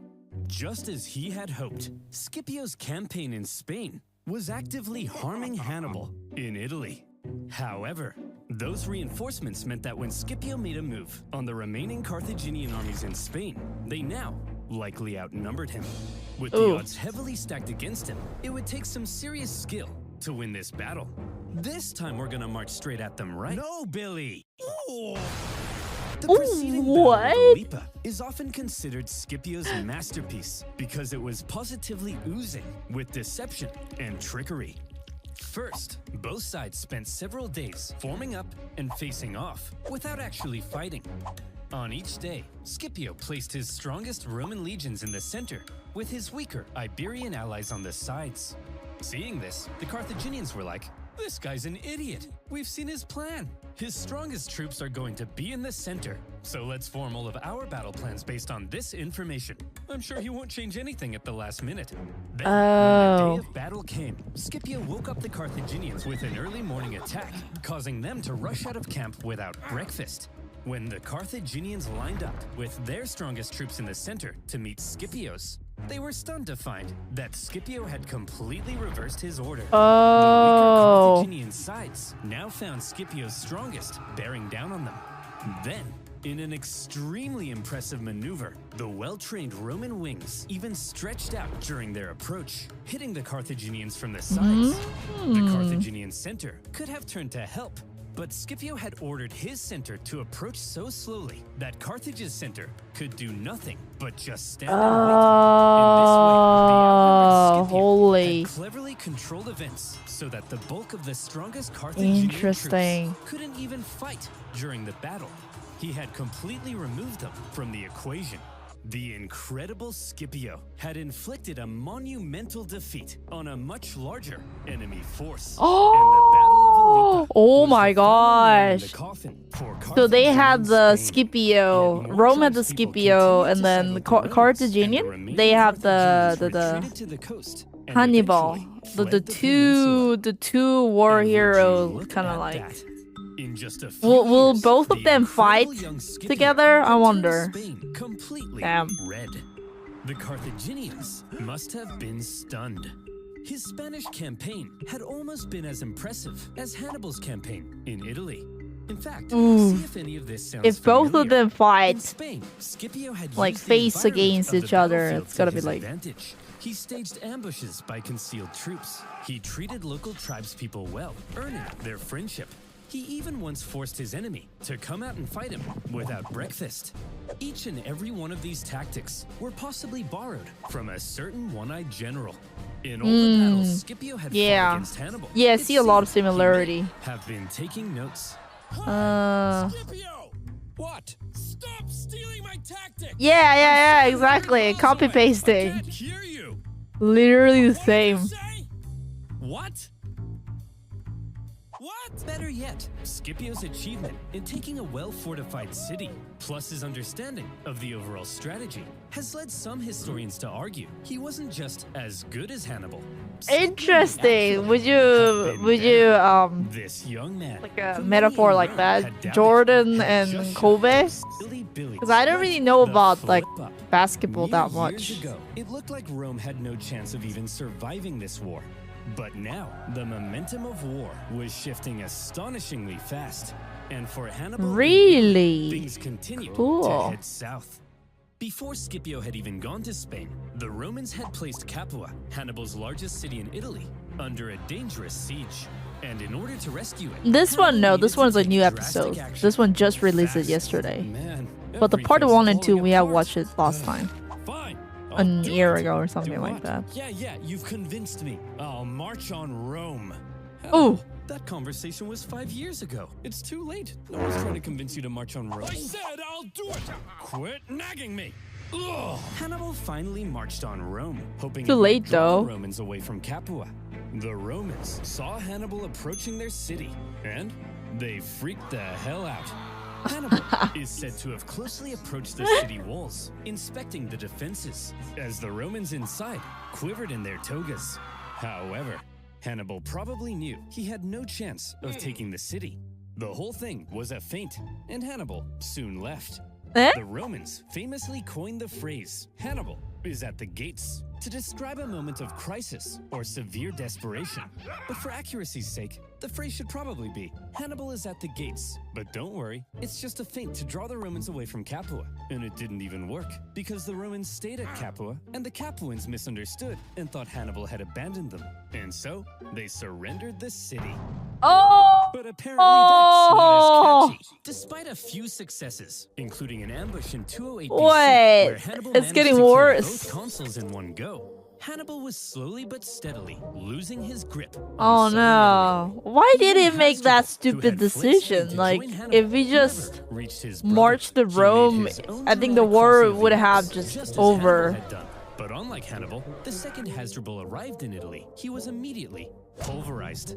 The Romans Damn. then took his head and threw it over the walls into his brother's camp. Oh Hannibal was shit! becoming extremely isolated. After his impressive conquest of Spain, Scipio returned to Rome a hero. And when the election came for next year's consuls, despite not meeting the typical requirements, Scipio won in a landslide. But the question now was, what would he do next? All right, what's your plan then, Scipio? You're gonna go fight Hannibal now, right? Get this, Fabius. No. Scipio's plan remained the same as before. Don't attack the monster directly. attack his base of support, which now happened to be Carthage itself. That's right, Scipio would invade Africa. However, Scipio understood that any invasion of Africa would stand a much better chance if he could secure an alliance with one of the African tribes.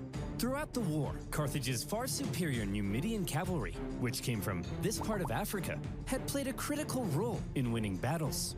Numidia was divided between two rival kings. In the east, the king Syphax had sympathized with Rome for much of the war, and so at some point, Scipio visited Syphax to ratify a treaty. It just so happened, however, that the Carthaginian general Hasdrubal Gisco, whom Scipio had fought in Spain, also arrived at the exact same time. And so Syphax invited both Scipio and Gisco for a meal. The two men fought for Syphax's alliance. You know, always and by being in Roman an accounts, alliance is Scipio so was difficult. positively If there's like a charming. too big, Come on, Syphax. big Stick with big us power. Romans. We'll build a naked statue of you. The Very middleman is enticing. always in like If you join our side, pain. Syphax, we'll give you a 2% discount on figs. You like figs, don't you? Not really. Hey, Syphax, check this out. Wow! Hey, Syphax, check this out. yeah. Oh shit. Did he just Blech. defecate? I believe he did. Well, Scipio, you clearly are the most charming man in the Mediterranean. My alliance is... Syphax, I'll let you marry my extremely hot daughter. Yours! Humana.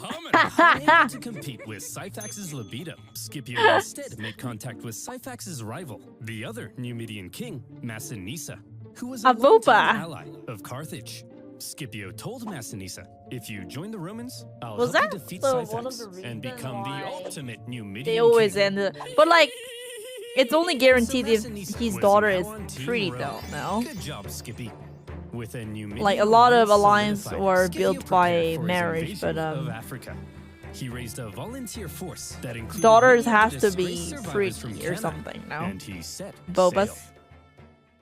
It's Well, also Terry, for money any and news from Italy? politics. Has Hannibal won the war yet? Maybe he can inherit the power too. Oh yeah, the power. Skippy! Oh. The Roman landing sent a clear message to the Carthaginians. You don't invade us. No, we invade you. For the first time in the war, the Carthaginian homeland was under threat, and the Carthaginians needed to defeat Scipio at all costs. They gathered a huge army led by Hasdrubal Gisco, with allied Numidians led by Syphax, and they ordered them to get Scipio the hell off their continent. Sources say at this point, Scipio was severely outnumbered. Scipio? That army's huge. There's no way we can beat off all these men. How are we gonna beat off all these men? Vigorously. And while maintaining eye contact. As always, Scipio had a plan to deal with the larger enemy force. It just so happened that Syphax was offering to try and broker peace between the Romans and the Carthaginians. And Scipio smelled an opportunity. He sent a Roman envoy to Syphax's camp. And when they got there, Syphax was like, hey guys, welcome to the enemy camp. Just before we begin negotiations, a small safety demonstration. As you can see, our huts are made of grass and reeds. Very flammable. If there was even a single spark, this whole place would become a raging inferno, and all my men would burn alive. Very interesting. The Roman troops then reported back to Scipio about the Numidian camp, its construction, and most importantly, its flammability. Then, the following night, as the sun was setting over the beautiful African plains, and the Carthaginians got all comfy in their beds, they began to gently dream of Carthaginian figs and child sacrifice. Good night, Carthaginians. Good night, Syphax and Gisco. Good evening, Scipio. In the night, shadowy Roman figures approached. Here we the come, here we Numidian come. camp. As the Numidians lay in their beds, Scipio executed his plan. Ooh. The camp erupted into flames. With the flammable wooden huts, the fires spread terrifyingly Hello. fast. Men were burned in their beds. Those who awoke in a panic, believing the fire to have been some kind of terrible accident, rushed to the exits without their weapons and armor. Oh, Those no. who saw the fire from the Carthaginian camp also rushed out unarmed. And when they got there he was. Scipio, the Romans, and their steel. Damn.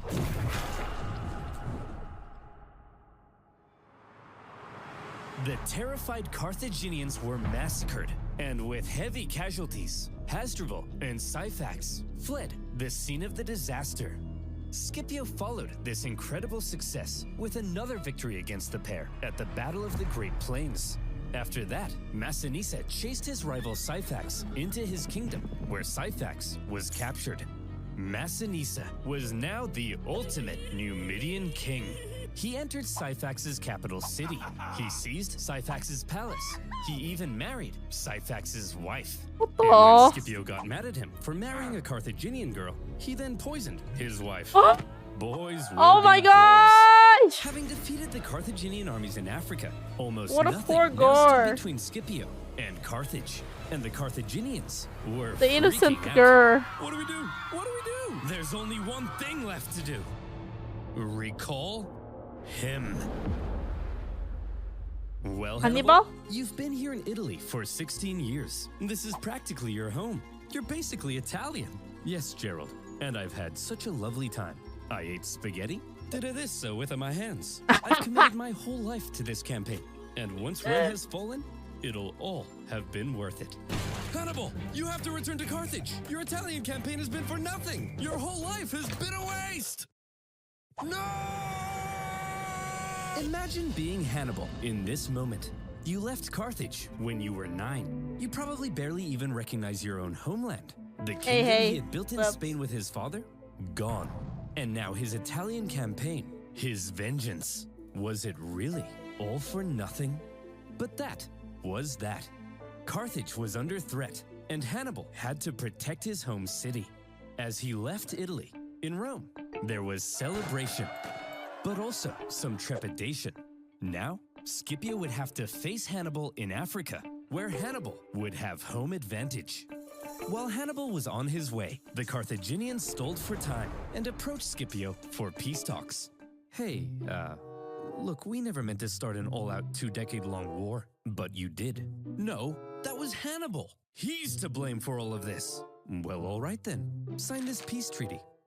Okay, let me just get my signature right on there. He's here. Yes! Oh, look who's here, you bald prick! You're so dead now, Skippy. Don't. Call me that! After Carthage proposed peace, only to then go back on it, the normally merciful Scipio was enraged. He began refusing to accept town's surrender, and instead began burning everything to the ground, selling everyone into slavery.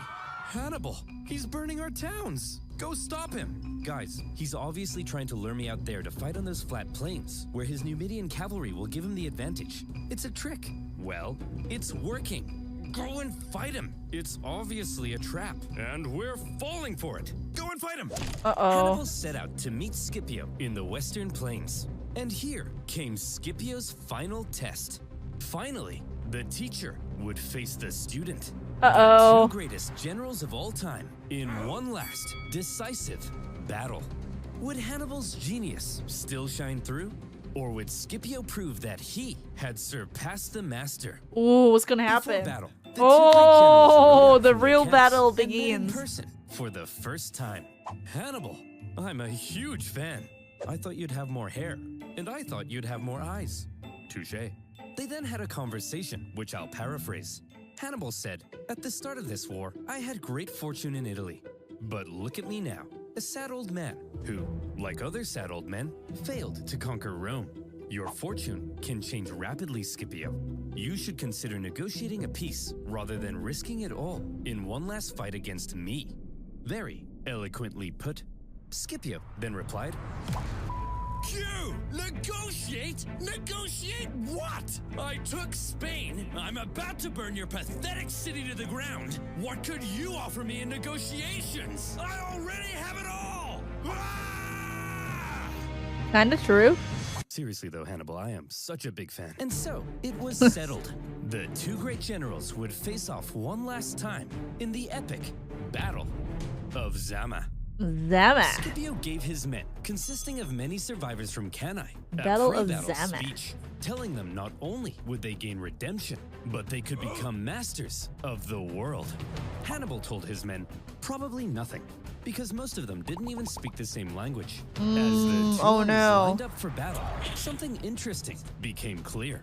Hannibal had more infantry and hoped to use them to brute strength the Romans. But Scipio had the nimble Numidian cavalry and hoped to pull off an envelopment. It was a complete role reversal of Cannae. As the battle began, Hannibal made his first move. He sent his 80 war elephants to smash through and weaken the Roman infantry. Scipio had the perfect response. He had altered his formation to create passages between the Roman maniples. His light troops stepped aside at the right moment, revealing the gaps ahead of the charging elephants.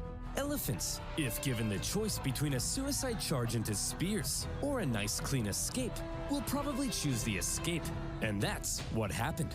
Some elephants were so frightened from the noise that they even turned and smashed back into the Carthaginian cavalry. The Roman cavalry then engaged.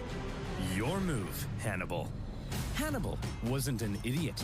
He knew that he was fighting superior Numidian cavalry on open plains. So when his weaker cavalry ended up being routed from the battlefield, he probably wasn't surprised and hoped the Roman cavalry would be lured as far from the battlefield as possible, because his infantry needed time to do a clever little job. Hannibal had the numerical advantage, and he had positioned his army in They lured them out? lines. The weaker troops were at the front, while his best men, the army that had been with him in Italy, were in the rear. As the Romans smashed into the weaker front lines, they managed to cut through them, but suffered losses and exhaustion in doing so.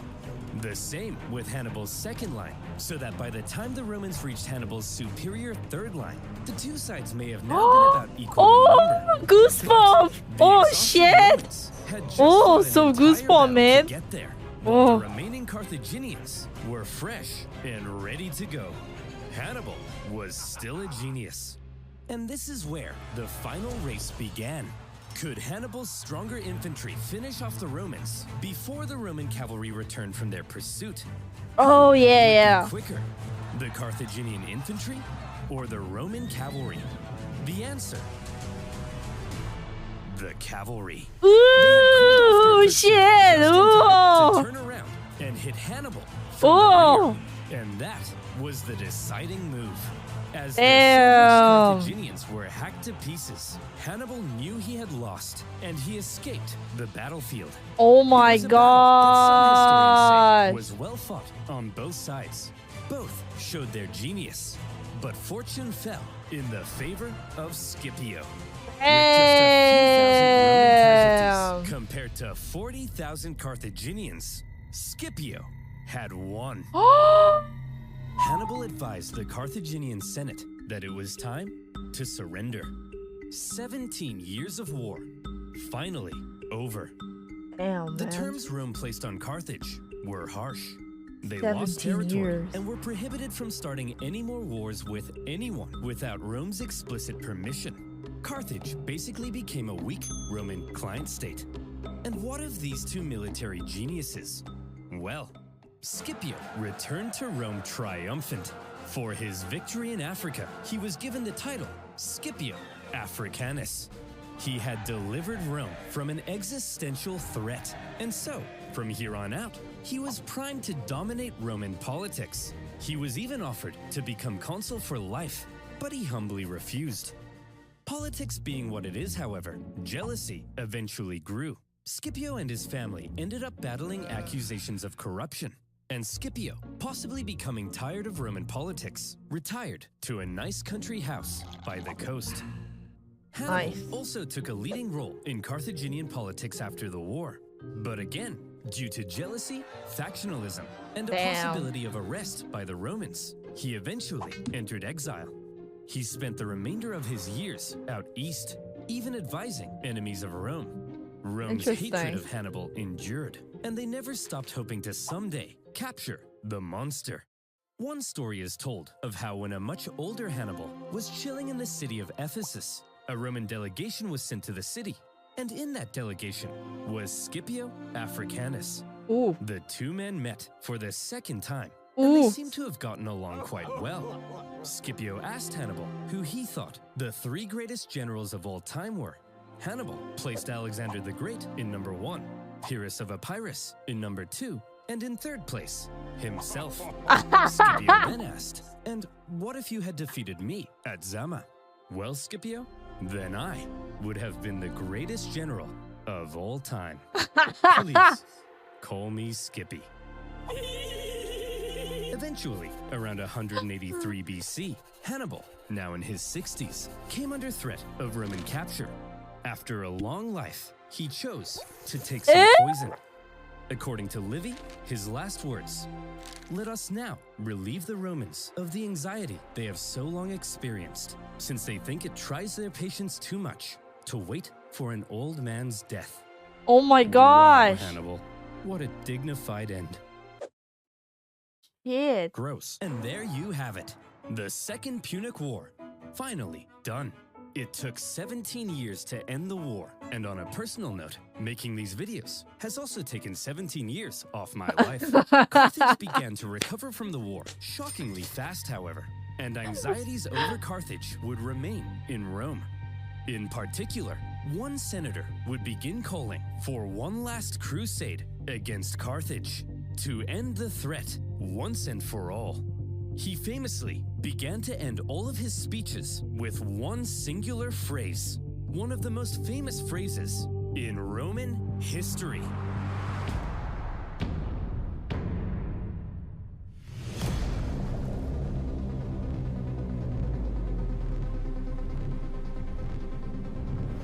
Oh. Damn. Holy. 17 years of his life ended a few minutes. Yeah, that's why it's an oversimplified, right? Yeah, that was a pretty cool story. Hannibal called the Silence of the Lambs. That's a different Hannibal, no? Oh, wait, are you? You're talking about? No, it's a different. It's a different.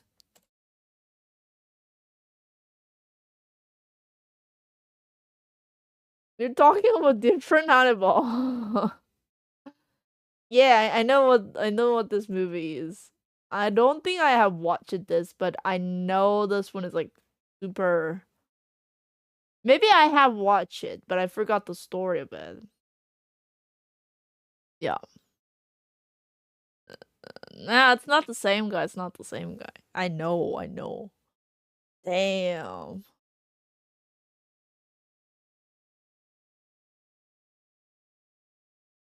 Wait. Why I cannot see the comment chat? 코멘트 어디 갔지? This video. Where's the comment? Oh, there.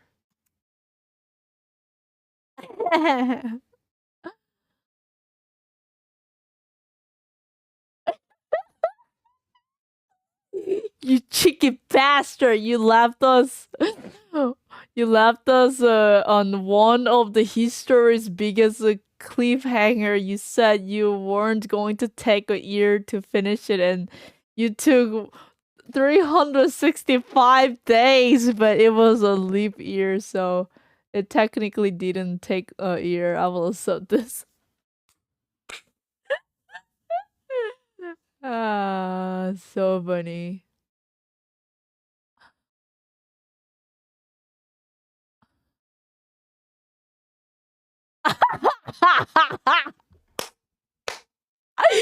A year ago, I watched the first two parts with my son, and ever since he has been asking about part 3. He gave up hope and stopped asking a few months ago. Part 3 then dropped on his birthday. Oh, nice! And I cannot describe to you his joy. Oh, it's so wholesome. There is something quite magical about. I guess that this is the tactic, Chad. Maybe he's doing on purpose to make people like desperate about it. When is gonna update the next episode? When is update? When is the update? Like, cause I was kind of obsessed with it. I kind of forgot about it, and then like once I heard this like news that there's a new episode, like, oh no way, you know. So funny. Damn. But anyway, it was really fun. Can't wait for the next episode. Wow, in one day. Can you see the view, chat? In one day. Look at all those views. Crazy. Wait longer than most anime. Yep. Damn. Wait, I did not know that he has this much followers. Oversimplified has almost 9 million followers, chat. That is a lot. That's even more than the Korea population. Yeah, goddamn. And this guy only had 33 videos. Man. Like, I don't know. I really, really somehow admire him that like he create amazing content, like super good quality, and even with this few videos, the whole like impact he gives to the people, you know, almost 9 million. He makes the history fun. Yeah, he has a really good like good sense of humor, right? This guy's so funny. Man, I wish I can have this talent. Crazy. So smooth. Maybe one day. Maybe when I'm like 70 years old. One day. Anyway, guys, unfortunately I gotta go. It's already almost like 5 p.m. here. So I gotta visit my mom, and probably we're gonna have dinner together. Yeah, I'm trying to take care of my mom more often these days. So probably I do more short streams for a while. Okay. Now, thank you so much for watching today, guys. Hope you had a good time together. And thanks. I will. Seems like my brother is sick now. So all of my families like take turn to get sick. Hopefully I don't get sick because I keep visiting them. But anyway. Tomorrow morning. I'm gonna start streaming tomorrow morning. This morning I have to do some of the job like tax and visit like bank and stuff like that. So I couldn't start early. But tomorrow I think I can start early. So I will update again. Thank you so much, guys. Thanks for watching. And then I will work on the charity thing as well. I will keep updating all those things.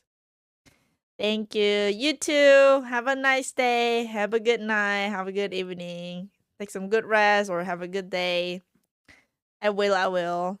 Thank you so much, guys. See you on next stream again. See you tomorrow. Thank you. Love you all. Bye-bye. Thank you, chat. Thank you.